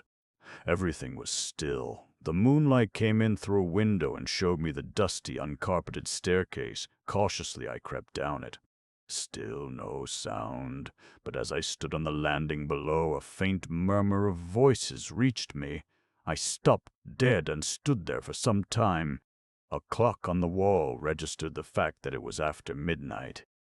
I was fully aware of the risks I might run if I descended lower, but my curiosity was too much for me. With infinite precautions I prepared to explore. I crept softly down the last flight of stairs and stood in the square hall. I looked round me, and then caught my breath with a gasp. A Kaffir boy was sitting by the hall door. He had not seen me. Indeed, I soon realized by his breathing that he was fast asleep. Should I retreat, or should I go on? The voices came from the room I had been shown into on arrival. One of them was that of my Dutch friend. The other I could not for the moment recognize, though it seemed vaguely familiar. In the end, I decided that it was clearly my duty to hear all I could. I must risk the Kaffir boy waking up. I crossed the hall noiselessly and knelt by the study door. For a moment or two I could hear no better. The voices were louder, but I could not distinguish what they said. I applied my eye to the keyhole instead of my ear. As I had guessed, one of the speakers was the big Dutchman. The other man was sitting outside my circumscribed range of vision. Suddenly he rose to get himself a drink. His back, black-clad and decorous, came into view. Even before he turned round, I knew who he was. "Mr. Chichester!" Now I began to make out the words. "All the same, it is dangerous. Suppose her friends come after her." It was the big man speaking. Chichester answered him. He had dropped his clerical voice entirely. No wonder I had not recognized it. All bluff. They haven't an idea where she is. She spoke very positively. I dare say. I've looked into the matter and we've nothing to fear. Anyway, it's the Colonel's orders. You don't want to go against them, I suppose? The Dutchman ejaculated something in his own language. I judged it to be a hasty disclaimer. But why not knock her on the head? He growled. It would be simple. The boat is all ready. She could be taken out to sea? Yes, said Chichester meditatively. That is what I should do. She knows too much, that is certain. But the Colonel is a man who likes to play a lone hand, though no one else must do so. Something in his own words seemed to awaken a memory that annoyed him. He wants information of some kind from this girl. He had paused before the information, and the Dutchman was quick to catch him up. Information? Something of the kind. Diamonds, I said to myself. And now, continued Chichester, give me the lists. For a long time their conversation was quite incomprehensible to me. It seemed to deal with large quantities of vegetables. Dates were mentioned, prices, and various names of places which I did not know. It was quite half an hour before they had finished their checking and counting. Good, said Chichester, and there was a sound as though he pushed back his chair. I will take these with me for the Colonel to see. When do you leave? 10 o'clock tomorrow morning will do. Do you want to see the girl before you go? No. There are strict orders that no one is to see her until the Colonel comes. Is she all right? I looked in on her when I came in for dinner. She was asleep, I think. What about food? A little starvation will do no harm. The Colonel will be here sometime tomorrow. She will answer questions better if she is hungry. No one had better go near her till then. Is she securely tied up? The Dutchman laughed. What do you think? They both laughed. So did I under my breath. Then, as the sound seemed to betoken that they were about to come out of the room, I beat a hasty retreat. I was just in time. As I reached the head of the stairs, I heard the door of the room open, and at the same time the Kaffir stirred and moved. My retreat by the way of the hall door was not to be thought of. I retired prudently to the attic, gathered my bonds round me, and lay down again on the floor, in case they should take it into their heads to come and look at me. They did not do so, however. After about an hour I crept down the stairs, but the Kaffir by the door was awake and humming softly to himself. I was anxious to get out of the house, but I did not quite see how to manage it. In the end I was forced to retreat to the attic again. The Kaffir was clearly on guard for the night. I remained there patiently all through the sounds of early morning preparation. The men breakfasted in the hall. I could hear their voices distinctly floating up the stairs. I was getting thoroughly unnerved. How on earth was I to get out of the house? I counseled myself to be patient. A rash move might spoil everything. After breakfast came the sounds of Chichester departing. To my intense relief, the Dutchman accompanied him. I waited breathlessly. Breakfast was being cleared away. The work of the house was being done. At last, the various activities seemed to die down. I slipped out from my lair once more. Very carefully, I crept down the stairs. The hall was empty. Like a flash, I was across it, had unlatched the door, and was outside in the sunshine. I ran down the drive like one possessed. Once outside, I resumed a normal walk. People stared at me curiously, and I do not wonder. My face and clothes must have been covered in dust from rolling about in the attic. At last I came to a garage. I went in. I have met with an accident, I explained. I want a car to take me to Cape Town at once. I must catch the boat to Durban. I had not long to wait. 10 minutes later I was speeding along in the direction of Cape Town. I must know if Chichester was on the boat. Whether to sail on her myself or not I could not determine, but in the end I decided to do so. Chichester would not know that I had seen him in the villa at Muizenberg. He would doubtless lay further traps for me, but I was forewarned. And he was the man I was after, the man who was seeking the diamonds on behalf of the mysterious colonel. Alas, for my plans! As I arrived at the docks, the Kilmorden castle was steaming out to sea, and I had no means of knowing whether Chichester had sailed on her or not. Chapter 20. I drove to the hotel. There was no one in the lounge that I knew. I ran upstairs and tapped on Suzanne's door. Her voice bade me come in. When she saw who it was, she literally fell on my neck. "Anne, dear, where have you been? I've been worried to death about you." "What have you been doing? Having adventures," I replied. Episode 3 of The Perils of Pamela. I told her the whole story. She gave vent to a deep sigh when I finished. "Why do these things always happen to you?" she demanded plaintively. "Why does no one gag me and bind me hand and foot?" "You wouldn't like it if they did," I assured her. "To tell you the truth, I'm not nearly so keen on having adventures myself as I was. A little of that sort of thing goes a long way." Suzanne seemed unconvinced. An hour or two of gagging and binding would have changed her views quickly enough. Suzanne likes thrills, but she hates being uncomfortable. "And what are we all doing now?" she asked. "I don't quite know," I said thoughtfully. "You still go to Rhodesia, of course, to keep an eye on Paget." Pause. "And you?" That was just my difficulty. Had Chichester gone on the Kilmorden, or had he not? Did he mean to carry out his original plan of going to Durban? The hour of his leaving Muizenberg seemed to point to an affirmative answer to both questions. In that case, I might go to Durban by train. I fancied that I should get there before the boat. On the other hand, if the news of my escape were wired to Chichester, and also the information that I had left Cape Town for Durban, nothing was simpler for him than to leave the boat at either Port Elizabeth or East London, and so give me the slip. It was rather a knotty problem. "We'll inquire about trains to Durban anyway," I said. "And it's not too late for morning tea," said Suzanne. "We'll have it in the lounge." The Durban train left at 8:15 that evening, so they told me at the office. For the moment I postponed decision and joined Suzanne for somewhat belated 11 o'clock tea. "Do you feel that you would really recognize Chichester again? In any other disguise, I mean?" asked Suzanne. I shook my head ruefully. "I certainly didn't recognize him as the stewardess, and never should have but for your drawing." "The man's a professional actor, I'm sure of it," said Suzanne thoughtfully. "His makeup is perfectly marvelous. He might come off the boat as a navvy or something, and you'd never spot him." "You're very cheering," I said.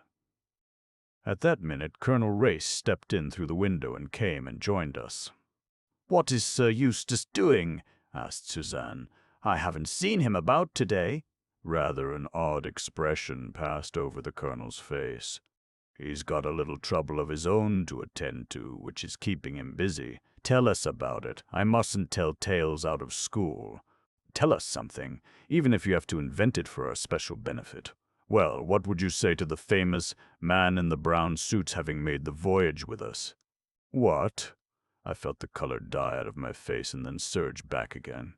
Fortunately, Colonel Race was not looking at me. It's a fact, I believe.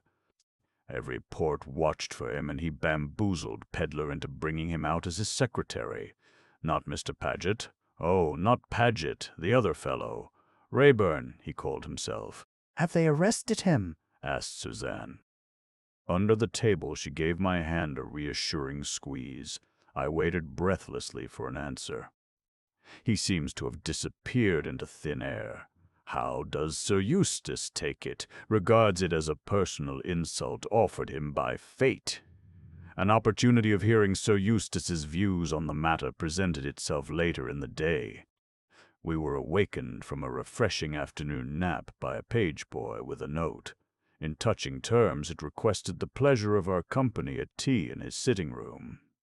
The poor man was indeed in a pitiable state. He poured out his troubles to us, encouraged by Suzanne's sympathetic murmurs. She does that sort of thing very well. First, a perfectly strange woman has the impertinence to get herself murdered in my house, on purpose to annoy me, I do believe. Why my house? Why, of all the houses in Great Britain, choose the Mill House? What harm had I ever done the woman that she must needs get herself murdered there? Suzanne made one of her sympathetic noises again, and Sir Eustace proceeded in a still more aggrieved tone. And if that's not enough, the fellow who murdered her has the impudence, the colossal impudence, to attach himself to me as my secretary. My secretary, if you please. I'm tired of secretaries. I won't have any more secretaries. Either they're concealed murderers or else they're drunken brawlers. Have you seen Paget's black eye? But of course you have. How can I go about with a secretary like that? And his face is such a nasty shade of yellow, too. Just the color that doesn't go with a black eye. I've done with secretaries, unless I have a girl. A nice girl with liquid eyes who'll hold my hand when I'm feeling cross. What about you, Miss Anne? Will you take on the job? How often shall I have to hold your hand? I asked, laughing. All day long, replied Sir Eustace gallantly. I shan't get much typing done at that rate, I reminded him. That doesn't matter. All this work is Paget's idea. He works me to death. I'm looking forward to leaving him behind in Cape Town. He is staying behind? Yes, he'll enjoy himself thoroughly sleuthing about after Rayburn. That's the sort of thing suits Paget down to the ground. He adores intrigue. But I'm quite serious in my offer. Will you come? Mrs. Blair here is a competent chaperone, and you can have a half-holiday every now and again to dig for bones. Thank you very much, Sir Eustace, I said cautiously, but I think I'm leaving for Durban tonight. Now don't be an obstinate girl. Remember, there are lots of lions in Rhodesia. You'll like lions. All girls do. Will they be practicing low jumps? I asked, laughing. No, thank you very much, but I must go to Durban. Sir Eustace looked at me, sighed deeply, then opened the door of the adjoining room and called to Paget. If you've quite finished your afternoon sleep, my dear fellow, perhaps you'd do a little work for change. Guy Paget appeared in the doorway. He bowed to us both, starting slightly at the sight of me, and replied in a melancholy voice, I have been typing that memorandum all this afternoon, Sir Eustace. Well, stop typing it then. Go down to the Trade Commissioner's office, or the Board of Agriculture, or the Chamber of Mines, or one of these places, and ask them to lend me some kind of a woman to take to Rhodesia. She must have liquid eyes and not object to my holding her hand. Yes, Sir Eustace. I will ask for a competent shorthand typist. Paget's a malicious fellow, said Sir Eustace after the secretary had departed. I'd be prepared to bet that he'll pick out some slab-faced creature on purpose to annoy me. She must have nice feet, too. I forgot to mention that. I clutched Suzanne excitedly by the hand and almost dragged her along to her room. Now, Suzanne, I said, we've got to make plans, and make them quickly. Paget is staying behind here. You heard that? Yes, I suppose that means that I shan't be allowed to go to Rhodesia, which is very annoying because I want to go to Rhodesia. How tiresome. Cheer up, I said. You're going all right. I don't see how you could back out at the last moment without its appearing frightfully suspicious. And besides, Paget might suddenly be summoned by Sir Eustace, and it would be far harder for you to attach yourself to him for the journey up. It would hardly be respectable, said Suzanne, dimpling. I should have to pretend a fatal passion for him as an excuse. On the other hand, if you were there when he arrived, it would all be perfectly simple and natural. Besides, I don't think we ought to lose sight of the other two entirely. Oh, Anne, you surely can't suspect Colonel Race or Sir Eustace. I suspect everybody, I said darkly. And if you've read any detective stories, Suzanne, you must know that it's always the most unlikely person who's the villain. Lots of criminals have been cheerful fat men like Sir Eustace. Colonel Race isn't particularly fat, or particularly cheerful either. Sometimes they're lean and saturnine, I retorted. I don't say I seriously suspect either of them, but after all, the woman was murdered in Sir Eustace's house. Cool. Yes, we needn't go over all that again. I'll watch him for you, Anne, and if he gets any fatter and any more cheerful, I'll send you a telegram at once. Sir E. swelling. Highly suspicious. Come at once. Really, Suzanne, I cried, you seem to think all this is a game. I know I do, said Suzanne unabashed. It seems like that. It's your fault, Anne. I've got imbued with your let's have an adventure spirit. It doesn't seem a bit real. Dear me, if Clarence knew that I was running about Africa tracking dangerous criminals, he'd have a fit. Why don't you cable him about it? I asked sarcastically. Suzanne's sense of humor always fails her when it comes to sending cables. She considered my suggestion in perfectly good faith. I might. It would have to be a very long one. Her eyes brightened at the thought. But I think it's better not. Husbands always want to interfere with perfectly harmless amusements. Well, I said, summing up the situation, you will keep an eye on Sir Eustace and Colonel Race. I know why I've got to watch Sir Eustace, interrupted Suzanne, because of his figure and his humorous conversation. But I think it's carrying it rather far to suspect Colonel Race. I do indeed. Why, he's something to do with the Secret Service. Do you know, Anne, I believe the best thing we could do would be to confide in him and tell him the whole story. I objected vigorously to this unsporting proposal. I recognized in it the disastrous effects of matrimony. How often have I not heard a perfectly intelligent female say, in the tone of one clinching an argument, "Edgar says..." And all the time you are perfectly aware that Edgar is a perfect fool. Suzanne, by reason of her married state, was yearning to lean upon some man or other. However, she promised faithfully that she would not breathe a word to Colonel Race, and we went on with our plan-making. It's quite clear that I must stay here and watch Paget, and this is the best way to do it. I must pretend to leave for Durban this evening, take my luggage down and so on, but really I shall go to some small hotel in the town. I can alter my appearance a little, wear a fair toupee and one of those thick white lace veils, and I shall have a much better chance of seeing what he's really at if he thinks I'm safely out of the way. Suzanne approved this plan heartily. We made due and ostentatious preparations, inquiring once more about the departure of the train at the office and packing my luggage. We dined together in the restaurant. Colonel Race did not appear, but Sir Eustace and Paget were at their table in the window. Paget left the table halfway through the meal, which annoyed me as I had planned to say goodbye to him. However, doubtless Sir Eustace would do as well. I went over to him when I had finished. "Goodbye, Sir Eustace," I said. "I'm off tonight to Durban." Sir Eustace sighed heavily. "So I heard. You wouldn't like me to come with you, would you? I should love it. Nice girl. Sure you won't change your mind and come and look for lions in Rhodesia?" "Quite sure."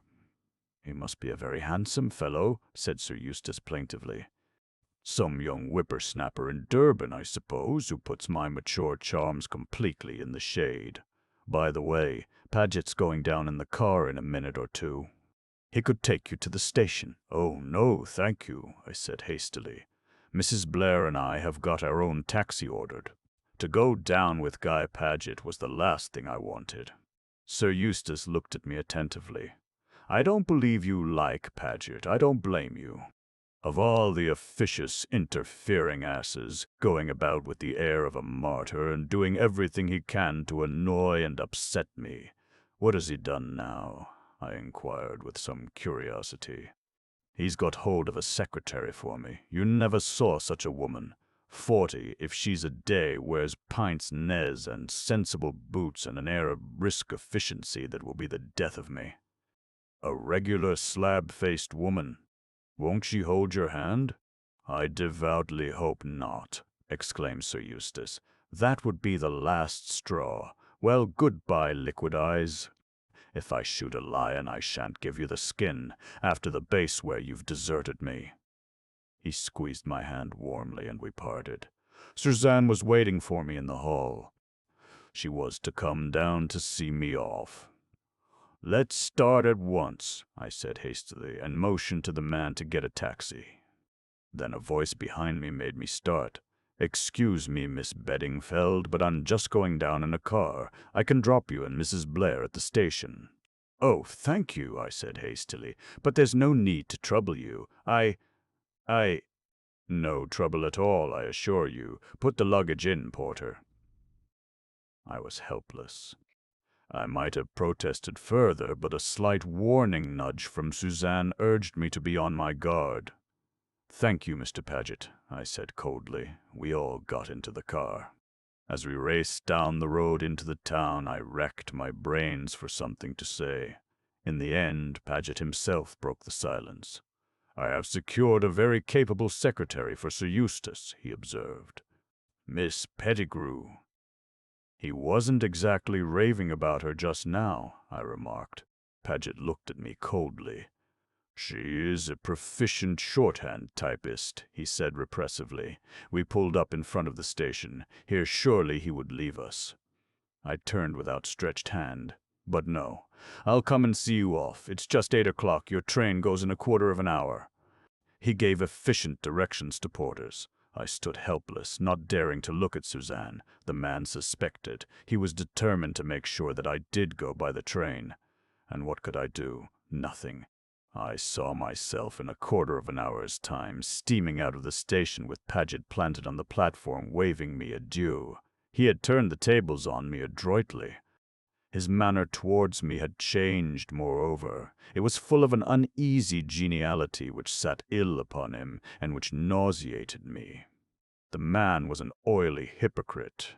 He imagined for 1 minute that I hadn't recognized him that night on the boat. No, it was a pose which he forced me to acquiesce in, his tongue in his cheek all the while. Helpless as a sheep, I moved along under his expert directions. My luggage was piled in my sleeping compartment. I had a 2-berth one to myself. It was 12 minutes past 8. In 3 minutes the train would start, but Paget had reckoned without Suzanne. "It will be a terribly hot journey, Anne," she said suddenly, "especially going through the Karoo tomorrow. You've got some eau de cologne or lavender water with you, haven't you?" My cue was plain. "Oh dear," I cried. "I left my eau de cologne on the dressing table at the hotel." Suzanne's habit of command served her well. She turned imperiously to Paget. "Mr. Paget, quick, you've just time. There's a chemist almost opposite the station. Anne must have some eau de cologne." He hesitated, but Suzanne's imperative manner was too much for him. She is a born autocrat. He went. Suzanne followed him with her eyes till he disappeared. "Quick, Anne, get out the other side, in case he hasn't really gone, but is watching us from the end of the platform. Never mind your luggage. You can telegraph about that tomorrow." Oh, if only the train starts on time. I opened the gate on the opposite side to the platform and climbed down. Nobody was observing me. I could just see Suzanne standing where I had left her, looking up at the train and apparently chatting to me at the window. A whistle blew. The train began to draw out. Then I heard feet racing furiously up the platform. I withdrew to the shadow of a friendly bookstall and watched. Suzanne turned from waving her handkerchief to the retreating train. "Too late, Mr. Paget," she said cheerfully. "She's gone. Is that the eau de cologne? What a pity we didn't think of it sooner." They passed not far from me on their way out of the station. Guy Paget was extremely hot. He had evidently run all the way to the chemist and back. "Shall I get you a taxi, Mrs. Blair?" Suzanne did not fail in her rule. "Yes, please. Can't I give you a lift back? Have you much to do for Sir Eustace?" "Dear me, I wish Anne Beddingfeld was coming with us tomorrow. I don't like the idea of a young girl like that traveling off to Durban all by herself, but she was set upon it. Some little attraction there, I fancy." They passed out of earshot. Clever Suzanne. She had saved me. I allowed a minute or two to elapse, and then I too made my way out of the station, almost colliding as I did so with a man, an unpleasant-looking man with a nose disproportionately big for his face. Chapter 21. I had no further difficulty in carrying out my plans. I found a small hotel in a back street, got a room there, paid a deposit as I had no luggage with me, and went placidly to bed. On the following morning I was up early and went out into the town to purchase a modest wardrobe. My idea was to do nothing until after the departure of the 11 o'clock train to Rhodesia with most of the party on board. Paget was not likely to indulge in any nefarious activities until he had got rid of them. Accordingly, I took a tram out of the town and proceeded to enjoy a country walk. It was comparatively cool, and I was glad to stretch my legs after the long voyage and my close confinement at Muizenberg. A lot hinges on small things. My shoelace came untied, and I stopped to do it up. The road had just turned a corner, and as I was bending over the offending shoe, a man came right round and almost walked into me. He lifted his hat, murmuring an apology, and went on. It struck me at the time that his face was vaguely familiar, but at the moment I thought no more of it. I looked at my wristwatch. The time was getting on. I turned my feet in the direction of Cape Town. There was a tram on the point of going, and I had to run for it. I heard other footsteps running behind me. I swung myself on, and so did the other runner. I recognized him at once. It was the man who had passed me on the road when my shoe came untied, and in a flash I knew why his face was familiar. It was the small man with the big nose whom I had run into on leaving the station the night before. The coincidence was rather startling. Could it be possible that the man was deliberately following me? I resolved to test that as promptly as possible. I rang the bell and got off at the next stop. The man did not get off. I withdrew into the shadow of a shop doorway and watched. He alighted at the next stop and walked back in my direction. The case was clear enough. I was being followed. I had crowed too soon. My victory over Guy Paget took on another aspect. I hailed the next tram and, as I expected, my shadower also got on. I gave myself up to some very serious thinking. It was perfectly apparent that I had stumbled on a bigger thing than I knew. The murder in the house at Marlow was not an isolated incident committed by a solitary individual.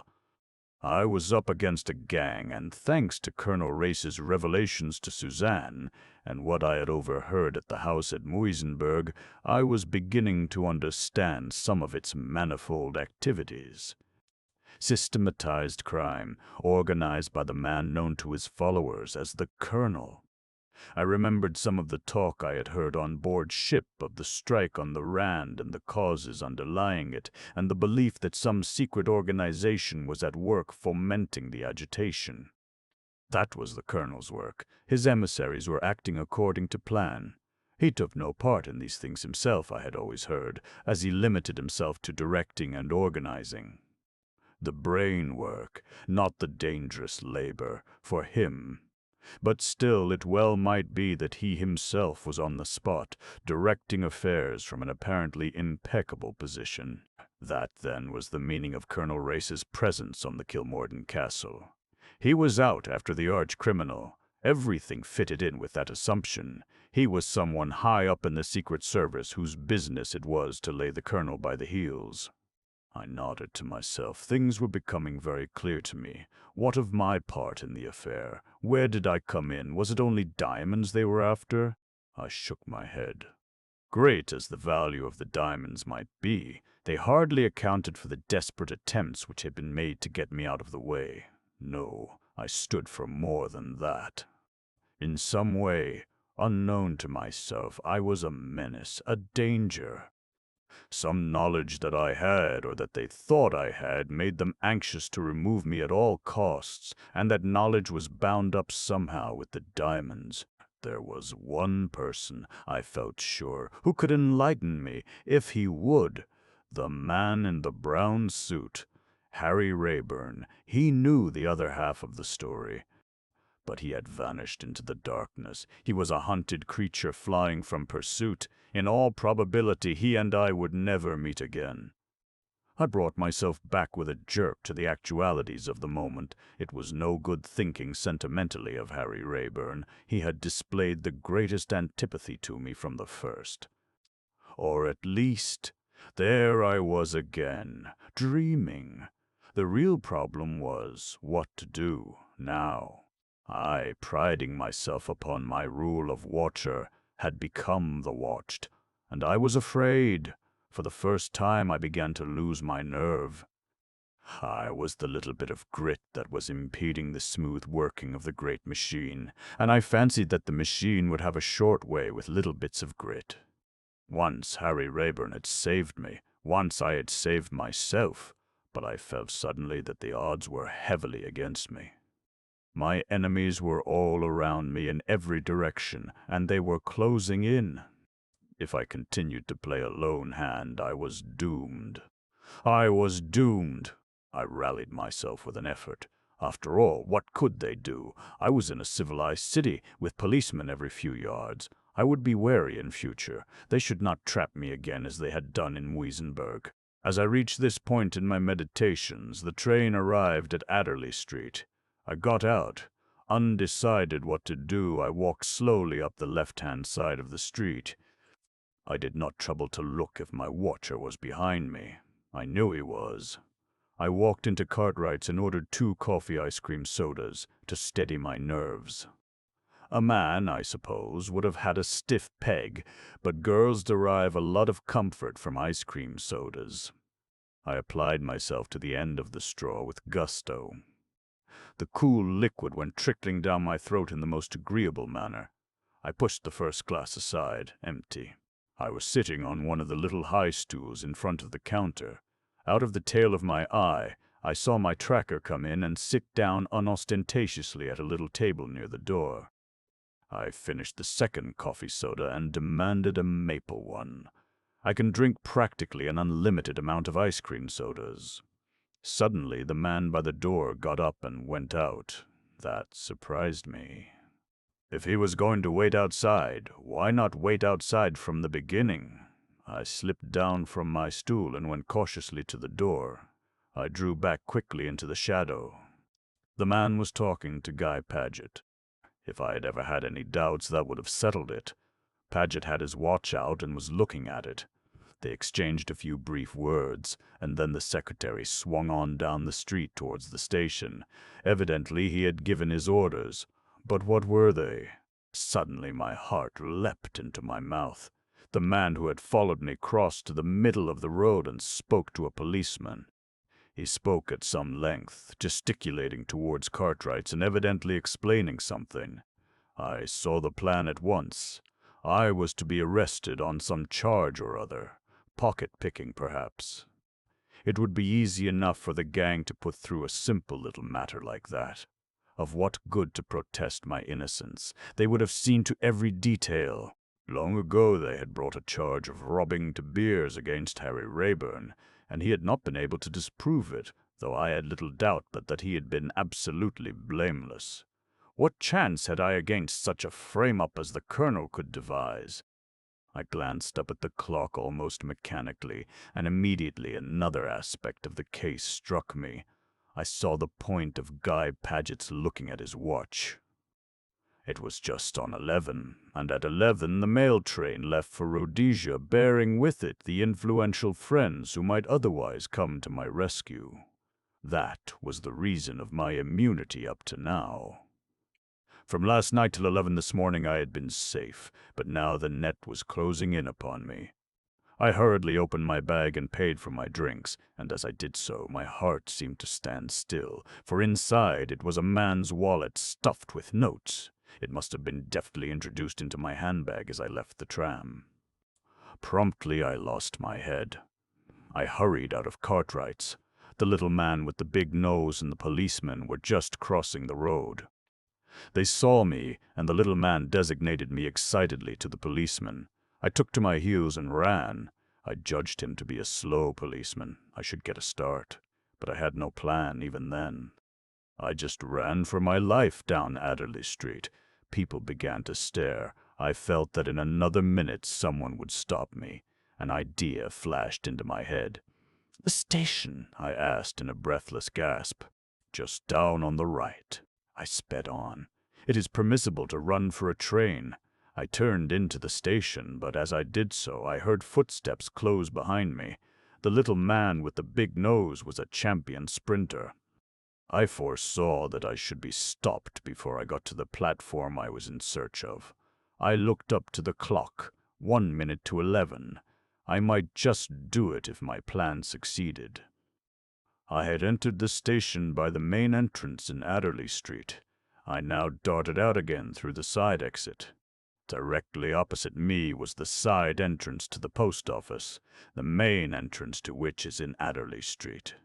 As I expected, my pursuer, instead of following me in, ran down the street to cut me off when I emerged by the main entrance, or to warn the policeman to do so. In an instant I slipped across the street again and back into the station. I ran like a lunatic. It was just 11. The long train was moving as I appeared on the platform. A porter tried to stop me, but I wriggled myself out of his grasp and sprang upon the footboard. I mounted the 2 steps and opened the gate. I was safe. The train was gathering way. We passed a man standing by himself at the end of the platform. I waved to him. "Goodbye, Mr. Paget," I shouted. Never have I seen a man more taken aback. He looked as though he had seen a ghost. In a minute or two I was having trouble with the conductor, but I took a lofty tone. "I am Sir Eustace Pedler's secretary," I said haughtily. "Please take me to his private car." Suzanne and Colonel Race were standing on the rear observation platform. They both uttered an exclamation of utter surprise at seeing me. "Hello, Miss Anne," cried Colonel Race. "Where have you turned up from? I thought you'd gone to Durban." "What an unexpected person you are." Suzanne said nothing, but her eyes asked 100 questions. "I must report myself to my chief," I said demurely. "Where is he?" "He's in the office, middle compartment, dictating at an incredible rate to the unfortunate Miss Pettigrew." "This enthusiasm for work is something new," I commented. Said Colonel Race. "His idea is, I think, to give her sufficient work to chain her to her typewriter in her own compartment for the rest of the day." I laughed. Then, followed by the other 2, I sought out Sir Eustace. He was striding up and down the circumscribed space, hurling a flood of words at the unfortunate secretary whom I now saw for the first time. A tall, square woman in drab clothing with pince nez and an efficient air. I judged that she was finding it difficult to keep pace with Sir Eustace, for her pencil was flying along, and she was frowning horribly. I stepped into the compartment. "Come aboard, sir," I said saucily. Sir Eustace paused dead in the middle of a complicated sentence on the labor situation and stared at me.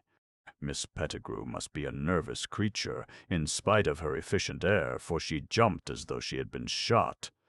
"God bless my soul!" ejaculated Sir Eustace.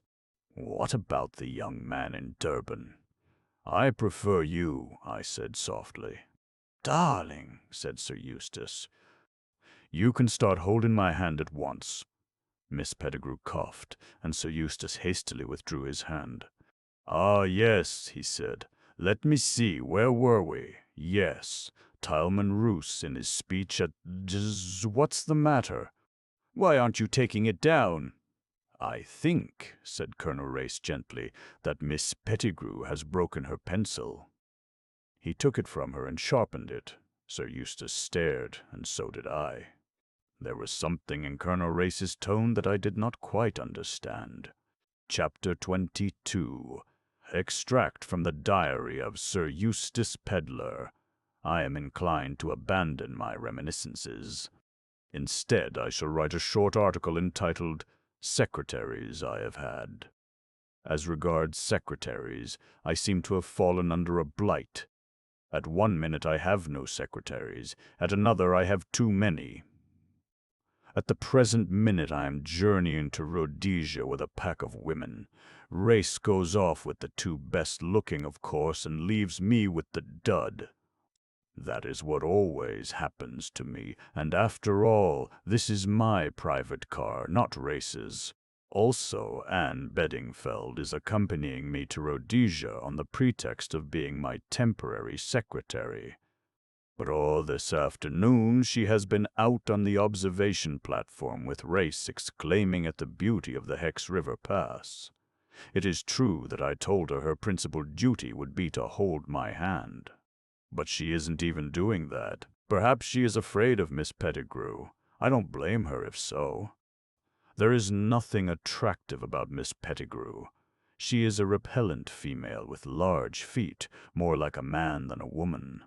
There is something very mysterious about Anne Beddingfeld. She jumped on board the train at the last minute, puffing like a steam engine for all the world as though she'd been running a race, and yet Paget told me that he'd seen her off to Durban last night. Either Paget has been drinking again, or else the girl must have an astral body. And she never explains. Nobody ever explains. Yes, secretaries I have had. Number 1, a murderer fleeing from justice. Number 2, a secret drinker who carries on disreputable intrigues in Italy. Number 3, a beautiful girl who possesses the useful faculty of being in 2 places at once. Number 4, Miss Pettigrew, who, I have no doubt, is really a particularly dangerous crook in disguise. Probably one of Paget's Italian friends that he has palmed off on me. I shouldn't wonder if the world found some day that it had been grossly deceived by Paget. On the whole, I think Rayburn was the best of the bunch. He never worried me or got in my way. Guy Paget has had the impertinence to have the stationery trunk put in here. None of us can move without falling over it. I went out on the observation platform just now, expecting my appearance to be greeted with hails of delight. Both the women were listening spellbound to one of Race's traveller's tales. I shall label this car, not Sir Eustace, Pedlar and Party, but Colonel Race and Harem. Then Mrs. Blair must needs begin taking silly photographs. Every time we went round a particularly appalling curve, as we climbed higher and higher, she snapped at the engine. "You see the point," she cried delightedly. "It must be some curve if you can photograph the front part of the train from the back, and with the mountain background it will look awfully dangerous." I pointed out to her that no one could possibly tell it had been taken from the back of the train. She looked at me pityingly. I shall write underneath it, taken from the train, engine going round a curve. You could write that under any snapshot of a train, I said. Women never think of these simple things. I'm glad we've come up here in daylight, cried Anne Beddingfeld. I shouldn't have seen this if I'd gone last night to Durban, should I? No, said Colonel Race, smiling. You'd have waked up tomorrow morning to find yourself in the Karoo, a hot, dusty desert of stones and rocks. I'm glad I changed my mind, said Anne, sighing contentedly and looking round. It was rather a wonderful sight. The great mountains all around, through which we turned and twisted and labored ever steadily upwards. Is this the best train in the day to Rhodesia? Asked Anne Beddingfeld. In the day, laughed Race. Why, my dear Miss Anne, there are only 3 trains a week, Mondays, Wednesdays, and Saturdays. Do you realize that you don't arrive at the falls until Saturday next? How well we shall know each other by that time, said Mrs. Blair maliciously. How long are you going to stay at the falls, Sir Eustace? That depends, I said cautiously. On what? On how things go at Johannesburg. My original idea was to stay a couple of days or so at the falls, which I've never seen, though this is my 3rd visit to Africa, and then go on to Joburg and study the conditions of things on the Rand. At home, you know, I pose as being an authority on South African politics, but from all I hear, Joburg will be a particularly unpleasant place to visit in about a week's time. I don't want to study conditions in the midst of a raging revolution. Race smiled in a rather superior manner. "I think your fears are exaggerated, Sir Eustace. There will be no great danger in Joburg." The women immediately looked at him in the "what a brave hero you are" manner. It annoyed me intensely. I am every bit as brave as Race, but I lack the figure. These long, lean, brown men have it all their own way. "I suppose you'll be there," I said coldly. "Very possibly. We might travel together." "I'm not sure that I shan't stay on at the falls a bit," I answered noncommittally. "Why is Race so anxious that I should go to Joburg? He's got his eye on Anne, I believe." "What are your plans, Miss Anne?" "That depends," she replied demurely, copying me. "I thought you were my secretary," I objected. "Oh, but I've been cut out." "You've been holding Miss Pettigrew's hand all the afternoon. Whatever I've been doing, I can swear I've not been doing that," I assured her. "Thursday night. We have just left Kimberley." Race was made to tell the story of the diamond robbery all over again. Why are women so excited by anything to do with diamonds? At last Anne Beddingfeld has shed her veil of mystery. It seems that she's a newspaper correspondent. She sent an immense cable from Des Arts this morning. To judge by the jabbering that went on nearly all night in Mrs. Blair's cabin, she must have been reading aloud all her special articles for years to come. It seems that all along she's been on the track of the man in the brown suit. Apparently she didn't spot him on the Kilmorden. In fact, she hardly had the chance. But she's now very busy cabling home how I journeyed out with the murderer, and inventing highly fictitious stories of what he said to me, etc. I know how these things are done. I do them myself, in my reminiscences when Paget will let me. And of course one of Nasby's efficient staff will brighten up the details still more, so that when it appears in the daily budget, Rayburn won't recognize himself. The girl's clever, though. All on her own, apparently, she's ferreted out the identity of the woman who was killed in my house. She was a Russian dancer called Nadina. I asked Anne Beddingfeld if she was sure of this. She replied that it was merely a deduction, quite in the Sherlock Holmes manner. However, I gather that she had cabled it home to Nasby as a proved fact. Women have these intuitions. I've no doubt that Anne Beddingfeld is perfectly right in her guess, but to call it a deduction is absurd. How she ever got on the staff of the Daily Budget is more than I can imagine. But she is the kind of young woman who does these things. Impossible to withstand her. She is full of coaxing ways that mask an invincible determination. Look how she has got into my private car. I am beginning to have an inkling why. Race said something about the police suspecting that Rayburn would make for Rhodesia. He might just have got off by Monday's train. They telegraphed all along the line, I presume, and no one of his description was found. But that says little. He's an astute young man, and he knows Africa. He's probably exquisitely disguised as an old Kaffir woman, and the simple police continue to look for a handsome young man with a scar, dressed in the height of European fashion. I never did quite swallow that scar. Anyway, Anne Beddingfeld is on his track. She wants the glory of discovering him for herself in the Daily Budget. Young women are very cold-blooded nowadays. I hinted to her that it was an unwomanly action. She laughed at me. She assured me that, did she run him to earth, her fortune was made. Race doesn't like it either, I can see. Perhaps Rayburn is on this train. If so, we may all be murdered in our beds. I said so to Mrs. Blair, but she seemed quite to welcome the idea, and remarked that if I were murdered it would be really a terrific scoop for Anne. A scoop for Anne indeed. Tomorrow we shall be going through Bechuanaland. The dust will be atrocious. Also at every station little Kaffir children come and sell you quaint wooden animals that they carve themselves. Also mealy bowls and baskets. I am rather afraid that Mrs. Blair may run amok. There is a primitive charm about these toys that I feel will appeal to her. Friday evening. As I feared.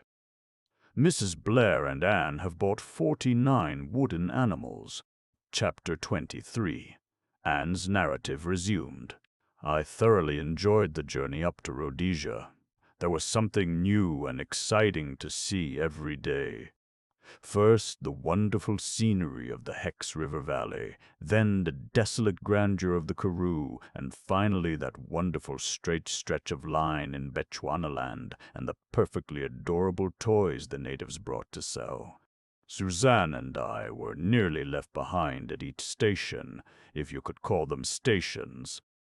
It seemed to me that the train just stopped whenever it felt like it, and no sooner had it done so than a horde of natives materialized out of the empty landscape, holding up mealy bowls and sugar canes and fur carrosses and adorable carved wooden animals.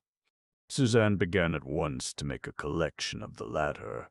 I imitated her example. Most of them cost a tiki, 3p, and each was different. There were giraffes and tigers and snakes and a melancholy-looking eland and absurd little black warriors. We enjoyed ourselves enormously. Sir Eustace tried to restrain us, but in vain. I still think it was a miracle we were not left behind at some oasis of the line. South African trains don't hoot or get excited when they are going to start off again. They just glide quietly away, and you look up from your bargaining and run for your life. Suzanne's amazement at seeing me climb upon the train at Cape Town can be imagined. We held an exhaustive survey of the situation on the first evening out. We talked half the night. It had become clear to me that defensive tactics must be adopted as well as aggressive ones. Traveling with Sir Eustace Pedler and his party, I was fairly safe.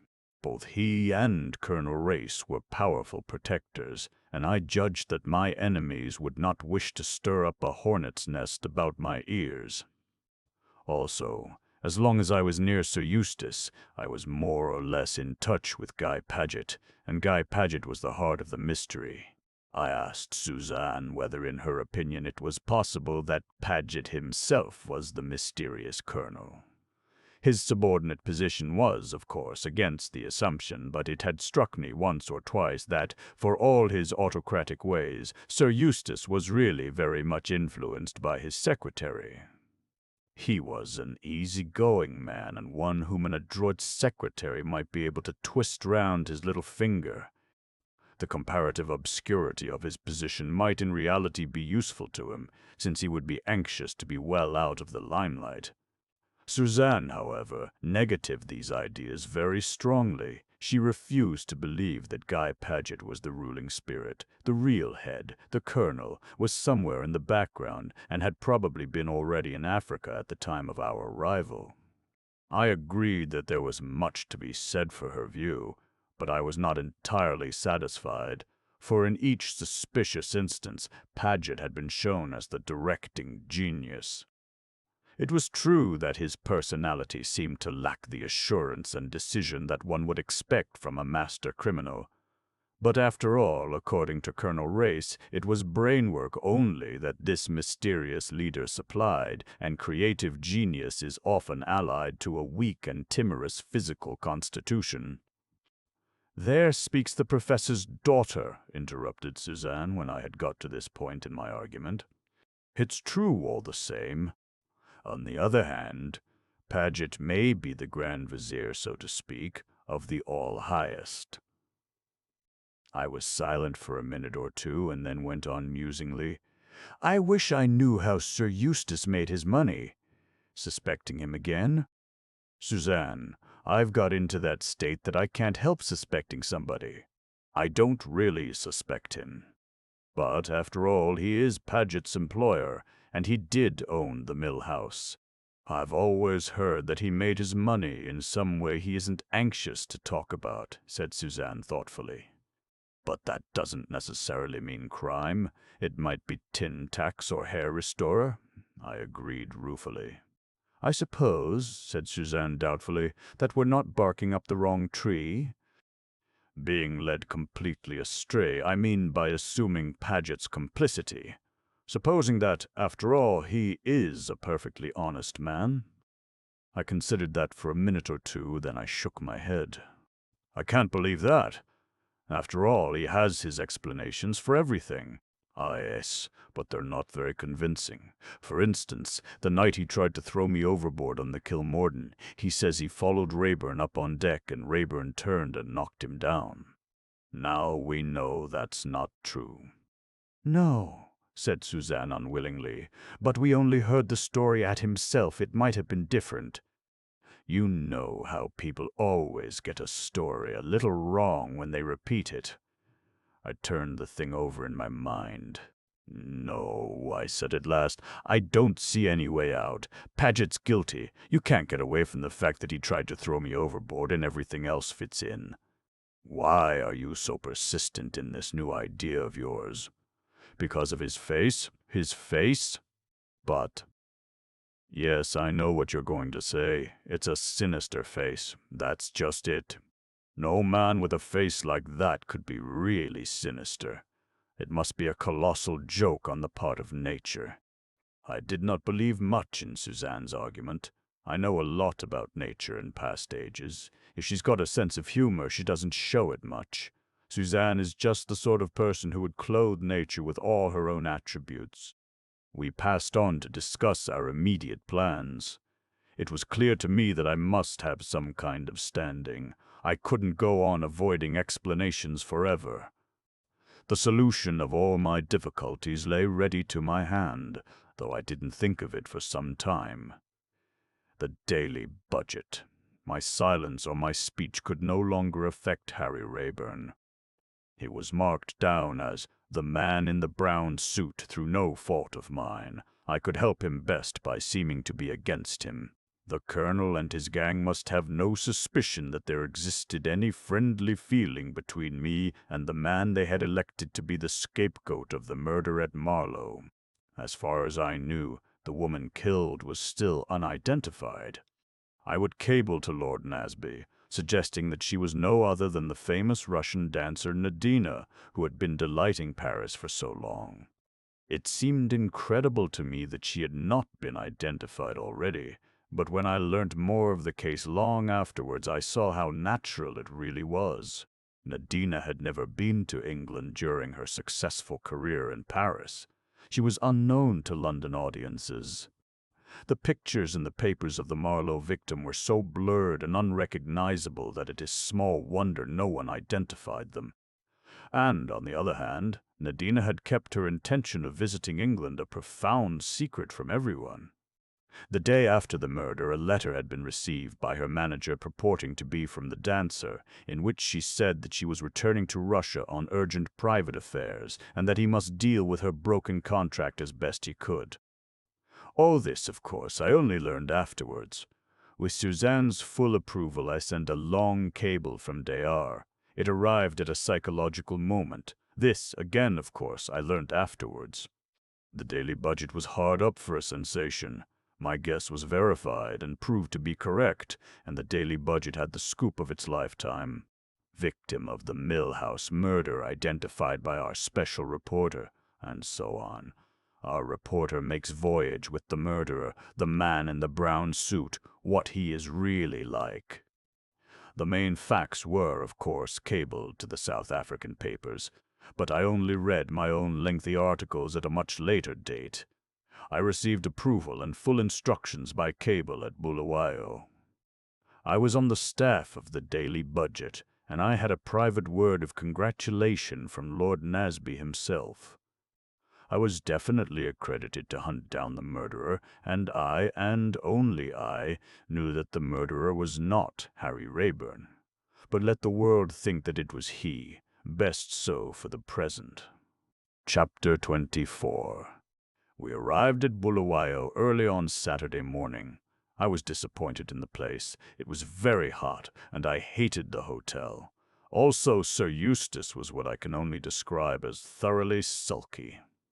I think it was all our wooden animals that annoyed him, especially the big giraffe. It was a colossal giraffe with an impossible neck, a mild eye, and a dejected tail. It had character, it had charm. A controversy was already arising as to whom it belonged. Me or Suzanne, we had each contributed a tiki to its purchase. Suzanne advanced the claims of seniority in the married state. I stuck to the position that I had been the first to behold its beauty. In the meantime, I must admit, it occupied a good deal of this three-dimensional space of ours. To carry 49 wooden animals, all of awkward shape and all of extremely brittle wood, is somewhat of a problem. 2 porters were laden with a bunch of animals each, and one promptly dropped a ravishing group of ostriches and broke their heads off. Warned by this, Suzanne and I carried all we could. Colonel Race helped, and I pressed the big giraffe into Sir Eustace's arms. Even the correct Miss Pettigrew did not escape. A large hippopotamus and 2 black warriors fell to her share. I had a feeling Miss Pettigrew didn't like me. Perhaps she fancied I was a bold hussy. Anyway, she avoided me as much as she could. And the funny thing was, her face seemed vaguely familiar to me, though I couldn't quite place it. We reposed ourselves most of the morning, and in the afternoon we drove out to the Matapos to see Rhodes's grave.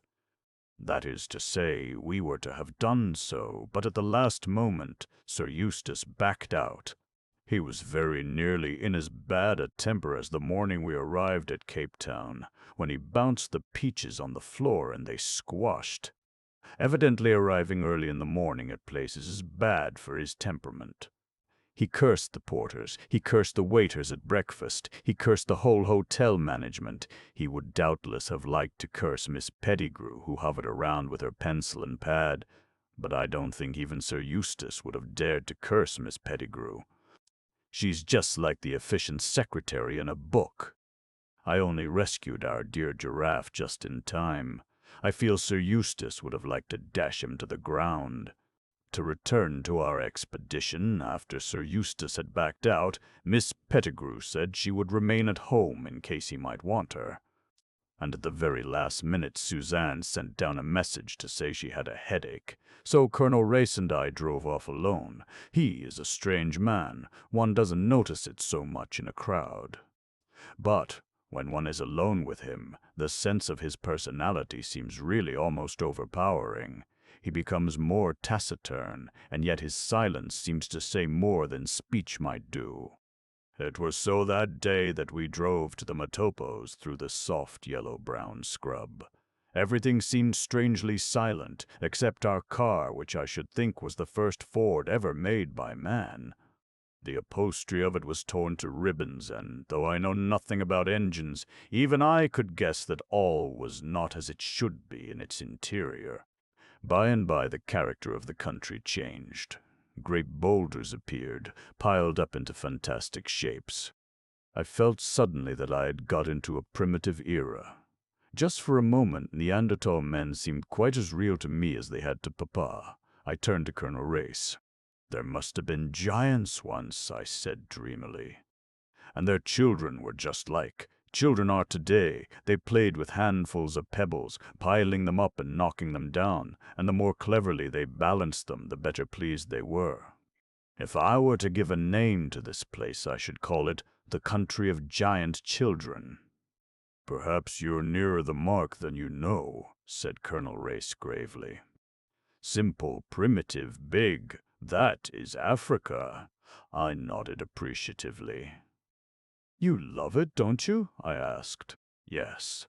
But to live in it long, well, it makes one what you would call cruel. One comes to hold life and death very lightly." "Yes," I said, thinking of Harry Rayburn. He had been like that too. "But not cruel to weak things.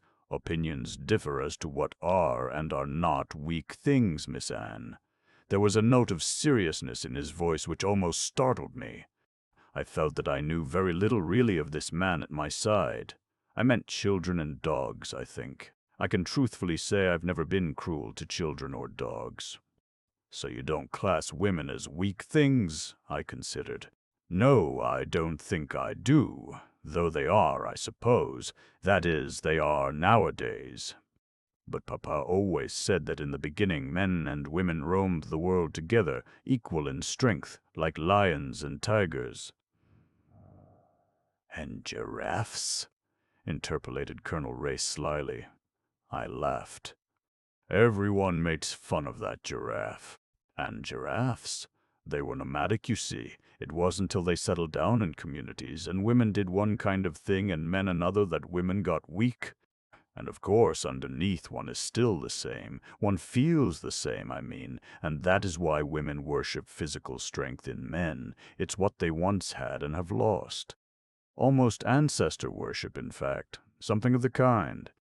And you really think that's true? That women worship strength, I mean. I think it's quite true. If one's honest. You think you admire moral qualities, but when you fall in love, you revert to the primitive where the physical is all that counts. But I don't think that's the end. If you lived in primitive conditions, it would be all right, but you don't, and so, in the end, the other thing wins after all. It's the things that are apparently conquered that always do win, isn't it? They win in the only way that counts, like what the Bible says about losing your soul and finding it. In the end, said Colonel Race thoughtfully, you fall in love, and you fall out of it. Is that what you mean? Not exactly, but you can put it that way if you like. But I don't think you've ever fallen out of love, Miss Anne. No, I haven't, I admitted frankly. Or fallen in love either. I did not answer. The car drew up at our destination and brought the conversation to a close. We got out and began the slow ascent to the world's view. Not for the first time, I felt a slight discomfort in Colonel Race's company. He veiled his thoughts so well behind those impenetrable black eyes. He frightened me a little. He had always frightened me. I never knew where I stood with him. We climbed in silence till we reached the spot where Rhodes lies guarded by giant boulders. A strange, eerie place, far from the haunts of men, that sings a ceaseless pan of rugged beauty. We sat there for some time in silence, then descended once more, but diverging slightly from the path. Sometimes it was a rough scramble, and once we came to a sharp slope or rock that was almost sheer. Colonel Race went first, then turned to help me. "Better lift you," he said suddenly, and swung me off my feet with a quick gesture. I felt the strength of him as he set me down and released his clasp. A man of iron with muscles like taut steel. And again I felt afraid, especially as he did not move aside, but stood directly in front of me, staring into my face. "What are you really doing here, Anne Beddingfeld?" he said abruptly. "I'm a gypsy seeing the world." Yes, that's true enough. The newspaper correspondent is only a pretext. You've not the soul of the journalist. You're out for your own hand, snatching at life. But that's not all. What was he going to make me tell him? I was afraid. I looked him full in the face. My eyes can't keep secrets like his, but they can carry the war into the enemy's country. "What are you really doing here, Colonel Race?" I asked deliberately. For a moment I thought he wasn't going to answer. He was clearly taken aback, though. At last he spoke, and his words seemed to afford him a grim amusement. "Pursuing ambition," he said. "Just that. Pursuing ambition.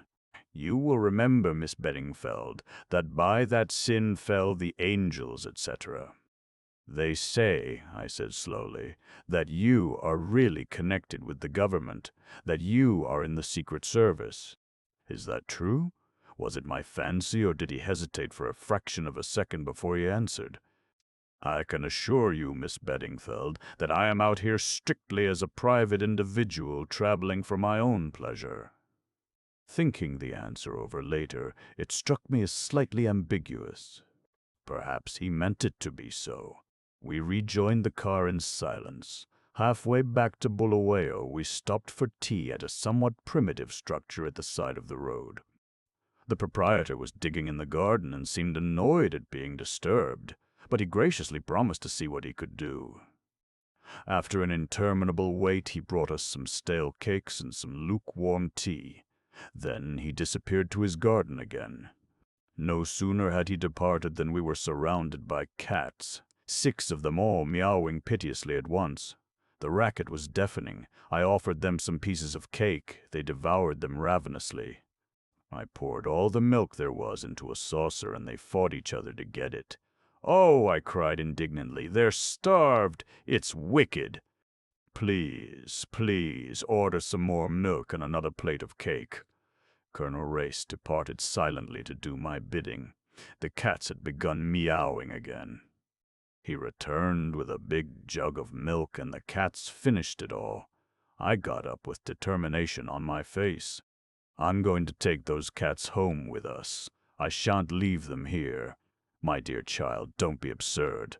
You can't carry 6 cats as well as 50 wooden animals round with you. Never mind the wooden animals. These cats are alive. I shall take them back with me." "You will do nothing of the kind." I looked at him resentfully, but he went on. "You think me cruel, but one can't go through life sentimentalizing over these things. It's no good standing out. I shan't allow you to take them. It's a primitive country, you know, and I'm stronger than you. I always know when I am beaten." I went down to the car with tears in my eyes. "They're probably short of food just today," he explained consolingly. "That man's wife has gone into Bulawayo for stores, so it will be all right. And anyway, you know, the world's full of starving cats." Don't," I said fiercely. "I'm teaching you to realize life as it is. I'm teaching you to be hard and ruthless, like I am. That's the secret of strength and the secret of success. I'd sooner be dead than hard," I said passionately. We got into the car and started off. I pulled myself together again slowly. Suddenly, to my intense astonishment, he took my hand in his. "Anne," he said gently, "I want you. I want you. Will you marry me?" I was utterly taken aback. "Oh, no," I stammered. "I can't. Why not? I don't care for you in that way. I've never thought of you like that." "I see. Is that the only reason?" I had to be honest. I owed it him. "No," I said, "it is not. You see, I, care for someone else." "I see," he said again. "And was that true at the beginning, when I first saw you? On the Kilmorden?" "No," I whispered. "It was since then." "I see," he said for the 3rd time, but this time there was a purposeful ring in his voice that made me turn and look at him. His face was grimmer than I had ever seen it. What do you mean?" I faltered. He looked at me, inscrutable, dominating. "Only that I know now what I have to do." His words sent a shiver through me. There was a determination behind them that I did not understand, and it frightened me. We neither of us said any more until we got back to the hotel. I went straight up to Suzanne. She was lying on her bed reading, and did not look in the least as though she had a headache. "Here reposes the perfect gooseberry," she remarked, alias the tactful chaperone. "Why, Anne dear, what's the matter?" For I had burst into a flood of tears. I told her about the cats. I felt it wasn't fair to tell her about Colonel Race. But Suzanne is very sharp. I think she saw that there was something more behind. "You haven't caught a chill, have you, Anne? Sounds absurd even to suggest such things in this heat, but you keep on shivering." "It's nothing," I said. "Nerves, or someone walking over my grave. I keep feeling something dreadful's going to happen." "Don't be silly," said Suzanne with decision. "Let's talk of something interesting." "Anne, about those diamonds. What about them? I'm not sure they're safe with me. It was all right before. No one could think they'd be amongst my things. But now that everyone knows we're such friends, you and I'll be under suspicion too." "Nobody knows they're in a roll of films, though," I argued. "It's a splendid hiding place, and I really don't think we could better it." She agreed doubtfully, but said we would discuss it again when we got to the falls. Our train went at 9 o'clock. Sir Eustace's temper was still far from good, and Miss Pettigrew looked subdued. Colonel Race was on the way back. I slept heavily that night on my hard bunk, struggling with ill-defined, menacing dreams. I awoke with a headache and went out on the observation platform of the car. It was fresh and lovely, and everywhere, as far as one could see, were the undulating wooded hills. I loved it more than any place I had ever seen. I wished then that I could have a little hut somewhere in the heart of the scrub and live there always, always. Just before 2:30, Colonel Race called me out from the office and pointed to a bouquet-shaped white mist that hovered over one portion of the bush. "The spray from the falls," he said. "We are nearly there." I was still wrapped in that strange dream feeling of exaltation that had succeeded my troubled night. Very strongly implanted in me was the feeling that I had come home. Home, and yet I had never been here before, or had I in dreams? We walked from the train to the hotel, a big white building closely wired against mosquitoes. There were no roads, no houses. We went out on the stoop and I uttered a gasp. There, half a mile away, facing us, were the falls. I'd never seen anything so grand and beautiful. I never shall. "Anne, you're fey," said Suzanne as we sat down to lunch. "I've never seen you like this before." She stared at me curiously.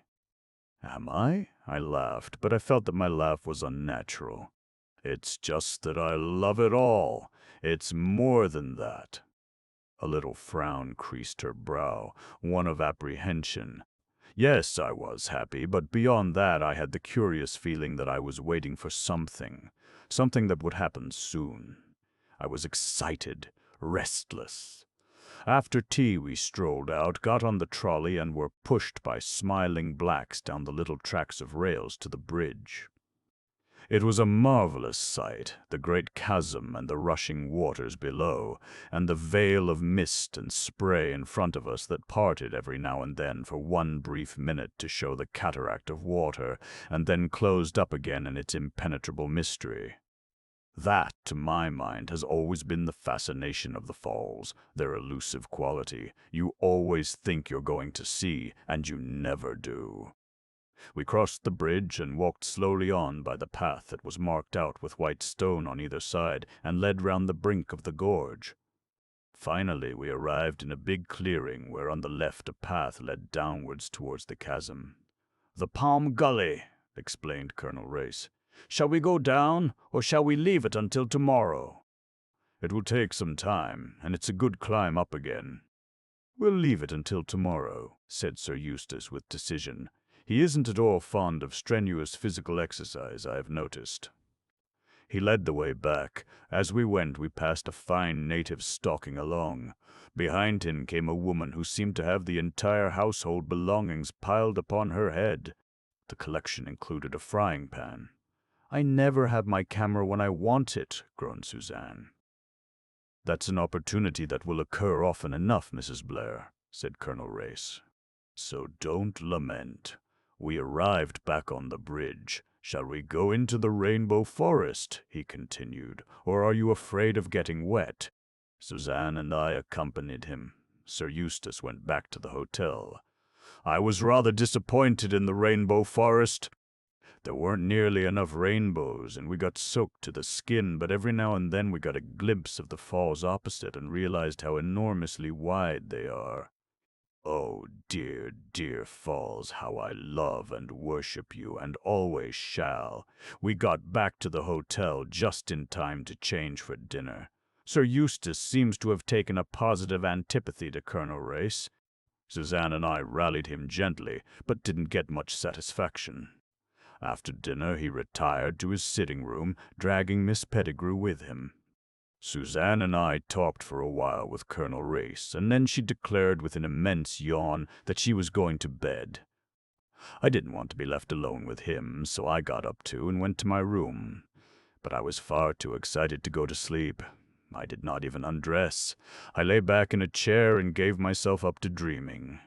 And all the time I was conscious of something coming nearer and nearer. There was a knock at the door, and I started. I got up and went to it. A little black boy held out a note. It was addressed to me in a handwriting I did not know. I took it and came back into the room. I stood there holding it. At last I opened it. It was very short. "I must see you. I dare not come to the hotel. Will you come to the clearing by the Palm Gully? In memory of Cabin 17, please come. The man you knew as Harry Rayburn." My heart beat to suffocation. He was here, then. Oh, I had known it. I had known it all along. I had felt him near me. All unwittingly I had come to his place of retreat. I wound a scarf round my head and stole to the door. I must be careful. He was hunted down. No one must see me meet him. I stole along to Suzanne's room. She was fast asleep. I could hear her breathing evenly. "Sir Eustace?" I paused outside the door of his sitting room. Yes, he was dictating to Miss Pettigrew. I could hear her monotonous voice repeating. "I therefore venture to suggest that in tackling this problem of colored labor—" She paused for him to continue, and I heard him grunt something angrily. I stole on again. Colonel Race's room was empty. I did not see him in the lounge, and he was the man I feared most. Still, I could waste no more time. I slipped quickly out of the hotel and took the path to the bridge. I crossed it and stood there waiting in the shadow. If anyone had followed me, I should see them crossing the bridge. But the minutes passed and no one came. I had not been followed. I turned and took the path to the clearing. I took 6 paces or so and then stopped. Something had rustled behind me. It could not be anyone who had followed me from the hotel. It was someone who was already here, waiting. And immediately, without rhyme or reason, but with the sureness of instinct, I knew that it was I myself who was threatened. It was the same feeling as I had had on the Kilmorden that night, a sure instinct warning me of danger. I looked sharply over my shoulder. Silence. I moved on a pace or two. Again I heard that rustle. Still walking, I looked over my shoulder again. A man's figure came out of the shadow. He saw that I saw him, and jumped forward hard on my track. It was too dark to recognize anybody. All I could see was that he was tall, and a European, not a native. I took to my heels and ran. I heard him pounding behind. I ran quicker, keeping my eyes fixed on the white stones that showed me where to step, for there was no moon that night. And suddenly my foot felt nothingness. I heard the man behind me laugh, an evil, sinister laugh. It rang in my ears as I fell headlong. Down, down, down to destruction far beneath. Chapter 25. I came to myself slowly and painfully. I was conscious of an aching head and a shooting pain down my left arm when I tried to move, and everything seemed dreamlike and unreal. Nightmare visions floated before me. I felt myself falling again. Once Harry Rayburn's face seemed to come to me out of the mist. Almost I imagined it real. Then it floated away again, mocking me. Once, I remember, someone put a cup to my lips and I drank. A black face grinned into mine, a devil's face, I thought it, and screamed out. Then dreams again, long troubled dreams in which I vainly sought Harry Rayburn to warn him. Warn him, what of? I did not know myself. But there was some danger, some great danger, and I alone could save him. Then darkness again, merciful darkness, and real sleep. I woke at last myself again. The long nightmare was over. I remembered perfectly everything that had happened. My hurried flight from the hotel to meet Harry, the man in the shadows, and that last terrible moment of falling. By some miracle or other I had not been killed. I was bruised and aching and very weak, but I was alive. But where was I? Moving my head with difficulty, I looked round me. I was in a small room with rough wooden walls. On them were hung skins of animals and various tusks of ivory.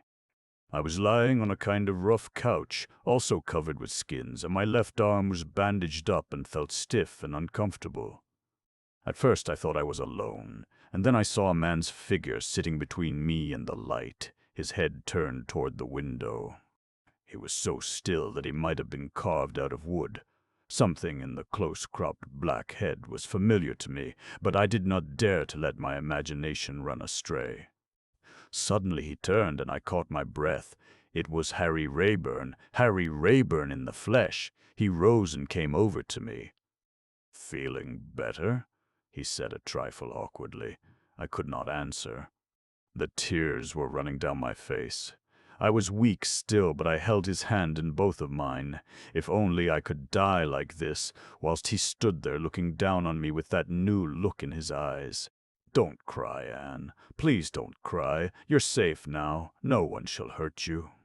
He went and fetched a cup and brought it to me. "Drink some of this milk." I drank obediently. He went on talking in a low, coaxing tone such as he might have used to a child. "Don't ask any more questions now. Go to sleep again. You'll be stronger by and by. I'll go away if you like." "No," I said urgently. No, then I'll stay." He brought a small stool over beside me and sat there. He laid his hand over mine, and, soothed and comforted, I dropped off to sleep once more. It must have been evening then, but when I woke again the sun was high in the heavens. I was alone in the hut, but as I stirred an old native woman came running in. She was hideous as sin, but she grinned at me encouragingly. She brought me water in a basin and helped me wash my face and hands. Then she brought me a large bowl of soup, and I finished it every drop. I asked her several questions, but she only grinned and nodded and chattered away in a guttural language, so I gathered she knew no English. Suddenly she stood up and drew back respectfully as Harry Rayburn entered. He gave her a nod of dismissal, and she went out, leaving us alone. He smiled at me. "Really better today?" "Yes, indeed, but very bewildered still." "Where am I?" "You're on a small island on the Zambezi about 4 miles up from the falls." Do my friends know I'm here?" He shook his head. "I must send word to them. That is, as you like, of course, but if I were you, I should wait until you are a little stronger." "Why?" He did not answer immediately, so I went on. "How long have I been here?" His answer amazed me. "Nearly a month." "Oh," I cried, "I must send word to Suzanne. She'll be terribly anxious." "Who is Suzanne?" "Mrs. Blair." "I was with her and Sir Eustace and Colonel Race at the hotel. But you knew that, surely?" He shook his head. "I know nothing except that I found you, caught in the fork of a tree, unconscious and with a badly wrenched arm." "Where was the tree?" "Overhanging the ravine. But for your clothes catching on the branches, you would infallibly have been dashed to pieces." I shuddered. Then a thought struck me. "You say you didn't know I was there. What about the note then?" "What note?" "The note you sent me, asking me to meet you in the clearing." He stared at me. "I sent no note."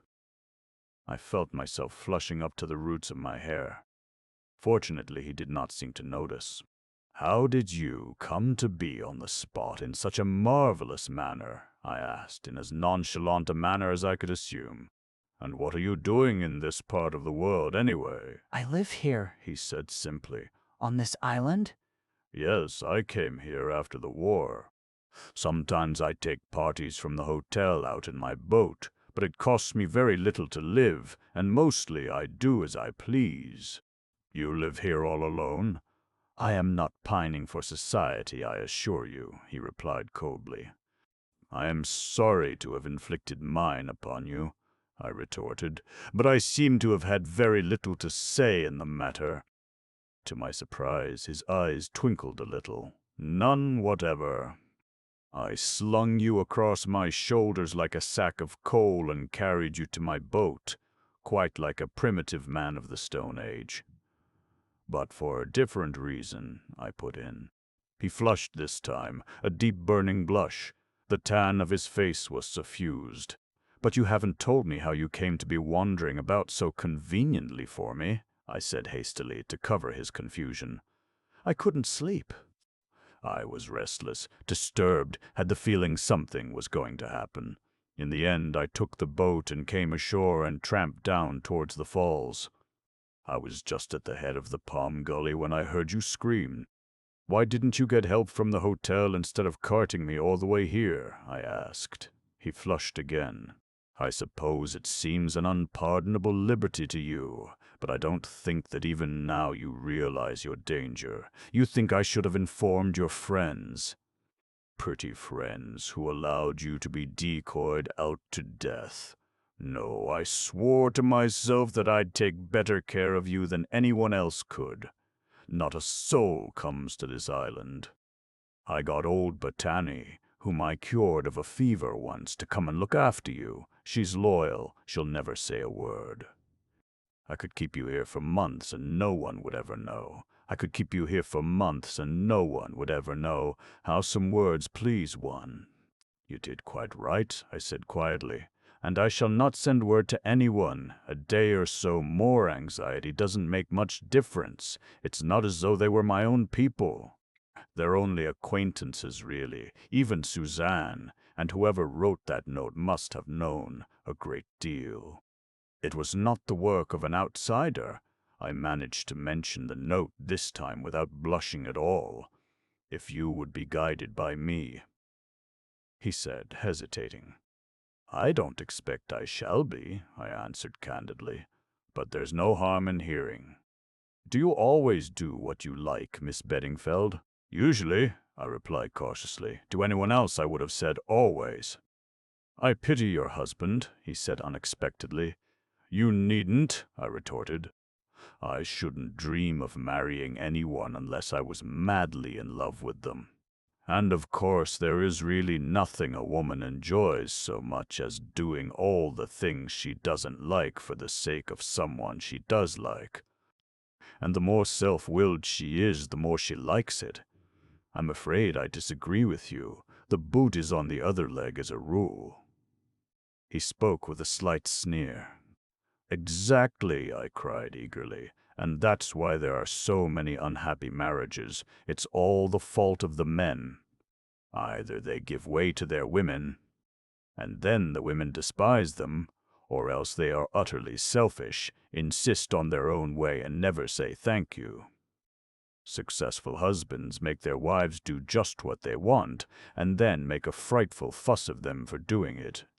Women like to be mastered, but they hate not to have their sacrifices appreciated. On the other hand, men don't really appreciate women who are nice to them all the time. When I am married, I shall be a devil most of the time, but every now and then, when my husband least expects it, I shall show him what a perfect angel I can be. Harry laughed outright. What a cat and dog life you will lead. Lovers always fight, I assured him, because they don't understand each other. And by the time they do understand each other, they aren't in love anymore. Does the reverse hold true? Are people who fight each other always lovers? I don't know, I said, momentarily confused. He turned away to the fireplace. Like some more soup?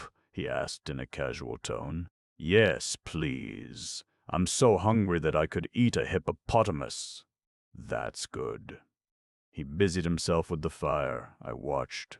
When I can get off the couch, I'll cook for you, I promised. I don't suppose you know anything about cooking.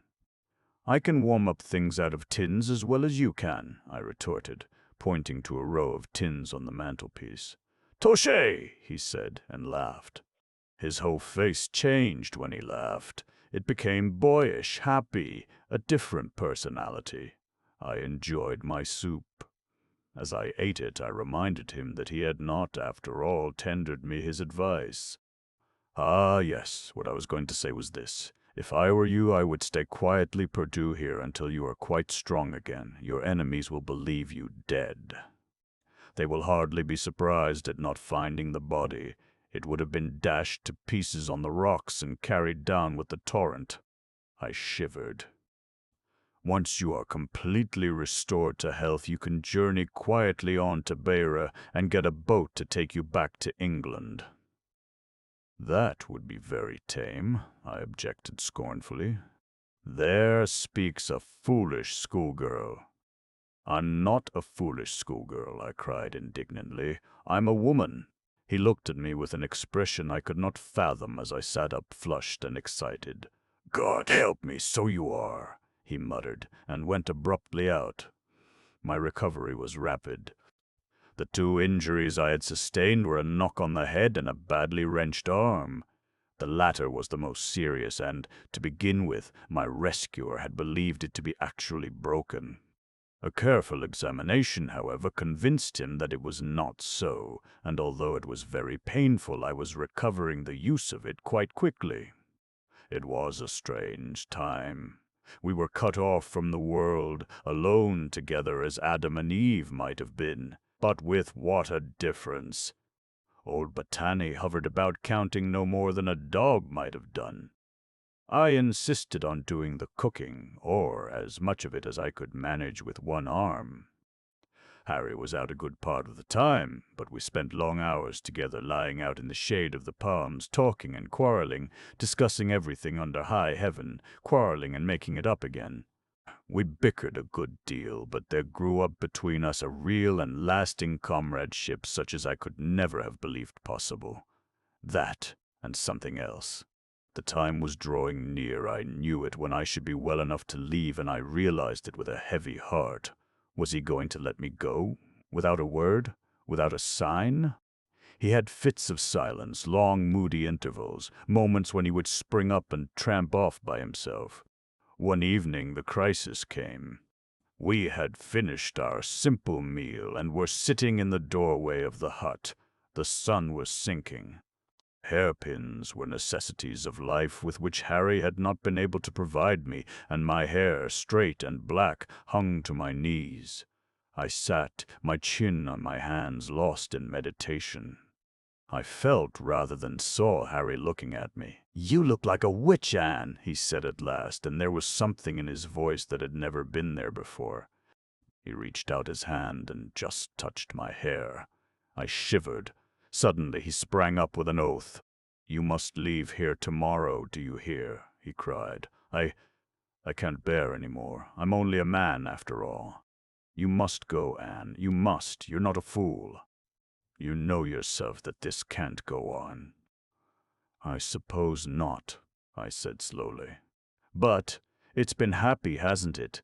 Happy? It's been hell. As bad as that. What do you torment me for?" "Why are you mocking at me? Why do you say that? Laughing into your hair. I wasn't laughing, and I'm not mocking. If you want me to go, I'll go. But if you want me to stay, I'll stay." "Not that," he cried vehemently. "Not that. Don't tempt me, Anne. Do you realize what I am? A criminal twice over. A man hunted down. They know me here as Harry Parker. They think I've been away on a trek up country, but any day they may put two and two together, and then the blow will fall. You're so young, Anne, and so beautiful, with the kind of beauty that sends men mad. All the world's before you, love, life, everything. Mine's behind me, scorched, spoiled with a taste of bitter ashes. If you don't want me, you know I want you. You know that I'd give my soul to pick you up in my arms and keep you here, hidden away from the world forever and ever. And you're tempting me, Anne. You, with your long witch's hair and your eyes that are golden and brown and green and never stop laughing even when your mouth is grave. But I'll save you from yourself and from me. You shall go tonight. You shall go to Beira." "I'm not going to Beira," I interrupted. "You are. You shall go to Beira if I have to take you there myself and throw you onto the boat. What do you think I'm made of? Do you think I'll wake up night after night fearing they've got you? One can't go on counting on miracles happening. You must go back to England, Anne, and marry and be happy, with a steady man who'll give me a good home. Better that than utter disaster. And what of you? His face grew grim and set. I've got my work ready to hand. Don't ask what it is. You can guess, I dare say. But I'll tell you this. I'll clear my name or die in the attempt, and I'll choke the life out of the damned scoundrel who did his best to murder you the other night. We must be fair, I said. He didn't actually push me over. He'd no need to. His plan was cleverer than that. I went up to the path afterwards. Everything looked all right, but by the marks on the ground I saw that the stones which outlined the path had been taken up and put down again in a slightly different place. There are tall bushes growing just over the edge. He'd balanced the outside stones on them so that you'd think you were still on the path when in reality you were stepping into nothingness. God help him if I lay my hands upon him. He paused a minute and then said in a totally different tone, We've never spoken of these things, Anne, have we? But the time's come. I want you to hear the whole story, from the beginning. If it hurts you to go over the past, don't tell me, I said in a low voice, but I want you to know. I never thought I should speak of that part of my life to anyone. Funny, isn't it, the tricks fate plays? He was silent for a minute or two. The sun had set, and the velvety darkness of the African night was enveloping us like a mantle. Some of it I know, I said gently. What do you know? I know that your real name is Harry Lucas. Still he hesitated, not looking at me, but staring straight out in front of him. I had no clue as to what was passing in his mind, but at last he jerked his head forward as though acquiescing in some unspoken decision of his own, and began his story. Chapter 26. You are right. My real name is Harry Lucas. My father was a retired soldier who came out to farm in Rhodesia. He died when I was in my second year at Cambridge. Were you fond of him? I asked suddenly. I don't know. Then he flushed and went on with sudden vehemence. Why do I say that? I did love my father. We said bitter things to each other the last time I saw him, and we had many rows over my wildness and my debts, but I cared for the old man. I know how much now, when it's too late, he continued more quietly. It was at Cambridge that I met the other fellow. Oh, young Eardsley? Yes, young Eardsley. His father, as you know, was one of South Africa's most prominent men. We drifted together at once, my friend and I. We had our love of South Africa in common, and we both had a taste for the untrodden places of the world. After he left, man had paid his debts twice. He refused to do so again. There was a bitter scene between them. Sir Lawrence declared himself at the end of his patience. He would do no more for his son. He must stand on his own legs for a while.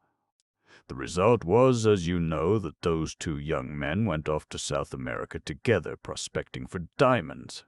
I'm not going into that now, but we had a wonderful time out there. Hardships in plenty, you understand, but it was a good life, a hand-to-mouth scramble for existence far from the beaten track, and, my God, that's the place to know a friend. There was a bond forged between us two out there that only death could have broken. Well, as Colonel Race told you, our efforts were crowned with success. We found a second Kimberley in the heart of the British Guiana jungles. I can't tell you our elation. It wasn't so much the actual value in money of the find. You see, Eardsley was used to money, and he knew that when his father died he would be a millionaire, and Lucas had always been poor and was used to it. No, it was the sheer delight of discovery. He paused and then added, almost apologetically, You don't mind my telling it this way, do you? As though I wasn't in it at all. It seems like that now when I look back and see those two boys. I almost forget that one of them was Harry Rayburn. "Tell it any way you like," I said, and he went on. "We came to Kimberley, very cock-a-hoop over our find. We brought a magnificent selection of diamonds with us to submit to the experts, and then, in the hotel at Kimberley, we met her." I stiffened a little, and the hand that rested on the doorpost clenched itself involuntarily. Anita Grunberg, that was her name. She was an actress, quite young and very beautiful. She was South African-born, but her mother was a Hungarian, I believe. There was some sort of mystery about her, and that, of course, heightened her attraction for two boys home from the wilds. She must have had an easy task. We both fell for her right away, and we both took it hard. It was the first shadow that had ever come between us, but even then it didn't weaken our friendship. Each of us, I honestly believe, was willing to stand aside for the other to go in and win. But that wasn't her game. Sometimes, afterwards, I wondered why it hadn't been, for Sir Lawrence Eardsley's only son was quite a parti. But the truth of it was that she was married to a sorter in De Beers, though nobody knew of it. She pretended enormous interest in our discovery, and we told her all about it and even showed her the diamonds. Delilah, that's what she should have been called, and she played her part well. The De Beers robbery was discovered, and like a thunderclap the police came down upon us. They seized our diamonds. We only laughed at first, the whole thing was so absurd. And then the diamonds were produced in court, and without question they were the stones stolen from De Beers. Anita Grunberg had disappeared. She had effected the substitution neatly enough, and our story that these were not the stones originally in our possession was laughed to scorn. Sir Lawrence Eardsley had enormous influence. He succeeded in getting the case dismissed, but it left two young men ruined and disgraced to face the world with the stigma of thief attached to their names, and it pretty well broke the old fellow's heart. He had one bitter interview with his son, in which he heaped upon him every reproach imaginable. He had done what he could to save the family name, but from that day on, his son was his son no longer. He cast him off utterly, and the boy, like the proud young fool that he was, remained silent, disdaining to protest his innocence in the face of his father's disbelief. He came out furious from the interview. His friend was waiting for him. A week later, war was declared. The two friends enlisted together. You know what happened. The best pal a man ever had was killed, partly through his own mad recklessness in rushing into unnecessary danger. He died with his name tarnished. I swear to you, Anne, that it was mainly on his account that I was so bitter against that woman. It had gone deeper with him than with me. I had been madly in love with her for the moment. I even think that I frightened her sometimes, but with him it was a quieter and deeper feeling. She had been the very center of his universe, and her betrayal of him tore up the very roots of life. The blow stunned him and left him paralyzed. Harry paused. After a minute or two he went on. "As you know, I was reported missing, presumed killed. I never troubled to correct the mistake. I took the name of Parker and came to this island, which I knew of old. At the beginning of the war, I had had ambitious hopes of proving my innocence, but now all that spirit seemed dead. All I felt was, what's the good? My pal was dead. Neither he nor I had any living relations who would care. I was supposed to be dead too. Let it remain at that. I led a peaceful existence here, neither happy nor unhappy, numbed of all feeling. I see now, though I did not realize it at the time, that that was partly the effect of the war. And then one day something occurred to wake me right up again. I was taking a party of people in my boat on a trip up the river, and I was standing at the landing stage helping them in when one of the men uttered a startled exclamation. It focused my attention on him. He was a small, thin man with a beard, and he was staring at me for all he was worth as though I was a ghost. So powerful was his emotion that it awakened my curiosity. I made inquiries about him at the hotel and learned that his name was Carton, that he came from Kimberley, and that he was a diamond sorter employed by De Beerses. In a minute all the old sense of wrong surged over me again. I left the island and went to Kimberley. I could find out little more about him, however. In the end, I decided that I must force an interview. I took my revolver with me.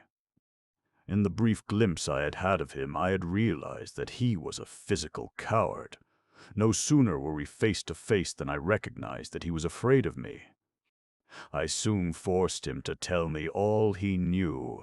He had engineered part of the robbery, and Anita Grunberg was his wife. He had once caught sight of both of us when we were dining with her at the hotel, and, having read that I was killed, my appearance in the flesh at the falls had startled him badly. He and Anita had married quite young, but she had soon drifted away from him. She had got in with a bad lot, he told me, and it was then for the first time that I heard of the Colonel. Carton himself had never been mixed up in anything except this one affair. So he solemnly assured me, and I was inclined to believe him. He was emphatically not of the stuff of which successful criminals are made. I still had the feeling that he was keeping back something. As a test, I threatened to shoot him there and then, declaring that I cared very little what became of me now. In a frenzy of terror, he poured out a further story. It seems that Anita Grunberg did not quite trust the Colonel. Whilst pretending to hand over to him the stones she had taken from the hotel, she kept back some in her own possession. Carton advised her with his technical knowledge which to keep. If, at any time, these stones were produced, they were of such color and quality as to be readily identifiable, and the experts at De Beers would admit at once that these stones had never passed through their hands. In this way my story of a substitution would be supported, my name would be cleared, and suspicion would be diverted to the proper quarter. I gathered that, contrary to his usual practice, the Colonel himself had been concerned in this affair. Therefore Anita felt satisfied that she had a real hold over him, should she need it. Carton now proposed that I should make a bargain with Anita Grunberg, or Nadina, as she now called herself. For a sufficient sum of money, he thought that she would be willing to give up the diamonds and betray her former employer. He would cable to her immediately. I was still suspicious of Carton. He was a man whom it was easy enough to frighten, but who, in his fright, would tell so many lies that to sift the truth out from them would be no easy job. I went back to the hotel and waited. By the following evening I judged that he would have received the reply to his cable. I called round at his house and was told that Mr. Carton was away but would be returning on the morrow. Instantly I became suspicious. In the nick of time I found out that he was in reality sailing for England on the Kilmorden Castle, which left Cape Town in 2 days' time. I had just time to journey down and catch the same boat. I had no intention of alarming Carton by revealing my presence on board. I had done a good deal of acting in my time at Cambridge, and it was comparatively easy for me to transform myself into a grave, bearded gentleman of middle age. I avoided Carton carefully on board the boat, keeping to my own cabin as far as possible under the pretense of illness. I had no difficulty in trailing him when we got to London. He went straight to an hotel and did not go out until the following day. He left the hotel shortly before 1 o'clock. I was behind him.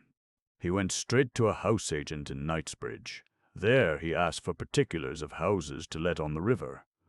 I was at the next table also inquiring about houses. Then suddenly in walked Anita Grunberg Nadina, whatever you like to call her. Superb, insolent, and almost as beautiful as ever. God! How I hated her! There she was, the woman who had ruined my life, and who had also ruined a better life than mine.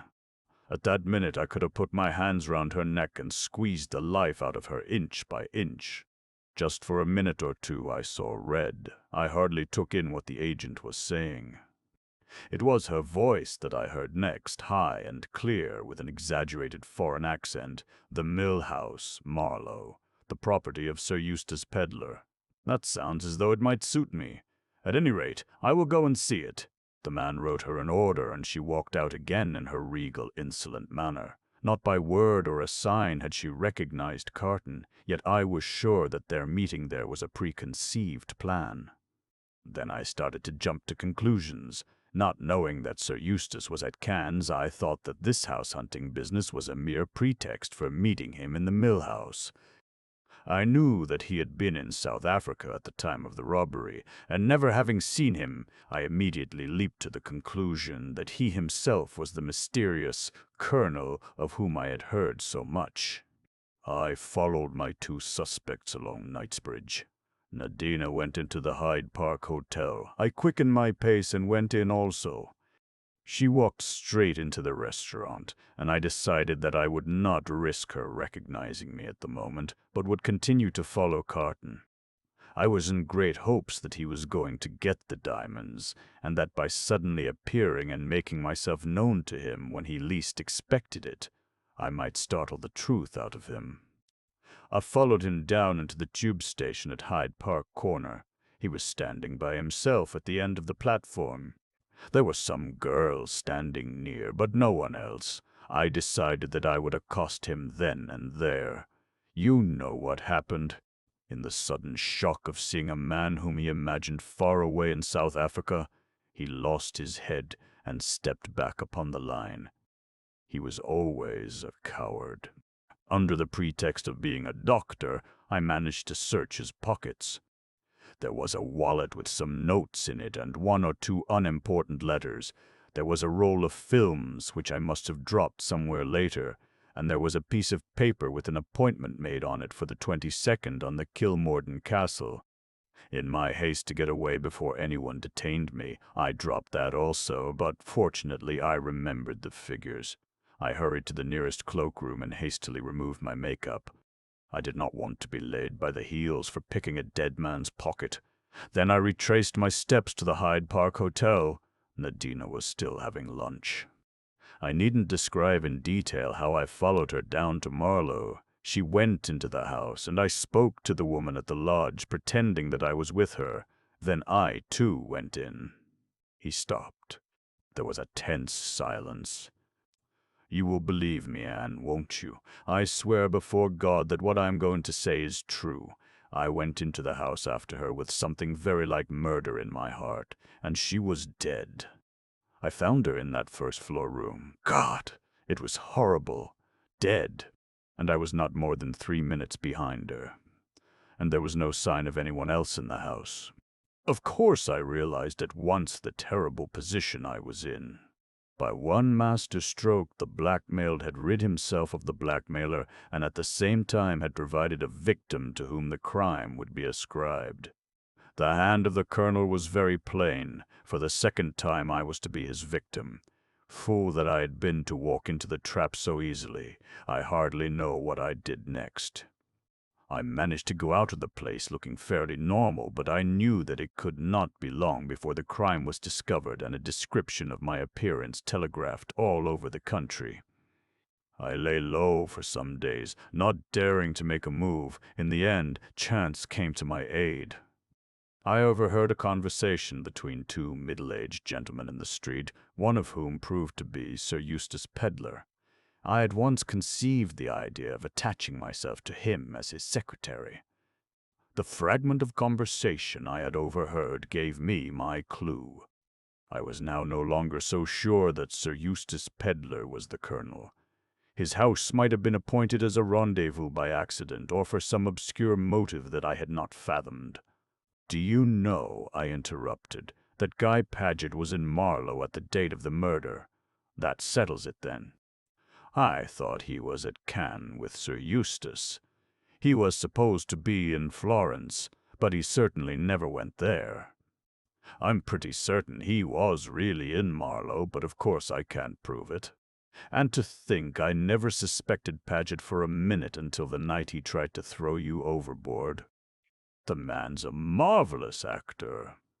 "Yes, isn't he? That explains why the mill house was chosen. Paget could probably get in and out of it unobserved. Of course he made no objection to my accompanying Sir Eustace across in the boat. He didn't want me laid by the heels immediately. You see, evidently Nadina didn't bring the jewels with her to the rendezvous as they had counted on her doing. I fancy the Carton really had them and concealed them somewhere on the Kilmorden Castle. That's where he came in. They hoped that I might have some clue as to where they were hidden. As long as the Colonel did not recover the diamonds, he was still in danger, hence his anxiety to get them at all costs. Where the devil Carton hid them, if he did hide them, I don't know. That's another story, I quoted. My story, and I'm going to tell it you now. Chapter 27. Harry listened attentively whilst I recounted all the events that I have narrated in these pages. The thing that bewildered and astonished him most was to find that all along the diamonds had been in my possession, or rather in Suzanne's. That was a fact he had never suspected. Of course, after hearing his story, I realized the point of Carton's little arrangement, or rather Nadina's, since I had no doubt that it was her brain which had conceived the plan. No surprise tactics executed against her or her husband could result in the seizure of the diamonds. The secret was locked in her own brain, and the Colonel was not likely to guess that they had been entrusted to the keeping of an ocean steward. Harry's vindication from the old charge of theft seemed assured. It was the other, graver charge that paralyzed all our activities, for, as things stood, he could not come out in the open to prove his case. The one thing we came back to again and again was the identity of the Colonel. Was he or was he not Guy Paget? I should say he was, but for one thing, said Harry. It seems pretty much of a certainty that it was Paget who murdered Anita Grunberg at Marlow, and that certainly lends color to the supposition that he is actually the Colonel, since Anita's business was not of the nature to be discussed with a subordinate. No. The only thing that militates against that theory is the attempt to put you out of the way on the night of your arrival here. You saw Paget left behind at Cape Town. By no possible means could he have arrived here before the following Wednesday. He is unlikely to have any emissaries in this part of the world, and all his plans were laid to deal with you in Cape Town. He might, of course, have cabled instructions to some lieutenant of his in Johannesburg, who could have joined the Rhodesian train at Mafeking, but his instructions would have had to be particularly definite to allow of that note being written. We sat silent for a moment, then Harry went on slowly.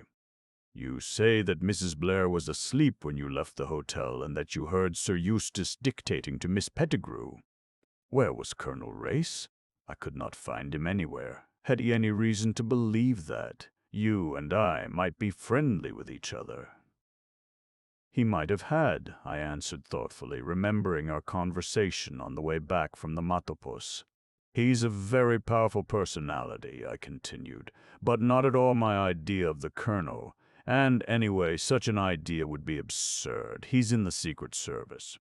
How do we know that he is? It's the easiest thing in the world to throw out a hint of that kind.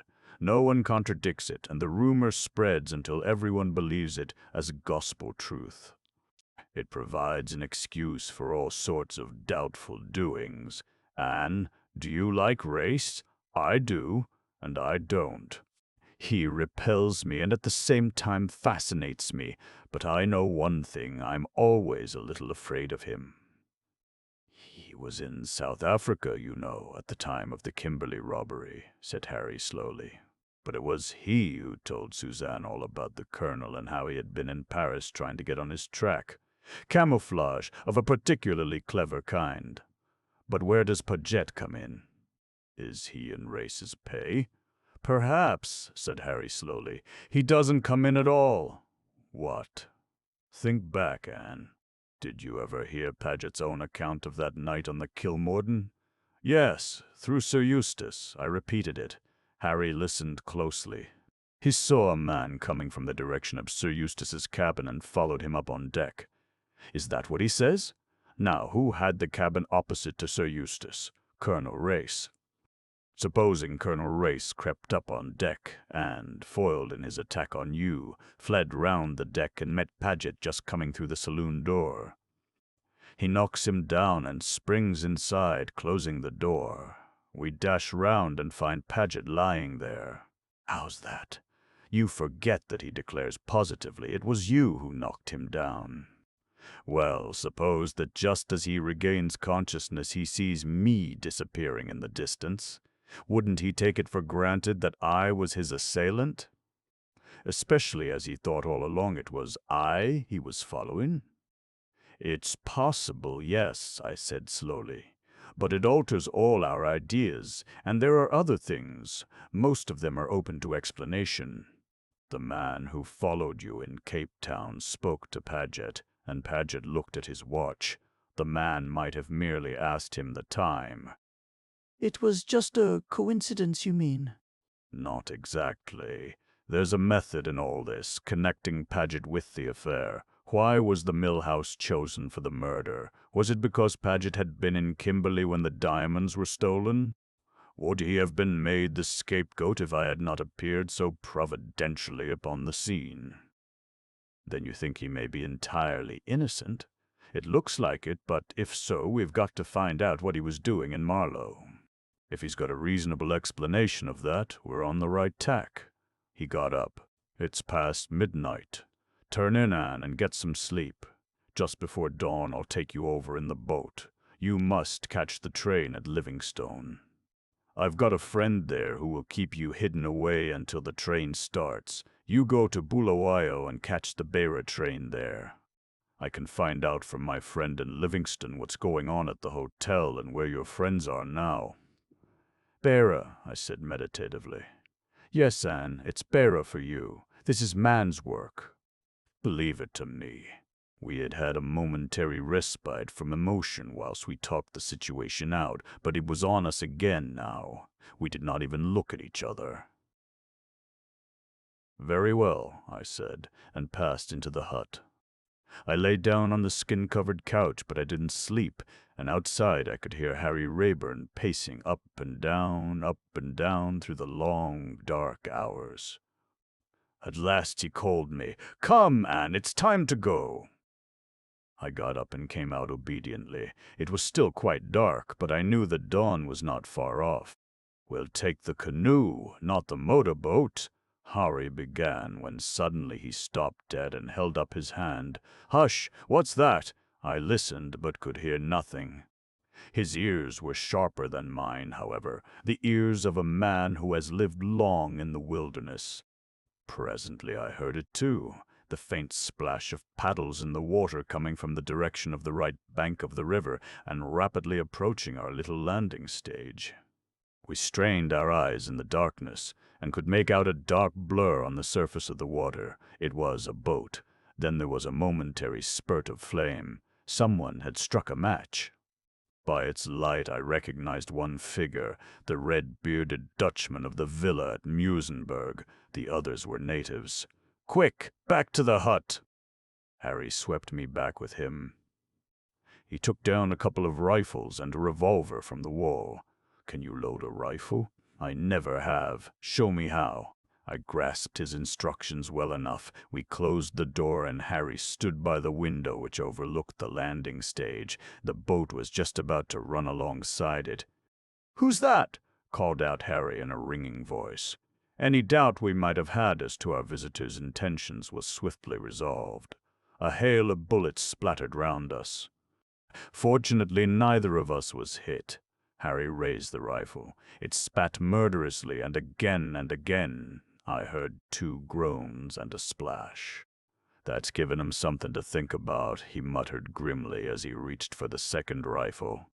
"Stand well back, Anne, for God's sake, and load quickly." More bullets. One just grazed Harry's cheek. His answering fire was more deadly than theirs. I had the rifle reloaded when he turned for it. He caught me close with his left arm and kissed me once savagely before he turned to the window again. Suddenly he uttered a shout. "They're going. Had enough of it. They're a good mark out there on the water, and they can't see how many of us there are. They're routed for the moment, but they'll come back. We'll have to get ready for them." He flung down the rifle and turned to me. "Anne, you beauty, you wonder, you little queen, as brave as a lion, black-haired witch." He caught me in his arms. He kissed my hair, my eyes, my mouth. "And now to business," he said, suddenly releasing me. "Get out those tins of paraffin." I did as I was told. He was busy inside the hut. Presently I saw him on the roof of the hut, crawling along with something in his arms. He rejoined me in a minute or two. "Go down to the boat. We'll have to carry it across the island to the other side." He picked up the paraffin as I disappeared.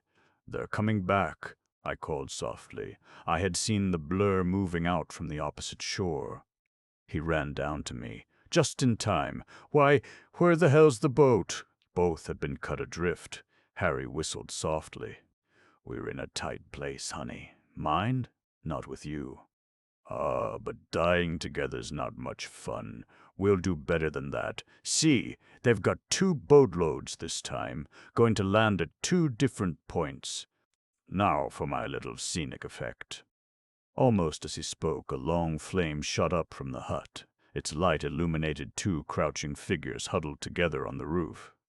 "My old clothes, stuffed with rags, but they won't tumble to it for some time. Come, man, we've got to try desperate means." Hand in hand, we raced across the island. Only a narrow channel of water divided it from the shore on that side. "We've got to swim for it. Can you swim at all, Anne? Not that it matters. I can get you across." "It's the wrong side for a boat, too many rocks, but the right side for swimming, and the right side for Livingstone. I can swim a little farther than that." "What's the danger, Harry?" For I had seen the grim look on his face. "Sharks." "No, you little goose. Sharks live in the sea. But you're sharp, Anne." "Crocs, that's the trouble." "Crocodiles." "Yes, don't think of them, or say your prayers, whichever you feel inclined." We plunged in. My prayers must have been efficacious, for we reached the shore without adventure, and drew ourselves up wet and dripping on the bank. Now for Livingstone. It's rough going, I'm afraid, and wet clothes won't make it any better, but it's got to be done. That walk was a nightmare. My wet skirts flapped round my legs, and my stockings were soon torn off by the thorns. Finally I stopped, utterly exhausted. Harry came back to me. "Hold up, honey. I'll carry you for a bit." That was the way I came into Livingston, slung across his shoulder like a sack of coals. How he did it for all that way, I don't know. The first faint light of dawn was just breaking. Harry's friend was a young man of 20-odd who kept a store of native curios. His name was Ned. Perhaps he had another, but I never heard it. He didn't seem in the least surprised to see Harry walk in, dripping wet, holding an equally dripping female by the hand. Men are very wonderful. He gave us food to eat and hot coffee and got our clothes dried for us whilst we rolled ourselves in Manchester blankets of gaudy hue. In the tiny back room of the hut we were safe from observation whilst he departed to make judicious inquiries as to what had become of Sir Eustace's party and whether any of them were still at the hotel. It was then that I informed Harry that nothing would induce me to go to Beira. I never meant to anyway, but now all reason for such proceedings had vanished. The point of the plan had been that my enemies believed me dead. Now that they knew I wasn't dead, my going to Beira would do no good whatever. They could easily follow me there and murder me quietly. I should have no one to protect me. It was finally arranged that I should join Suzanne wherever she was and devote all my energies to taking care of myself. On no account was I to seek adventures or endeavor to checkmate the colonel. I was to remain quietly with her and await instructions from Harry. The diamonds were to be deposited in the bank at Kimberley under the name of Parker.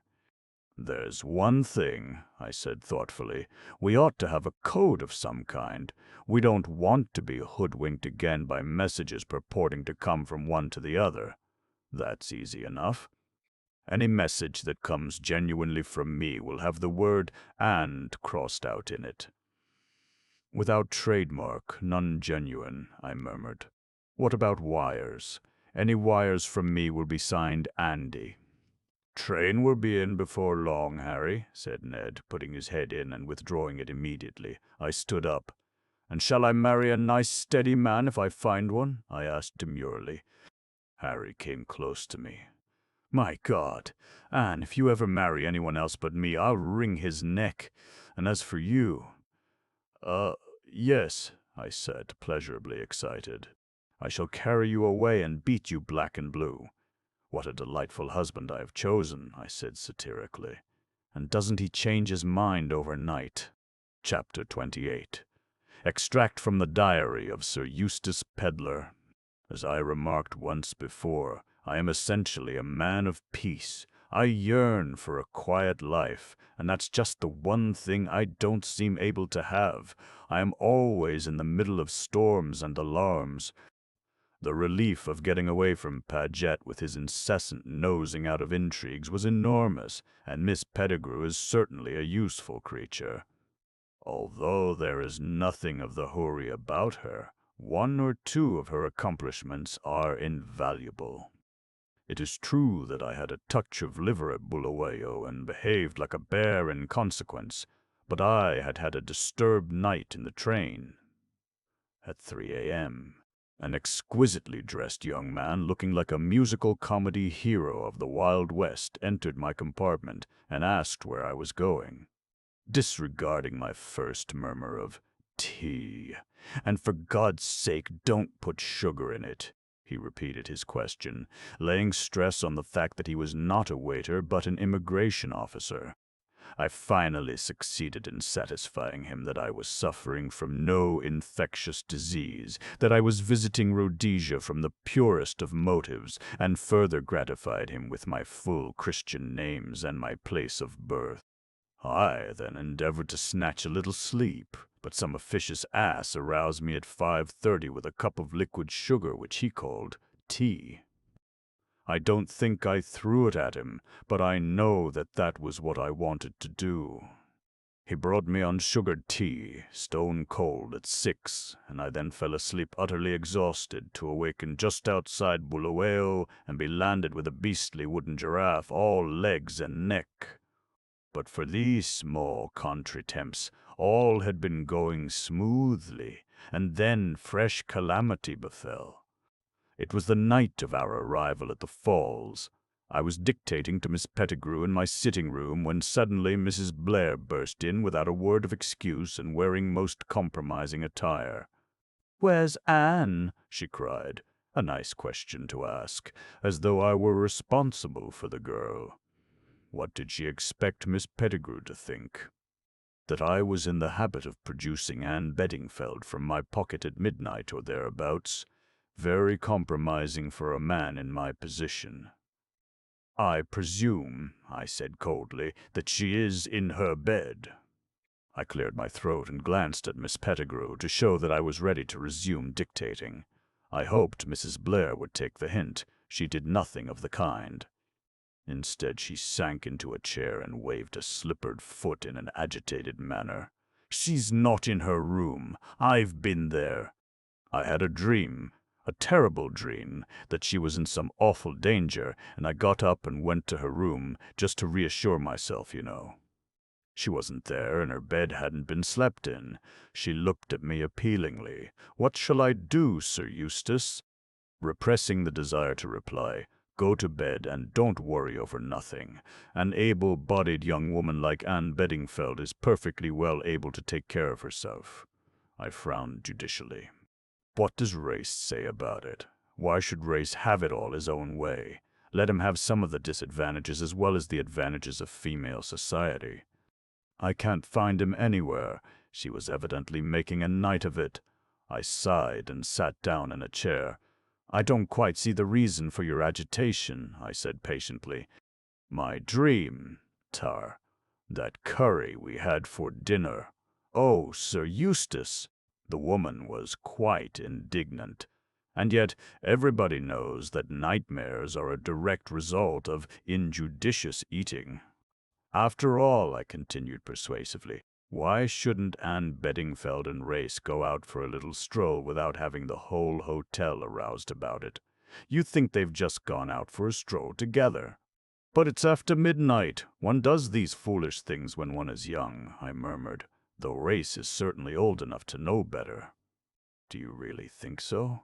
I dare say they've run away to make a match of it, I continued soothingly, though fully aware that I was making an idiotic suggestion. For, after all, at a place like this, where is there to run away to? I don't know how much longer I should have gone on making feeble remarks, but at that moment Race himself walked in upon us. At any rate, I had been partly right. He had been out for a stroll, but he hadn't taken Anne with him. However, I had been quite wrong in my way of dealing with the situation. I was soon shown that Race had the whole hotel turned upside down in 3 minutes. I've never seen a man more upset. The thing is very extraordinary. Where did the girl go? She walked out of the hotel, fully dressed, about 10 minutes past 11, and she was never seen again. The idea of suicide seems impossible. She was one of those energetic young women who are in love with life and have not the faintest intention of quitting it. There was no train either way until midday on the morrow, so she can't have left the place. Then where the devil is she? Race is almost beside himself, poor fellow. He has left no stone unturned. All the D.C.s, or whatever they call themselves, for hundreds of miles round have been pressed into the service. The native trackers have run about on all fours. Everything that can be done is being done, but no sign of Anne Beddingfeld. The accepted theory is that she walked in her sleep. There are signs on the path near the bridge which seem to show that the girl walked deliberately off the edge. If so, of course, she must have been dashed to pieces on the rocks below. Unfortunately, most of the footprints were obliterated by a party of tourists who chose to walk that way early on the Monday morning. I don't know that it's a very satisfactory theory. In my young days, I always was told that sleepwalkers couldn't hurt themselves, that their own sixth sense took care of them. I don't think the theory satisfies Mrs. Blair either. I can't make that woman out. Her whole attitude towards Race has changed. She watches him now like a cat, a mouse, and she makes obvious efforts to bring herself to be civil to him. And they used to be such friends. Altogether, she is unlike herself, nervous, hysterical, starting and jumping at the least sound. I am beginning to think that it is high time I went to Joburg. A rumor came along yesterday of a mysterious island somewhere up the river with a man and a girl on it. Race got very excited. It turned out to be all a mare's nest, however. The man had been there for years and is well known to the manager of the hotel. He totes parties up and down the river in the season and points out crocodiles and a stray hippopotamus or so to them. I believe that he keeps a tame one which is trained to bite pieces out of the boat on occasions. Then he fends it off with a boat hook, and the party feel they have really got to the back of beyond at last. How long the girl has been there is not definitely known, but it seems pretty clear that she can't be Anne, and there is a certain delicacy in interfering in other people's affairs. If I were this young fellow, I should certainly kick Race off the island if he came asking questions about my love affairs. Later. It is definitely settled that I go to Joburg tomorrow. Race urges me to do so. Things are getting unpleasant there by all I hear, but I might as well go before they get worse. I dare say I shall be shot by a striker anyway. Mrs. Blair was to have accompanied me, but at the last minute she changed her mind and decided to stay on at the falls. It seems as though she couldn't bear to take her eyes off Race. She came to me tonight and said, with some hesitation, that she had a favor to ask. Would I take charge of her souvenirs for her? Not the animals? I asked in lively alarm. I always felt that I should get stuck with those beastly animals sooner or later. In the end, we effected a compromise. I took charge of 2 small wooden boxes for her which contained fragile articles. The animals are to be packed by the local store in vast crates and sent to Cape Town by rail, where Paget will see to their being stored. The people who are packing them say that they are of a particularly awkward shape. And that special cases will have to be made. I pointed out to Mrs. Blair that by the time she has got them home, those animals will have cost her easily £1 apiece. Paget is straining at the leash to rejoin me in Joburg. I shall make an excuse of Mrs. Blair's cases to keep him in Cape Town. I have written him that he must receive the cases and see to their safe disposal, as they contain rare curios of immense value. So all is settled, and I and Miss Pettigrew go off into the blue together. And anyone who has seen Miss Pettigrew will admit that it is perfectly respectable. Chapter 29. Johannesburg, March 6th. There is something about the state of things here that is not at all healthy. To use the well-known phrase that I have so often read, we are all living on the edge of a volcano. Bands of strikers, or so-called strikers, patrol the streets and scowl at one in a murderous fashion. They are picking out the bloated capitalists ready for when the massacres begin, I suppose. You can't ride in a taxi. If you do, strikers pull you out again. And the hotels hint pleasantly that when the food gives out, they will fling you out on the mat. I met Reeves, my labor friend of the Kilmorden, last night. He has cold feet worse than any man I ever saw.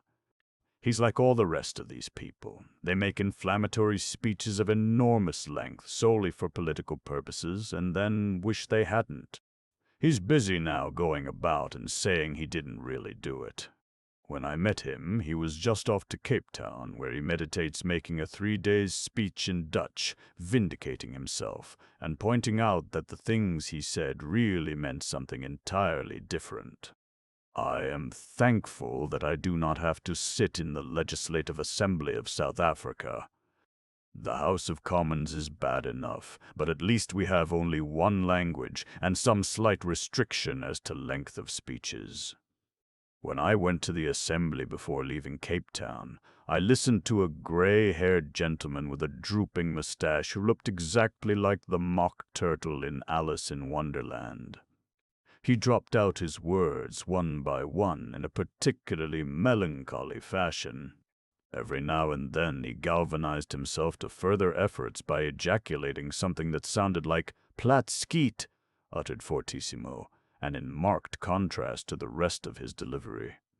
When he did this, half his audience yelled "Poof, poof," which is possibly Dutch for "hear, hear," and the other half woke up with a start from the pleasant nap they had been having. I was given to understand that the gentleman had been speaking for at least 3 days. They must have a lot of patience in South Africa. I have invented endless jobs to keep Paget in Cape Town, but at last the fertility of my imagination has given out, and he joins me tomorrow in the spirit of the faithful dog who comes to die by his master's side. And I was getting on so well with my reminiscences, too. I had invented some extraordinarily witty things that the strike leaders said to me, and I said to the strike leaders. This morning I was interviewed by a government official. He was urbane, persuasive, and mysterious in turn.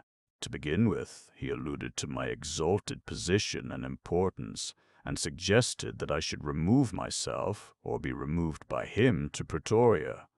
"You expect trouble, then?" I asked.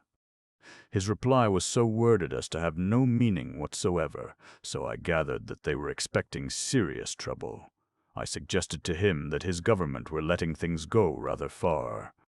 "There is such a thing as giving a man enough rope and letting him hang himself, Sir Eustace."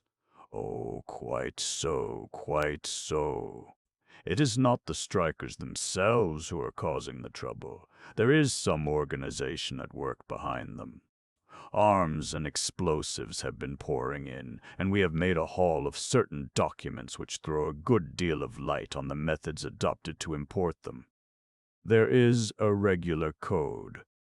Potatoes mean detonators, cauliflower, rifles, other vegetables stand for various explosives. That's very interesting, I commended.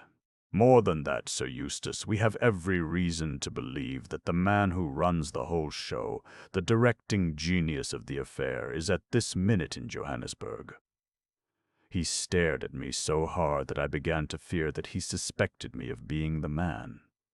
I broke out into a cold perspiration at the thought, and began to regret that I had ever conceived the idea of inspecting a miniature revolution at first hand.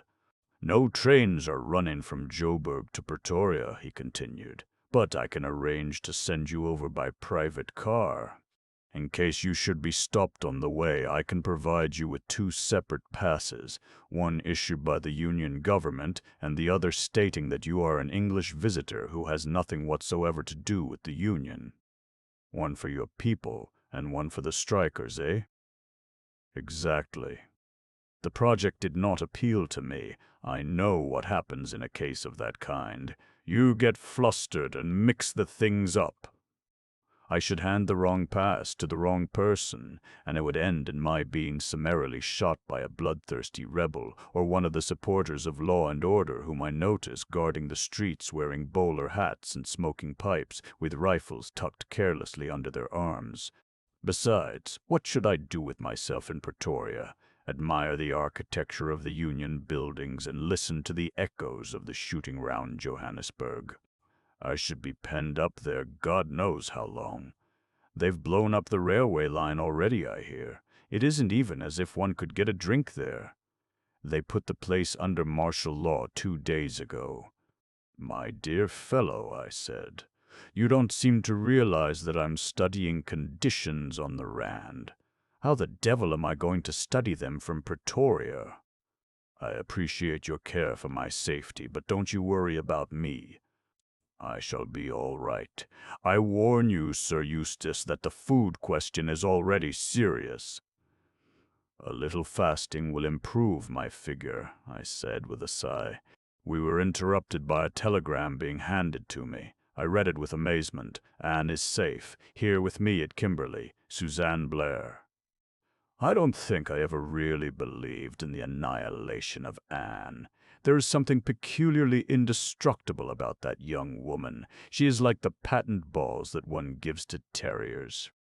She has an extraordinary knack of turning up smiling. I still don't see why it was necessary for her to walk out of the hotel in the middle of the night in order to get to Kimberley. There was no train, anyway. She must have put on a pair of angel's wings and flown there. And I don't suppose she will ever explain. Nobody does, to me. I always have to guess. It becomes monotonous after a while. The exigencies of journalism are at the bottom of it, I suppose. How I shot the rapids, by our special correspondent. I refolded the telegram and got rid of my governmental friend. I don't like the prospect of being hungry, but I'm not alarmed for my personal safety. Smuts is perfectly capable of dealing with the revolution. But I would give a considerable sum of money for a drink. I wonder if Paget will have the sense to bring a bottle of whiskey with him when he arrives tomorrow. I put on my hat and went out, intending to buy a few souvenirs. The curio shops in Joburg are rather pleasant. I was just studying a window full of imposing carrosses when a man coming out of the shop cannoned into me. To my surprise, it turned out to be Race. I can't flatter myself that he looked pleased to see me. As a matter of fact, he looked distinctly annoyed, but I insisted on his accompanying me back to the hotel. I get tired of having no one but Miss Pettigrew to talk to. I had no idea you were in Joburg, I said chattily. When did you arrive? Last night? Where are you staying? With friends? He was disposed to be extraordinarily taciturn and seemed to be embarrassed by my questions. I hope they keep poultry, I remarked. A diet of new-laid eggs and the occasional slaughtering of an old cock will be decidedly agreeable soon from all I hear. By the way, I said when we were back in the hotel, have you heard that Miss Beddingfeld is alive and kicking? He nodded. She gave us quite a fright, I said airily. Where the devil did she go to that night? That's what I'd like to know. She was on the island all the time. Which island? Not the one with the young man on it? Yes. How very improper, I said. Paget will be quite shocked. He always did disapprove of Anne Beddingfeld. I suppose that was the young man she originally intended to meet in Durban. I don't think so. Don't tell me anything you don't want to, I said, by way of encouraging him. I fancy that this is a young man we should all be very glad to lay our hands on. Not, I cried in rising excitement. He nodded. Harry Rayburn, alias Harry Lucas. That's his real name, you know. He's given us all the slip once more, but we're bound to rope him in soon. Dear me, I murmured. We don't suspect the girl of complicity in any case. On her side, it's just a love affair. I always did think Race was in love with Anne. The way he said those last words made me feel sure of it. She's gone to Beira, he continued rather hastily. Indeed, I said, staring. How do you know? She wrote to me from Bulawayo, telling me she was going home that way. The best thing she can do, poor child. Somehow I don't fancy she is in Beira, I said meditatively. She was just starting when she wrote. I was puzzled. Somebody was clearly lying. Without stopping to reflect that Anne might have excellent reasons for her misleading statements, I gave myself up to the pleasure of scoring off Race. He is always so cocksure. I took the telegram from my pocket and handed it to him. Then how do you explain this? I asked nonchalantly. He seemed dumbfounded. She said she was just starting for Beira, he said in a dazed voice. I know that Race is supposed to be clever. He is, in my opinion, rather a stupid man. It never seemed to occur to him that girls do not always tell the truth. Kimberly, too. What are they doing there? He muttered. Yes, that surprised me. I should have thought Miss Anne would have been in the thick of it here, gathering copy for the daily budget. Kimberly, he said again. The place seemed to upset him. There's nothing to see there. The pits aren't being worked. You know what women are, I said vaguely. He shook his head and went off. I have evidently given him something to think about. No sooner had he departed than my government official reappeared. I hope you will forgive me for troubling you again, Sir Eustace, he apologized, but there are one or two questions I should like to ask you. Certainly, my dear fellow, I said cheerfully. Ask away. It concerns your secretary. I know nothing about him, I said hastily. He foisted himself upon me in London, robbed me of valuable papers, for which I shall be hauled over the coals, and disappeared like a conjuring trick at Cape Town. It's true that I was at the falls at the same time as he was, but I was at the hotel, and he was on an island. I can assure you that I never set eyes upon him the whole time that I was there. I paused for breath. You misunderstand me. It was of your other secretary that I spoke. What, Paget? I cried in lively astonishment. He's been with me 8 years, a most trustworthy fellow. My interlocutor smiled. We are still at cross purposes. I refer to the lady. Miss Pettigrew? I exclaimed. Yes, she has been seen coming out of Agrasato's native curio shop. God bless my soul, I interrupted. I was going into that place myself this afternoon. You might have caught me coming out.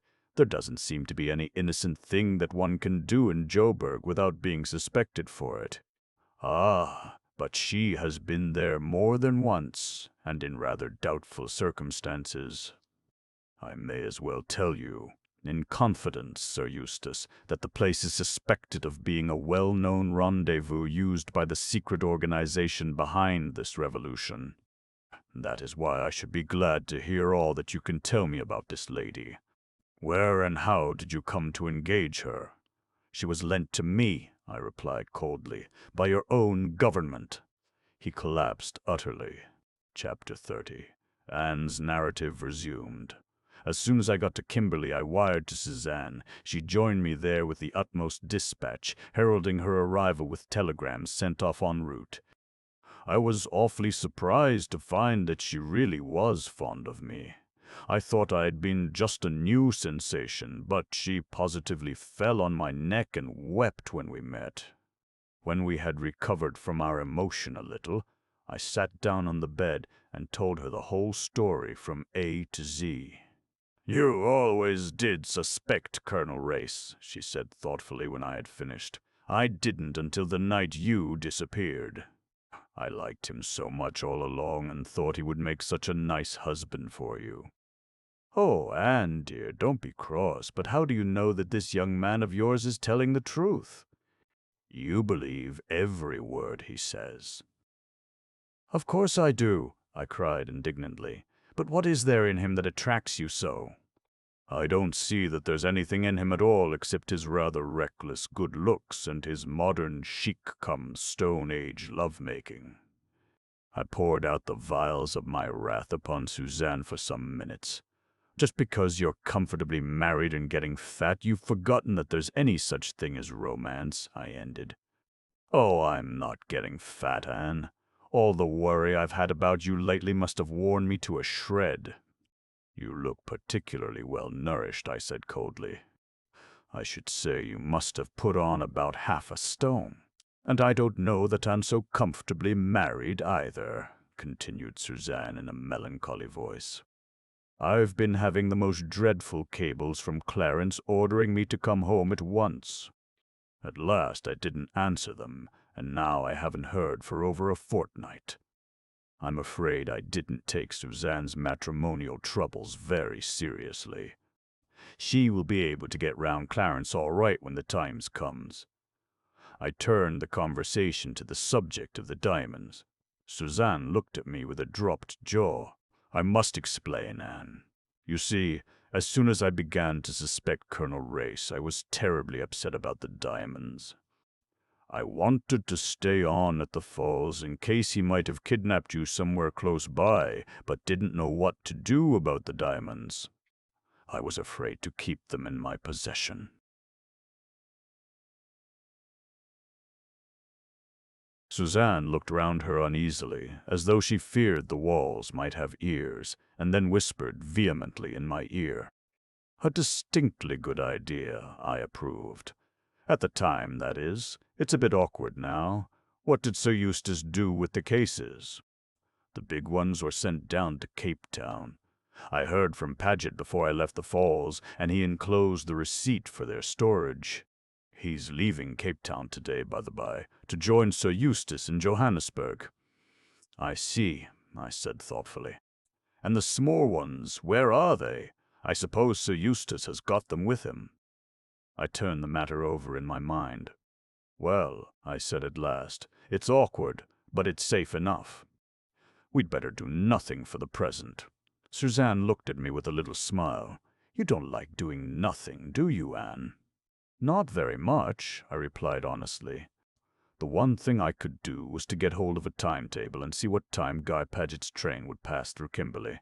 I found that it would arrive at 5:40 on the following afternoon and depart again at 6. I wanted to see Paget as soon as possible, and that seemed to me a good opportunity. The situation on the Rand was getting very serious, and it might be a long time before I got another chance. The only thing that livened up the day was a wire dispatched from Johannesburg. A most innocent-sounding telegram. Arrived safely. All going well. Eric here, also Eustace, but not Guy. Remain where you are for the present. Andy. Eric was our pseudonym for Race. I chose it because it is a name I dislike exceedingly. There was clearly nothing to be done until I could see Paget. Suzanne employed herself in sending off a long, soothing cable to the far-off Clarence. She became quite sentimental over him. In her way, which of course is quite different from me and Harry. She is really fond of Clarence. I do wish he was here, Anne, she gulped. It's such a long time since I've seen him. Have some face cream, I said soothingly. Suzanne rubbed a little on the tip of her charming nose. I shall want some more face cream soon, too, she remarked. And you can only get this kind in Paris, she sighed. Paris, Suzanne, I said. Very soon you'll have had enough of South Africa and adventure. I should like a really nice hat, admitted Suzanne wistfully. Shall I come with you to meet Guy Paget tomorrow? I prefer to go alone. He'd be shyer speaking before two of us. So it came about that I was standing in the doorway of the hotel on the following afternoon, struggling with a recalcitrant parasol that refused to go up, whilst Suzanne lay peacefully on her bed with a book and a basket of fruit. According to the hotel porter, the train was on its good behavior today and would be almost on time, though he was extremely doubtful whether it would ever get through to Johannesburg. The line had been blown up, so he solemnly assured me. It sounded cheerful. The train drew in just 10 minutes late. Everybody tumbled out on the platform and began walking up and down feverishly. I had no difficulty in espying Paget. I accosted him eagerly. He gave his usual nervous start at seeing me, somewhat accentuated this time. Dear me, Miss Beddingfeld, I understood that you had disappeared. I have reappeared again, I told him solemnly. And how are you, Mr. Paget? Very well, thank you. Looking forward to taking up my work again with Sir Eustace. Mr. Paget, I said, there is something I want to ask you. I hope that you won't be offended, but a lot hangs on it, more than you can possibly guess. I want to know what you were doing at Marlow on the 8th of January last. He started violently. Really, Miss Beddingfeld, indeed, you were there, weren't you? For reasons of my own, I was in the neighborhood, yes. Won't you tell me what those reasons were? Sir Eustace has not already told you. Sir Eustace? Oh, does he know? I am almost sure that he does. I hoped he had not recognized me, but from the hints he has let drop, and his remarks, I fear it is only too certain. In any case, I meant to make a clean breast of the matter and offer him my resignation. He is a peculiar man, Miss Beddingfeld, with an abnormal sense of humor. It seems to amuse him to keep me on tenterhooks. All the time, I dare say, he was perfectly well aware of the true facts. Possibly he has known them for years. I hoped that sooner or later I should be able to understand what Paget was talking about. He went on fluently. It is difficult for a man of Sir Eustace's standing to put himself in my position. I know that I was in the wrong, but it seemed a harmless deception. I would have thought it better taste on his part to have tackled me outright, instead of indulging in covert jokes at my expense. A whistle blew, and the people began to surge back into the train. Yes, Mr. Paget, I broke in. I'm sure I quite agree with all you're saying about Sir Eustace. But why did you go to Marlow? It was wrong of me, but natural under the circumstances. Yes, I still feel natural under the circumstances. What circumstances? I cried desperately. For the first time, Paget seemed to recognize that I was asking him a question. His mind detached itself from the peculiarities of Sir Eustace and his own justification, and came to rest on me. I beg your pardon, Miss Beddingfeld, he said stiffly, but I fail to see your concern in the matter. He was back in the train now, leaning down to speak to me. I felt desperate. What could one do with a man like that? Of course, if it's so dreadful that you'd be ashamed to speak of it to me. At last I had found the right stop. Paget stiffened and flushed. Dreadful? Ashamed? I don't understand you. Then tell me. In 3 short sentences he told me. At last I knew Paget's secret. It was not in the least what I expected. I walked slowly back to the hotel. There a wire was handed to me. I tore it open. It contained full and definite instructions for me to proceed forthwith to Johannesburg, or rather to a station this side of Johannesburg, where I should be met by a car. It was signed, not Andy, but Harry. I sat down in a chair to do some very serious thinking. Chapter 31. From the Diary of Sir Eustace Pedlar, Johannesburg, March 7th. Paget has arrived. He is in a blue funk, of course. Suggested at once that we should go off to Pretoria. Then, when I had told him kindly but firmly that we were going to remain here, he went to the other extreme, wished he had his rifle here, and began bucking about some bridge he guarded during the Great War. A railway bridge at Little Puddicombe Junction, or something of that sort. I soon cut that short by telling him to unpack the big typewriter. I thought that would keep him employed for some time, because the typewriter was sure to have gone wrong. It always does, and he would have to take it somewhere to be mended. But I had forgotten Paget's powers of being in the right. I've already unpacked all the cases, Sir Eustace. The typewriter is in perfect condition. What do you mean, all the cases? The 2 small cases as well? I wish you wouldn't be so officious, Paget. Those small cases were no business of yours. They belong to Mrs. Blair. Paget looked crestfallen. He hates to make a mistake. So you can just pack them up again neatly, I continued. After that, you can go out and look around you. Joburg will probably be a heap of smoking ruins by tomorrow, so it may be your last chance. I thought that would get rid of him successfully for the morning at any rate. There is something I want to say to you when you have the leisure, Sir Eustace. I haven't got it now, I said hastily. At this minute I have absolutely no leisure whatsoever. Paget retired. By the way, I called after him, what was there in those cases of Mrs. Blair's? Some fur rugs and a couple of fur hats, I think. That's right, I assented. She bought them on the train. They are hats, of a kind, though I hardly wonder at your not recognizing them. I dare say she's going to wear one of them at Ascot. What else was there? Some rolls of films and some baskets, a lot of baskets. There would be, I assured him. Mrs. turned him. Blair is the kind of woman who never buys less than a dozen or so of anything. I think that's all, Sir Eustace, except some miscellaneous odds and ends, a motor veil and some odd gloves, that sort of thing. If you hadn't been a born idiot, Paget, you would have seen from the start that those couldn't possibly be my belongings. I thought some of them might belong to Miss Pettigrew. Ah, that reminds me, what do you mean by picking me out such a doubtful character as a secretary?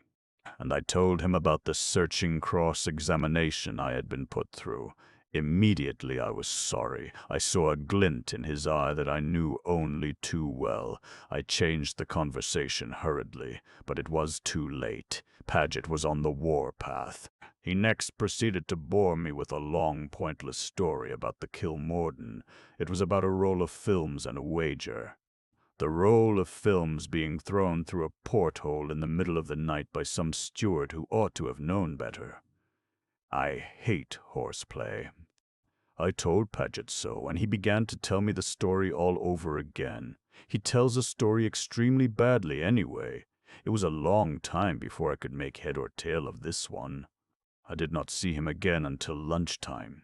Then he came in brimming over with excitement, like a bloodhound on the scent. I never have cared for bloodhounds. The upshot of it all was that he had seen Rayburn. "What?" I cried, startled.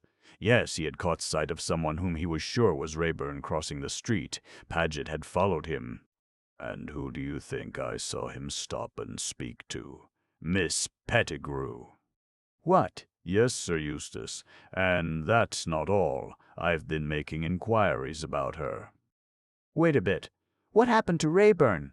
He and Miss Pettigrew went into that corner curio shop. I uttered an involuntary exclamation. Paget stopped inquiringly. Nothing, I said. Go on. I waited outside for ages, but they didn't come out. At last I went in. Sir Eustace, there was no one in the shop. There must be another way out. I stared at him. As I was saying, I came back to the hotel and made some inquiries about Miss Pettigrew.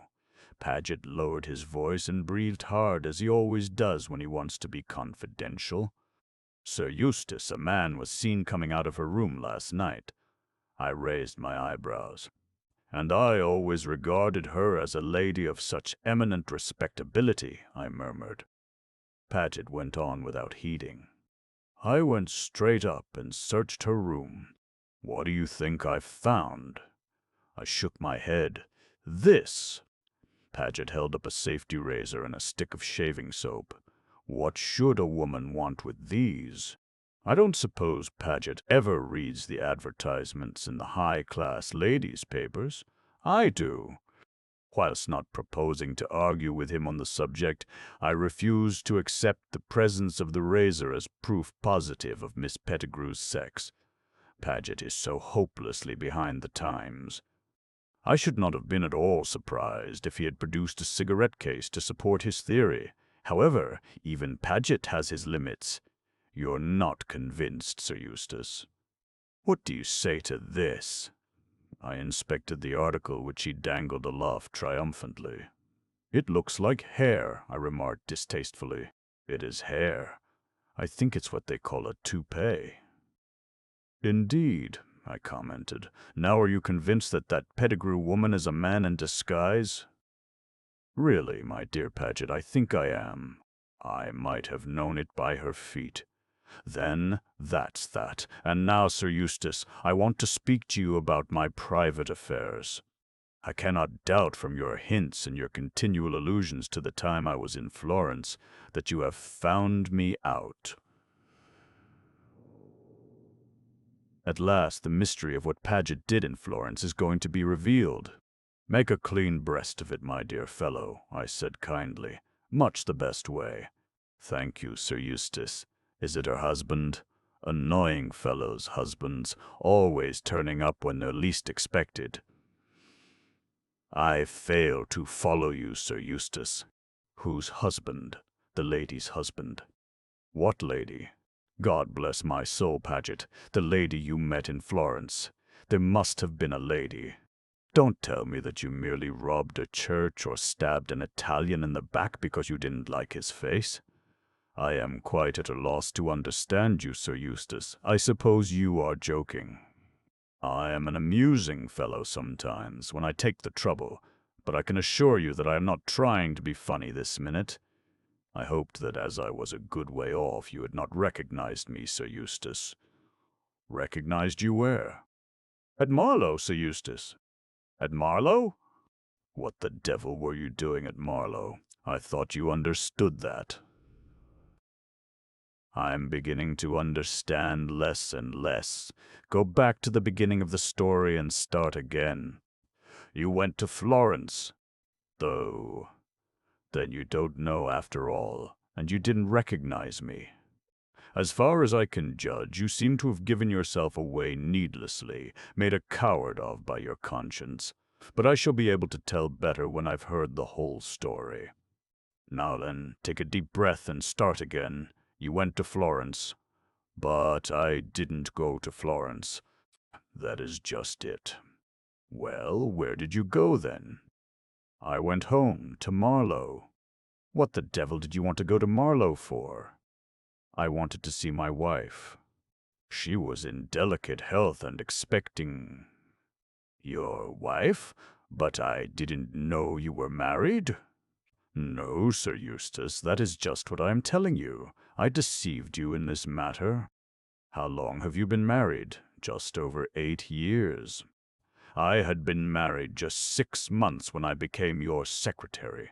I did not want to lose the post. A resident secretary is not supposed to have a wife, so I suppressed the fact. You take my breath away, I remarked. Where's she been all these years? We have had a small bungalow on the river at Marlow, quite close to the mill house, for over 5 years. God bless my soul, I muttered. Any children? 4 children, Sir Eustace. I gazed at him in a kind of stupor. I might have known all along that a man like Paget couldn't have a guilty secret. The respectability of Paget has always been my bane. That's just the kind of secret he would have. A wife and 4 children.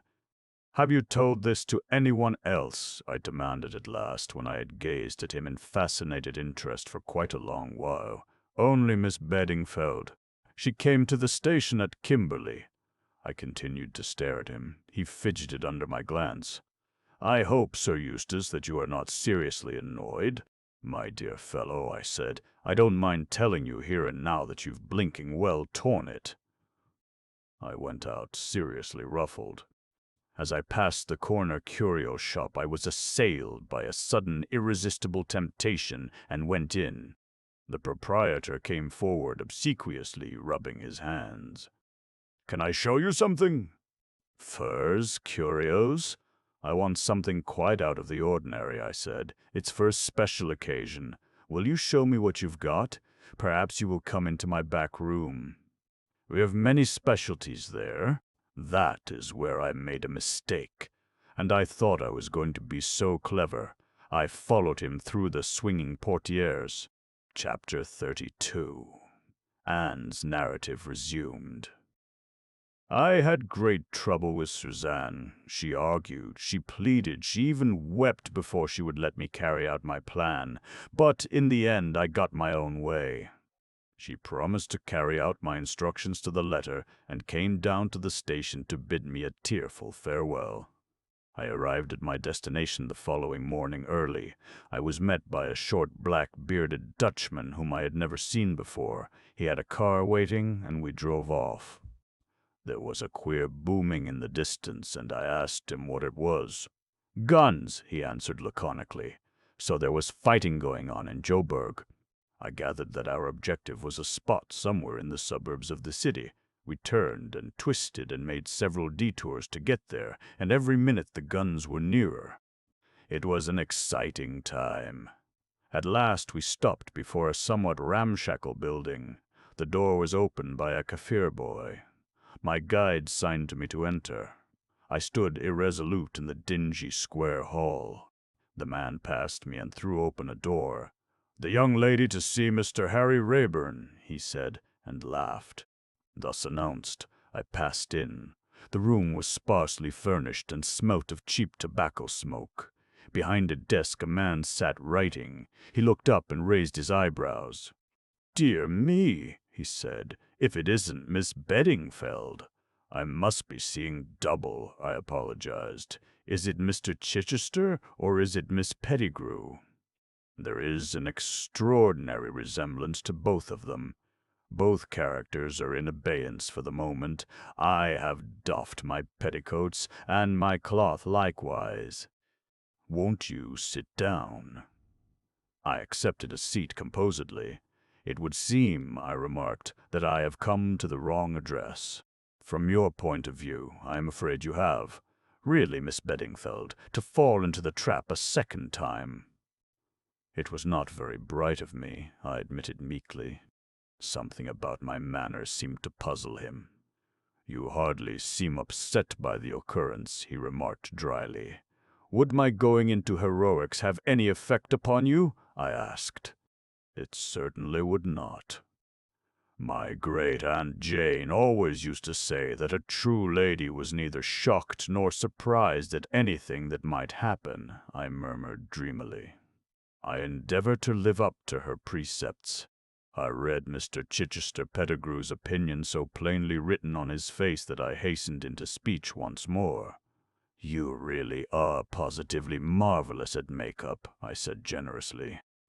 "All the time you were Miss Pettigrew, I never recognized you, even when you broke your pencil in the shock of seeing me climb upon the train at Cape Town." He tapped upon the desk with the pencil he was holding in his hand at the minute. "All this is very well in its way, but we must get to business.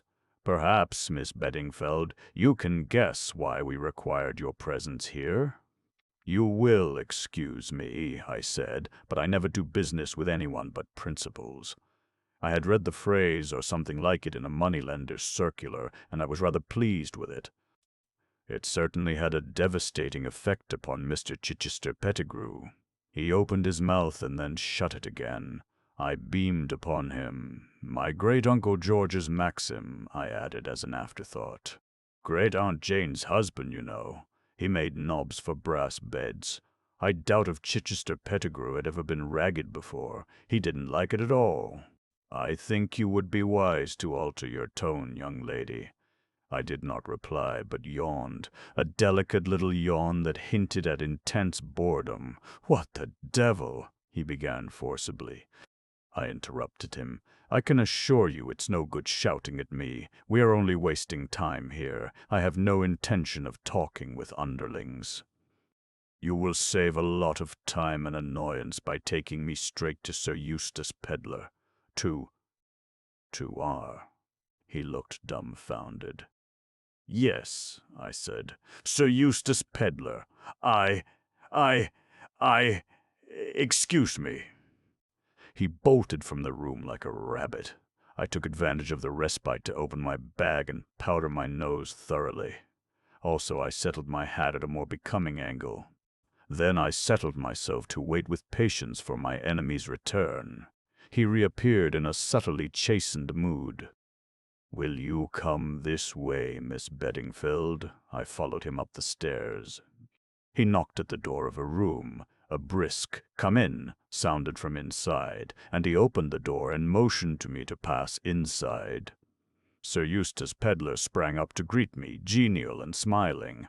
Well, well, Miss Anne. He shook me warmly by the hand. I'm delighted to see you. Come and sit down. Not tired after your journey? That's good. He sat down facing me, still beaming. It left me rather at a loss. His manner was so completely natural. Quite right to insist on being brought straight to me, he went on. Minx is a fool, a clever actor, but a fool. That was Minx you saw downstairs. Oh, really? I said feebly.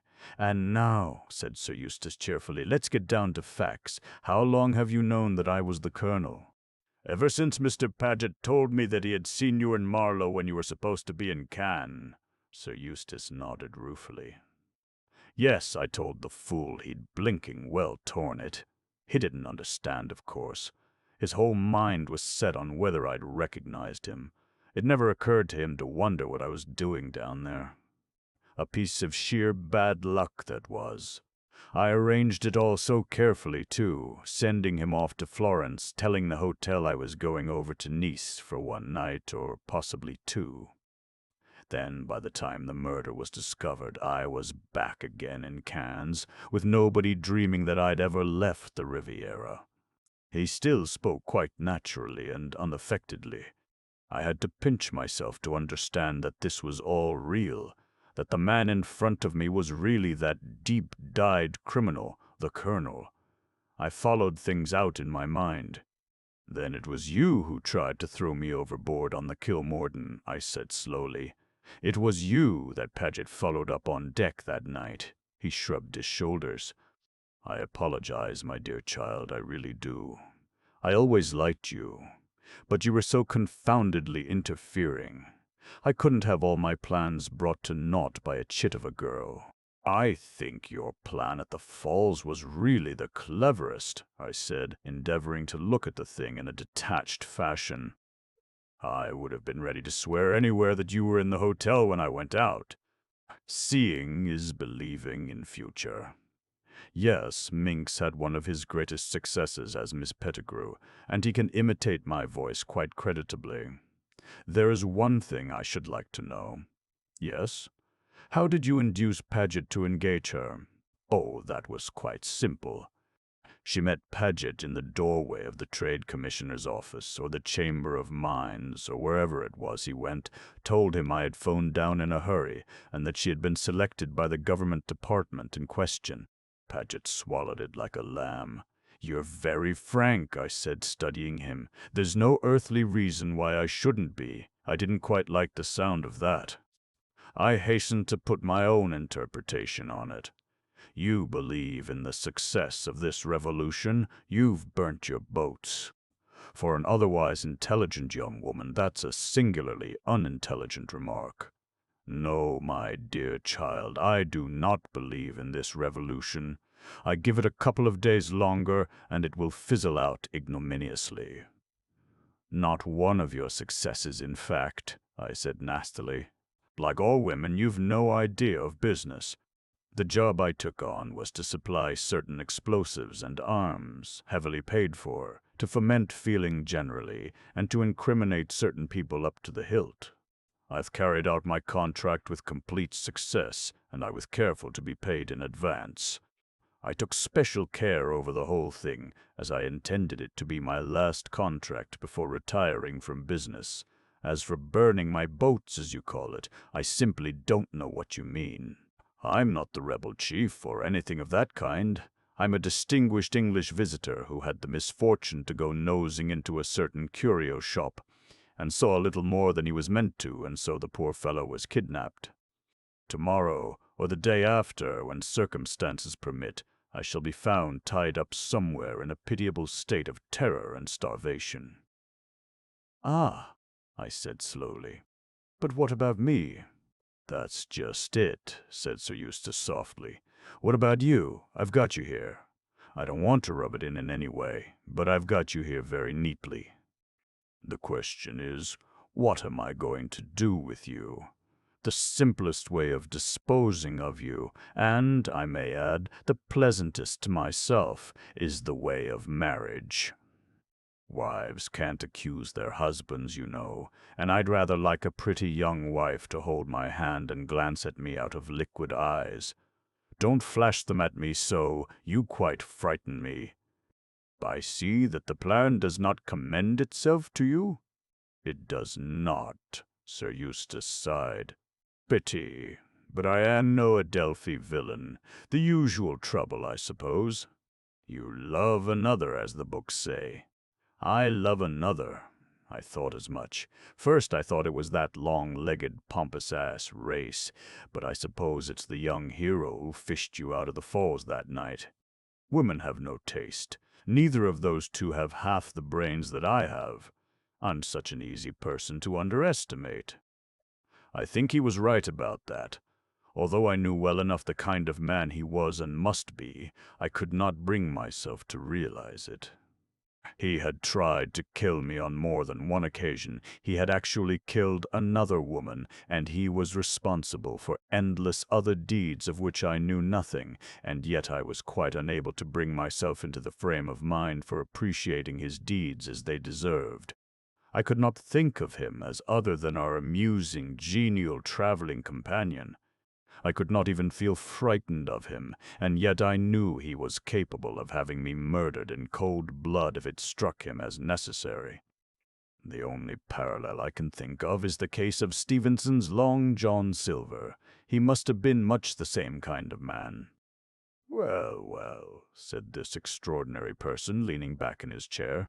It's a pity that the idea of being Lady Peddler doesn't appeal to you. The other alternatives are rather crude. I felt a nasty feeling going up and down my spine. Of course I had known all along that I was taking a big risk, but the prize had seemed worth it. Would things turn out as I had calculated, or would they not? The fact of the matter is, Sir Eustace was continuing, I have a weakness for you. I really don't want to proceed to extremes. Suppose you tell me the whole story from the very beginning, and let's see what we can make of it. But no romancing, mind. I want the truth. I was not going to make any mistake over that. I had a great deal of respect for Sir Eustace's shrewdness. It was a moment for the truth, the whole truth, and nothing but the truth. I told him the whole story, omitting nothing, up to the moment of my rescue by Harry. When I had finished, he nodded his head in approval. Wise girl, you've made a clean breast of the thing, and let me tell you I should soon have caught you out if you hadn't. A lot of people wouldn't believe your story anyway, especially the beginning part, but I do. You're the kind of girl who would start off like that, at a moment's notice, on the slenderest of motives. You've had amazing luck, of course, but sooner or later the amateur runs up against the professional, and then the result is a foregone conclusion. I am the professional. I started on this business when I was quite a youngster. All things considered, it seemed to me a good way of getting rich quickly. I always could think things out and devise ingenious schemes, and I never made the mistake of trying to carry out my schemes myself. Always employ the expert. That has been my motto. The one time I departed from it, I came to grief, but I couldn't trust anyone to do that job for me. Nadina knew too much. I'm an easygoing man, kind-hearted and good-tempered so long as I'm not thwarted. Nadina both thwarted me and threatened me, just as I was at the apex of a successful career. Once she was dead and the diamonds were in my possession, I was safe. I've come to the conclusion now that I bungled the job. That idiot Paget with his wife and family. My fault. It tickled my sense of humor to employ the fellow with his cinquecento poisoner's face and his mid-Victorian soul. A maxim for you, my dear Anne. Don't let your sense of humor carry you away. For years I've had an instinct that it would be wise to get rid of Paget, but the fellow was so hard-working and conscientious that I honestly couldn't find an excuse for sacking him. So I left things drift. But we're wandering from the point. The question is, what to do with you? Your narrative was admirably clear, but there is one thing that still escapes me. Where are the diamonds now? Harry Rayburn has them, I said, watching him. His face did not change. It retained its expression of sardonic good humor. I want those diamonds. I don't see much chance of your getting them, I replied. Don't you? Now I do. I don't want to be unpleasant, but I should like you to reflect that a dead girl or so found in this quarter of the city will occasion no surprise. There's a man downstairs who does those sort of jobs very neatly. Now, you're a sensible young woman. What I propose is this. You will sit down and write to Harry Rayburn telling him to join you here and bring the diamonds with him. I won't do anything of the kind. Don't interrupt your elders. I propose to make a bargain with you, the diamonds in exchange for your life. And don't make any mistake about it, your life is absolutely in my power. And Harry? I'm far too tender-hearted to part two young lovers. He shall go free too, on the understanding, of course, that neither of you will interfere with me in future. And what guarantee have I that you will keep your side of the bargain? None whatever, my dear girl. You'll have to trust me and hope for the best. Of course, if you're in an heroic mood and prefer annihilation, that's another matter. This was what I had been playing for. I was careful not to jump at the bait.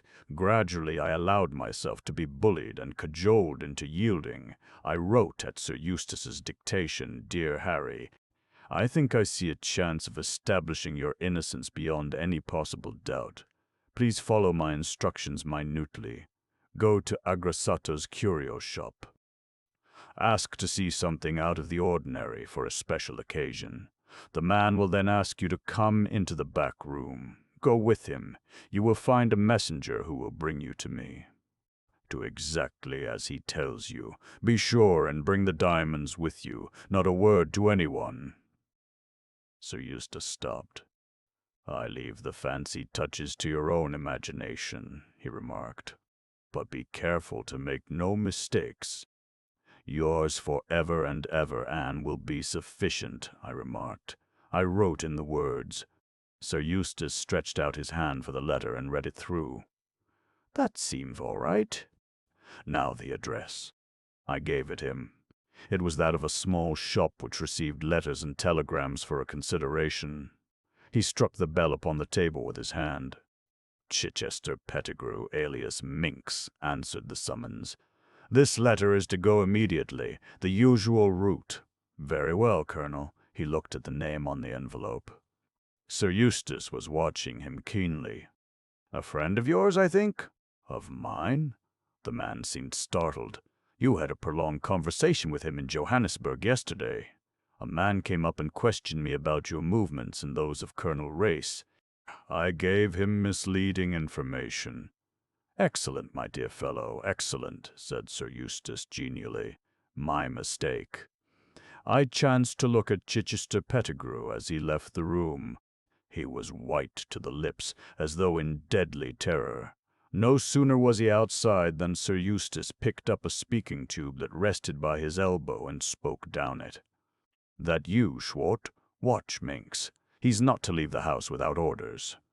He put the speaking tube down again and frowned, slightly tapping the table with his hand. May I ask you a few questions, Sir Eustace? I said, after a minute or two of silence. Certainly. What excellent nerves you have, Anne. You are capable of taking an intelligent interest in things when most girls would be sniffling and wringing their hands. Why did you take Harry as your secretary instead of giving him up to the police? I wanted those cursed diamonds. Nadina, the little devil, was playing off your Harry against me. Unless I gave her the price she wanted, she threatened to sell them back to him.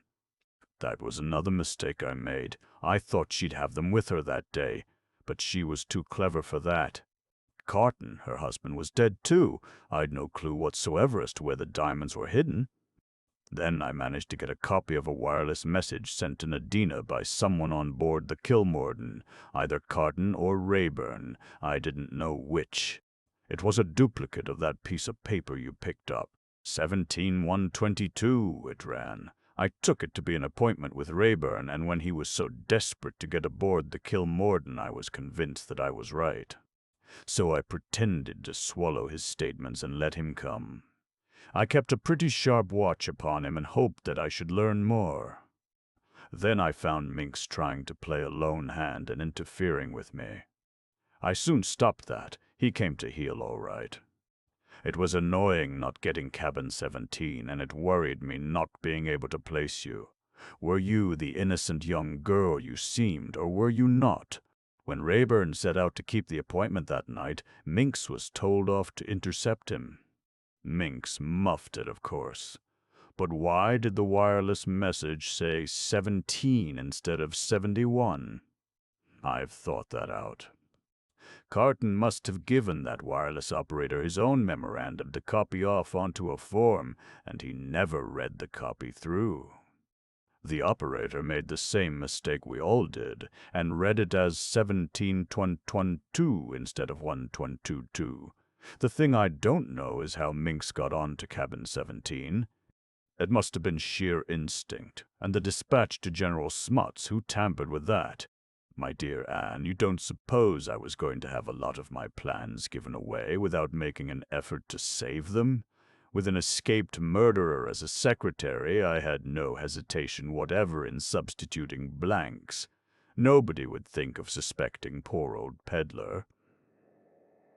What about Colonel Race? Yes, that was a nasty jar. When Paget told me he was a Secret Service fellow, I had an unpleasant feeling down the spine. I remembered that he'd been nosing around Nadina in Paris during the war, and I had a horrible suspicion that he was out after me. I don't like the way he stuck to me ever since. He's one of those strong, silent men who have always got something up their sleeve. A whistle sounded. Sir Eustace picked up the tube, listened for a minute or two, then answered, "Very well, I'll see him now."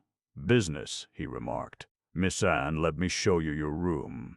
He ushered me into a small, shabby apartment. A Kaffir boy brought up my small suitcase, and Sir Eustace, urging me to ask for anything I wanted, withdrew, the picture of a courteous host. A can of hot water was on the washstand, and I proceeded to unpack a few necessaries. Something hard and unfamiliar in my sponge bag puzzled me greatly. I untied the string and looked inside. To my utter amazement, I drew out a small pearl-handled revolver. It hadn't been there when I started from Kimberley. I examined the thing gingerly. It appeared to be loaded. I handled it with a comfortable feeling. It was a useful thing to have in a house such as this. but modern clothes are quite unsuited to the carrying of firearms. In the end, I pushed it gingerly into the top of my stocking. It made a terrible bulge, and I expected every minute that it would go off and shoot me in the leg, but it really seemed the only place. Chapter 33. I was not summoned to Sir Eustace's presence until late in the afternoon. 11 o'clock tea and a substantial lunch had been served to me in my own apartment, and I felt fortified for further conflict. Sir Eustace was alone. He was walking up and down the room, and there was a gleam in his eye and a restlessness in his manner which did not escape me. He was exultant about something. There was a subtle change in his manner towards me. "I have news for you. Your young man is on his way. He will be here in a few minutes. Moderate your transports. I have something more to say. You attempted to deceive me this morning.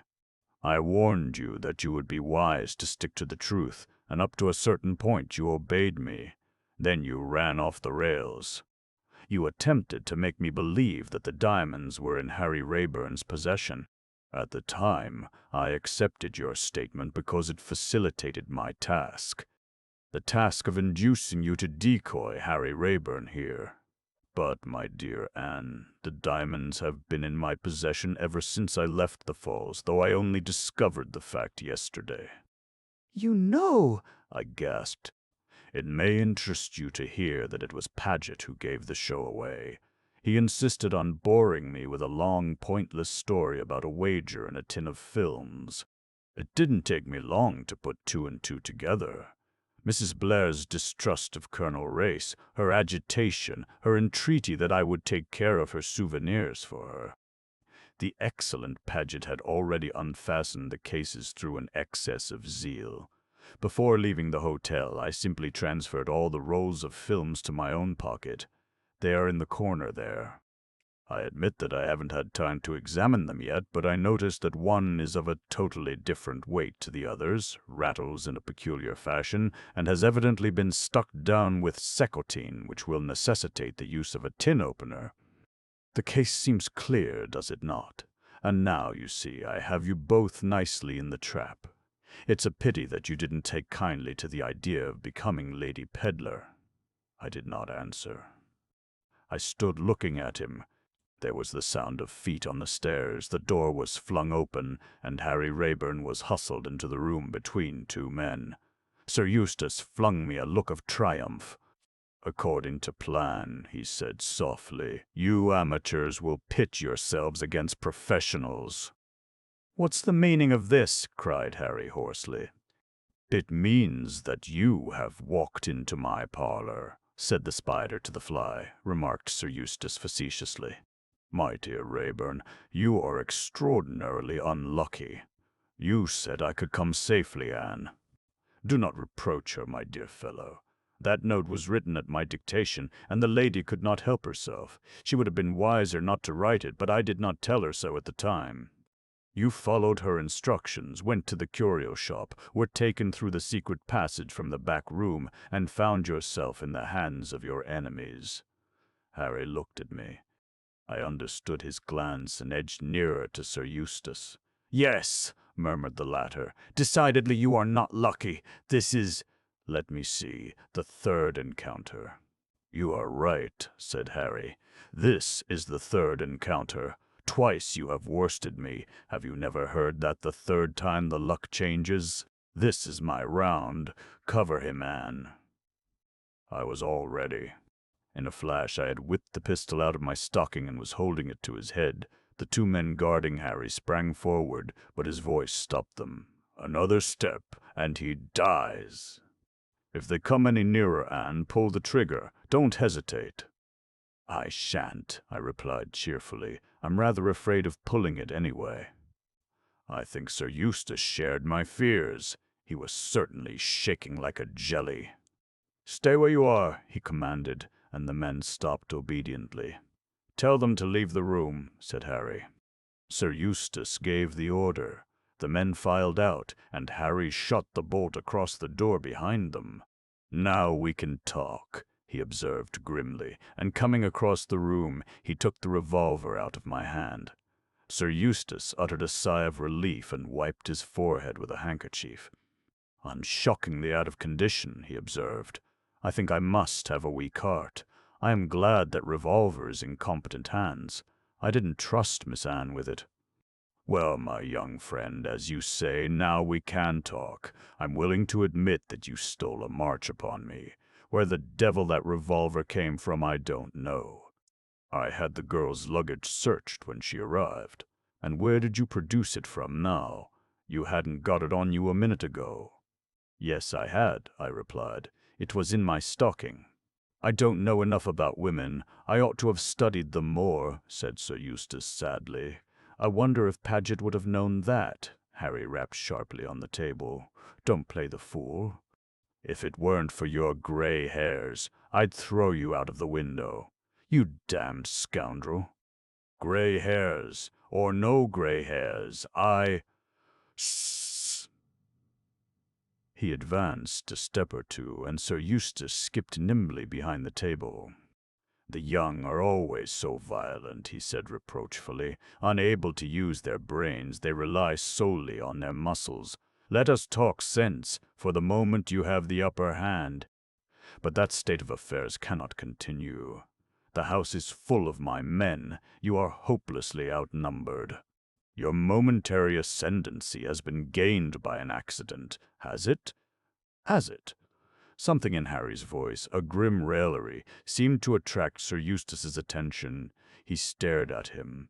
"Has it?" said Harry again. "Sit down, Sir Eustace, and listen to what I have to say." Still covering him with the revolver, he went on. "The cards are against you this time.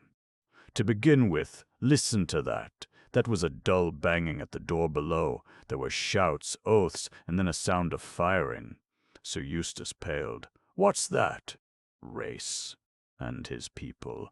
You didn't know, did you, Sir Eustace, that Anne had an arrangement with me by which we should know whether communications from one to the other were genuine? Telegrams were to be signed Andy. Letters were to have the word and crossed out somewhere in them. Anne knew that your telegram was a fake. She came here of her own free will, walked deliberately into the snare in the hope that she might catch you in your own trap. Before leaving Kimberley, she wired both to me and to Race. Mrs. Blair has been in communication with us ever since. I received the letter written at your dictation, which was just what I expected. I had already discussed the probabilities of a secret passage leading out of the curio shop with Race, and he had discovered the place where the exit was situated. There was a screaming, tearing sound, and a heavy explosion which shook the room. They're shelling this part of the town. I must get you out of here, Anne." A bright light flared up. The house opposite was on fire. Sir Eustace had risen and was passing up and down. Harry kept him covered with the revolver. "So you see, Sir Eustace, the game is up. It was you yourself who very kindly provided us with the clue of your whereabouts. Race's men were watching the exit of the secret passage. In spite of the precautions you took, they were successful in following me here." Sir Eustace turned suddenly.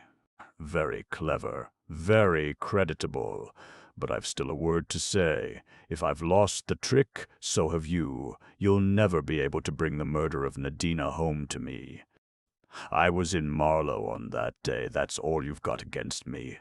No one can prove that I even knew the woman. But you knew her. You had a motive for killing her, and your record's against you. You're a thief, remember? A thief. There's one thing you don't know, perhaps. I've got the diamonds, and here goes." With an incredibly swift movement, he stooped, swung up his arm, and threw. There was a tinkle of breaking glass as the object went through the window and disappeared into the blazing mass opposite. "There goes your only hope of establishing your innocence over the Kimberley affair. And now we'll talk. I'll drive a bargain with you. You've got me cornered. Race will find all he needs in this house. There's a chance for me if I can get away. I'm done for if I stay, but so are you, young man. There's a skylight in the next room. A couple of minutes' start and I shall be all right. I've got one or two little arrangements already made. You let me out that way and give me a start, and I leave you a signed confession that I killed Nadina." "Yes, Harry," I cried. "Yes, yes, yes." He turned a stern face on me. "No, Anne, 1,000 times no.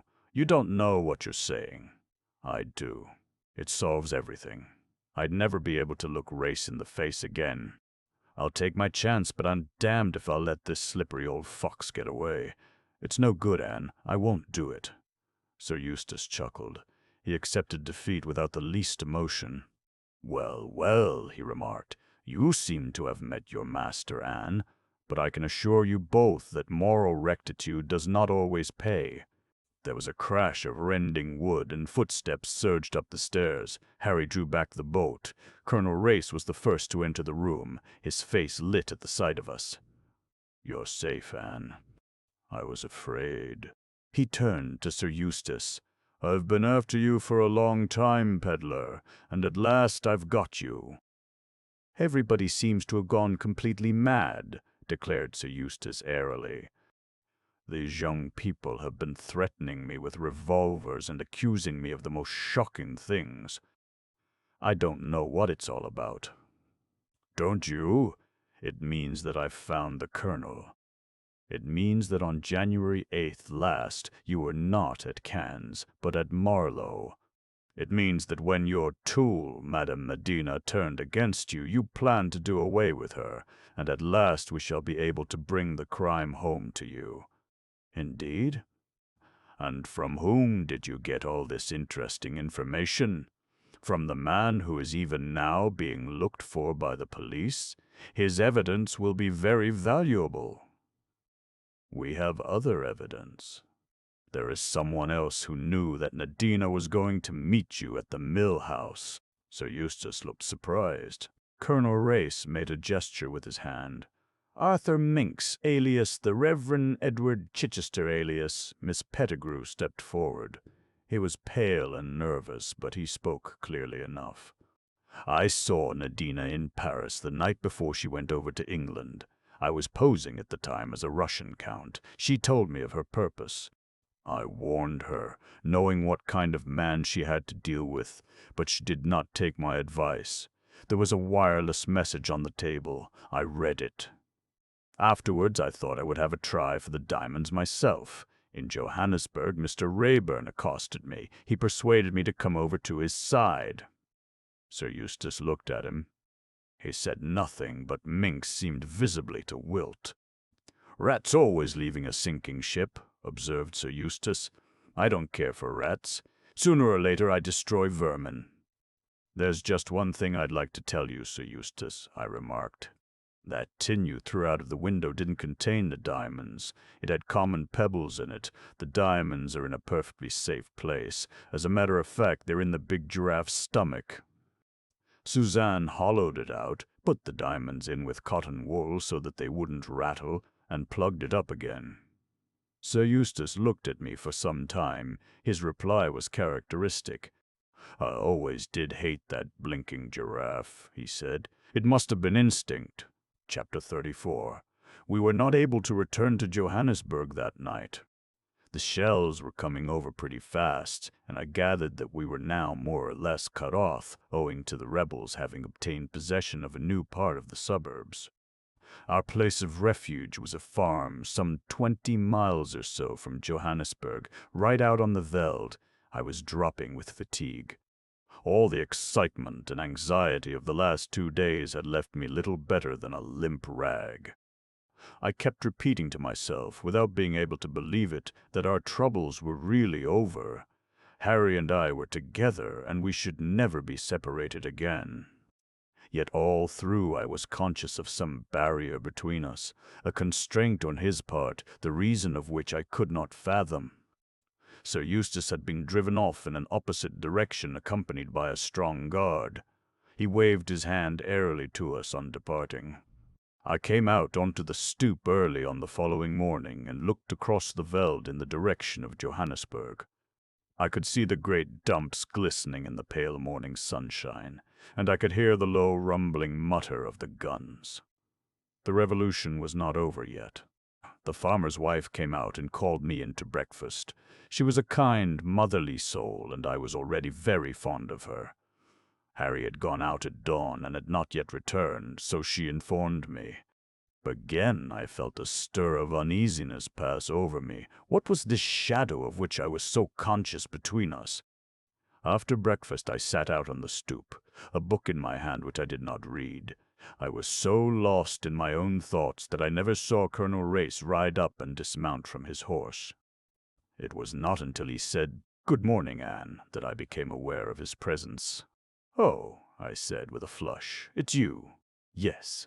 May I sit down?" He drew a chair up beside me. It was the first time we had been alone together since that day at the Matopos. As always, I felt that curious mixture of fascination and fear that he never failed to inspire in me.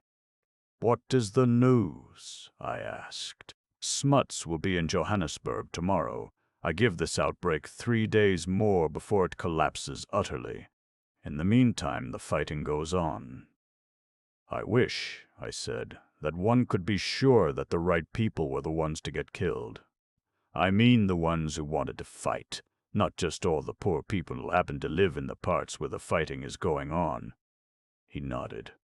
"I know what you mean, Anne. That's the unfairness of war, but I've other news for you." Yes? "A confession of incompetency on my part. Pedler has managed to escape." "What?" "Yes. No one knows how he managed it. He was securely locked up for the night in an upper-story room of one of the farm's roundabouts which the military have taken over, but this morning the room was empty and the bird had flown. Secretly I was rather pleased. Never to this day have I been able to rid myself of a sneaking fondness for Sir Eustace. I dare say it's reprehensible, but there it is. I admired him.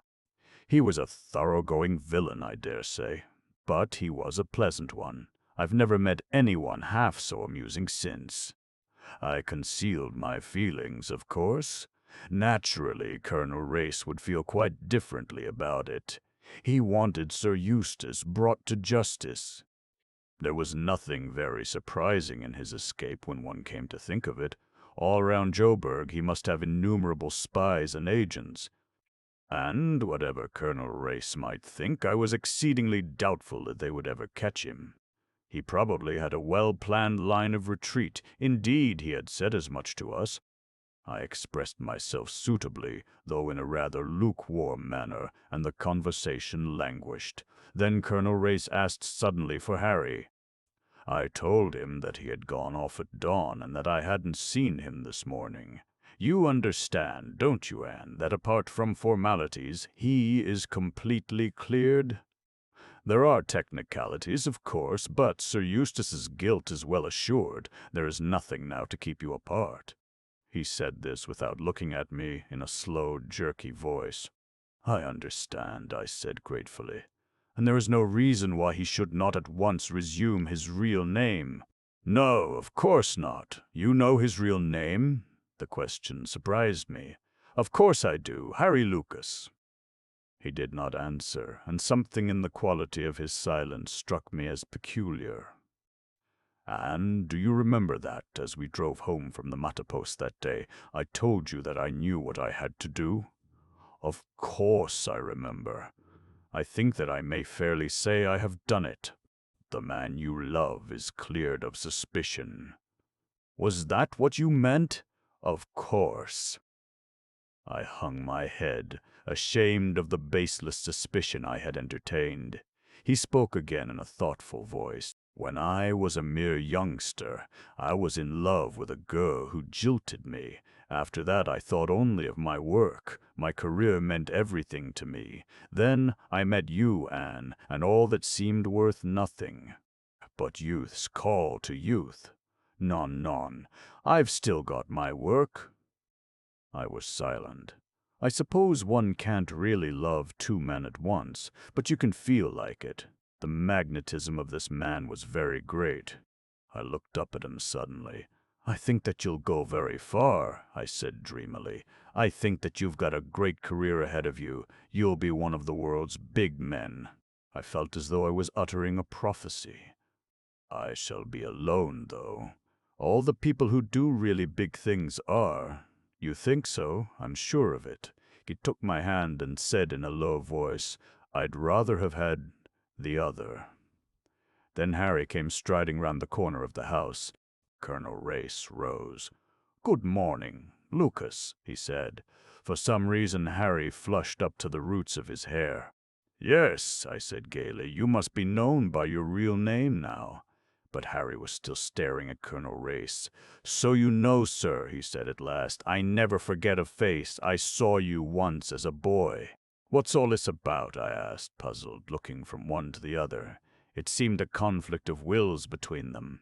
Race won. Harry turned slightly away. I suppose you're right, sir. Tell her my real name. Anne, this isn't Harry Lucas. Harry Lucas was killed in the war. This is John Harold Eardsley. Chapter 35. With his last words, Colonel Race had swung away and left us. I stood staring after him. Harry's voice recalled me to myself. Anne, forgive me. Say you forgive me. He took my hand in his, and almost mechanically I drew it away. Why did you deceive me? I don't know that I can make you understand.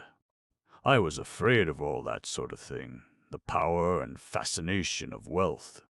I wanted you to care for me just for myself, for the man I was, without ornaments and trappings. You mean you didn't trust me? You can put it that way if you like, but it isn't quite true. I'd become embittered, suspicious, always prone to look for ulterior motives, and it was so wonderful to be cared for in the way you cared for me. I see, I said slowly. I was going over in my own mind the story he had told me.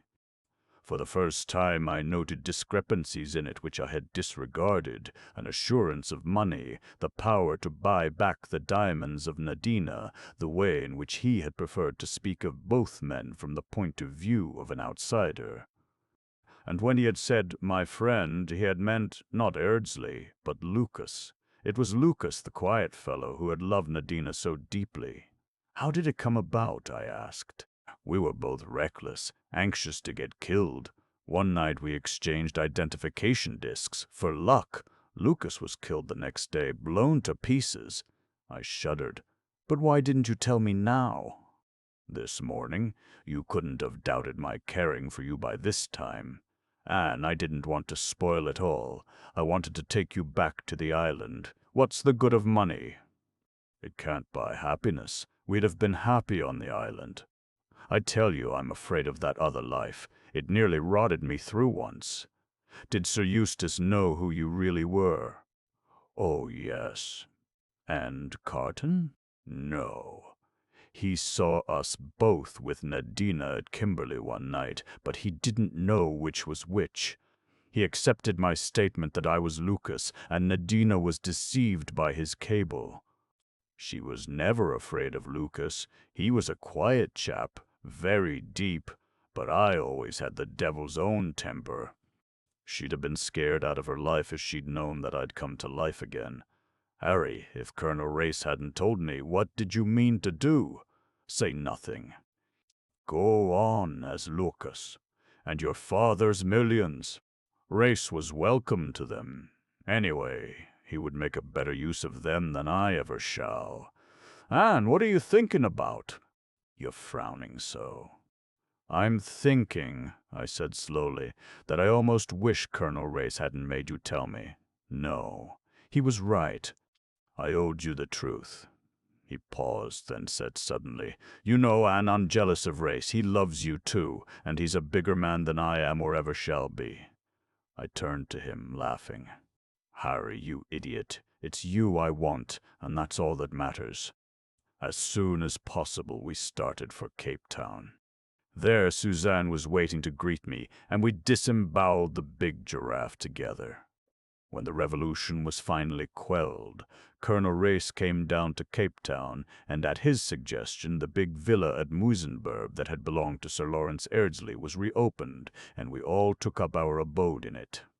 There we made our plans. I was to return to England with Suzanne and to be married from her house in London, and the trousseau was to be bought in Paris. Suzanne enjoyed planning all these details enormously. So did I, and yet the future seemed curiously unreal. And sometimes, without knowing why, I felt absolutely stifled, as though I couldn't breathe. It was the night before we were to sail. I couldn't sleep, I was miserable, and I didn't know why. I hated leaving Africa. When I came back to it, would it be the same thing? Would it ever be the same thing again? And then I was startled by an authoritative rap on the shutter. I sprang up. Harry was on the stoop outside. "Put some clothes on, Anne, and come out. I want to speak to you." I huddled on a few garments and stepped out into the cool night air, still and scented with its velvety feel. Harry beckoned me out of earshot of the house. His face looked pale and determined, and his eyes were blazing. "Anne, do you remember saying to me once that women enjoyed doing the things they disliked for the sake of someone they liked?" "Yes," I said, wondering what was coming. He caught me in his arms. "Anne, come away with me. Now, tonight. Back to Rhodesia. Back to the island. I can't stand all this tomfoolery. I can't wait for you any longer." I disengaged myself a minute.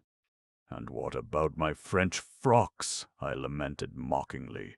"To this day, Harry never knows when I'm in earnest and when I'm only teasing him. Damn your French frocks. Do you think I want to put frocks on you? I'm a damn sight more likely to want to tear them off you.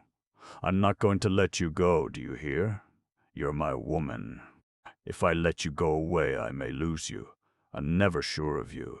You're coming with me now, tonight, and damn everybody."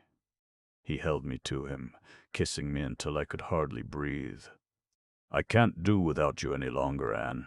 I can't indeed. I hate all this money. Let Race have it. Come on, let's go." "My toothbrush," I demurred. "You can buy one." "I know I'm a lunatic, but for God's sake, come." He stalked off at a furious pace. I followed him as meekly as the Barotse woman I had observed at the falls, only I wasn't carrying a frying pan on my head. He walked so fast that it was very difficult to keep up with him. "Harry," I said at last in a meek voice, "are we going to walk all the way to Rhodesia?" He turned suddenly and with a great shout of laughter gathered me up in his arms. "I'm mad, sweetheart, I know it, but I do love you so. We're a couple of lunatics. And, oh, Harry, you never asked me, but I'm not making a sacrifice at all. I wanted to come." Chapter 36. That was 2 years ago. We still live on the island. Before me, on the rough wooden table, is the letter that Suzanne wrote me. "Dear babes in the wood, dear lunatics in love." I'm not surprised. Not at all. All the time we've been talking, Paris and frocks, I felt that it wasn't a bit real, that you'd vanish into the blue some day to be married over the tongs in the good old gypsy fashion. But you are a couple of lunatics. This idea of renouncing a vast fortune is absurd. Colonel Race wanted to argue the matter, but I've persuaded him to leave the argument to time. He can administer the estate for Harry, and none better. Because, after all, honeymoons don't last forever. You're not here, Anne, so I can safely say that without having you fly out at me like a little wildcat. Love in the wilderness will last a good while, but one day you will suddenly begin to dream of houses in Park Lane, sumptuous furs, Paris frocks, the largest thing in motors and the latest thing in perambulators, French maids and Norland nurses. French maids and Norland nurses. Oh, yes, you will. But have your honeymoon, dear lunatics, and let it be a long one. And think of me sometimes, comfortably putting on weight amidst the flesh pots. Your loving friend, Suzanne Blair. P.S. I am sending you an assortment of frying pans as a wedding present, and an enormous terrine of pâté de foie gras to remind you of me. There is another letter that I sometimes read. It came a good while after the other, and was accompanied by a bulky packet. It appeared to be written from somewhere in Bolivia. My dear Anne Beddingfeld, I can't resist writing to you, not so much for the pleasure it gives me to write, as for the enormous pleasure I know it will give you to hear from me. Our friend Race wasn't quite as clever as he thought himself, was he? I think I shall appoint you my literary executor. I'm sending you my diary. There's nothing in it that would interest Race and his crowd, but I fancy that there are passages in it which may amuse you. Make use of it in any way you like. I suggest an article for the daily budget, Criminals I Have Met. I only stipulate that I shall be the central figure. By this time I have no doubt that you are no longer Anne Beddingfeld, but Lady Eardsley, queening it in Park Lane. I should just like to say that I bear you no malice whatever. It is hard, of course, to have to begin all over again at my time of life, but, entre nous, I had a little reserve fund carefully put aside for such a contingency. It has come in very usefully, and I am getting together a nice little connection. By the way, if you ever come across that funny friend of yours, Arthur Minks, just tell him that I haven't forgotten him, will you? That will give him a nasty jar. On the whole, I think I have displayed a most Christian and forgiving spirit, even to Paget. I happened to hear that he, or rather Mrs. Paget, had brought a sixth child into the world the other day. England will be entirely populated by Pagets soon. I sent the child a silver mug and, on a postcard, declared my willingness to act as godfather. I can see Paget taking both mug and postcard straight to Scotland Yard without a smile on his face. Bless you, liquid eyes. Some day you will see what a mistake you have made in not marrying me. Yours ever, Eustace Pedlar. Harry was furious. It is the one point on which he and I do not see eye to eye. To him, Sir Eustace was the man who tried to murder me and whom he regards as responsible for the death of his friend. Sir Eustace's attempts on my life have always puzzled me. They are not in the picture, so to speak, for I am sure that he always had a genuinely kindly feeling towards me. Then why did he twice attempt to take my life? Harry says. Because he's a damned scoundrel, and seems to think that settles the matter. Suzanne was more discriminating. I talked it over with her, and she put it down to a fear complex. Suzanne goes in rather for psychoanalysis. She pointed out to me that Sir Eustace's whole life was actuated by a desire to be safe and comfortable. He had an acute sense of self-preservation. And the murder of Nadina removed certain inhibitions. His actions did not represent the state of his feeling towards me, but were the result of his acute fears for his own safety. I think Suzanne is right. As for Nadina, she was the kind of woman who deserved to die. Men do all sorts of questionable things in order to get rich, but women shouldn't pretend to be in love when they aren't for ulterior motives. I can forgive Sir Eustace easily enough, but I shall never forgive Nadina. Never, never, never. The other day I was unpacking some tins that were wrapped in bits of an old daily budget, and I suddenly came upon the words, "The Man in the Brown Suit." How long ago it seemed. I had, of course, severed my connection with the daily budget long ago. I had done with it sooner than it had done with me. My romantic wedding was given a halo of publicity. My son is lying in the sun, kicking his legs. There's a man in a brown suit, if you like. He's wearing as little as possible, which is the best costume for Africa, and is as brown as a berry. He's always burrowing in the earth. I think he takes after Papa. He'll have that same mania for Pliocene clay. Suzanne sent me a cable when he was born. Congratulations and love to the latest arrival on Lunatics' Island. Is his head dolichocephalic or brachycephalic? I wasn't going to stand that from Suzanne. I sent her a reply of one word, economical and to the point, platycephalic.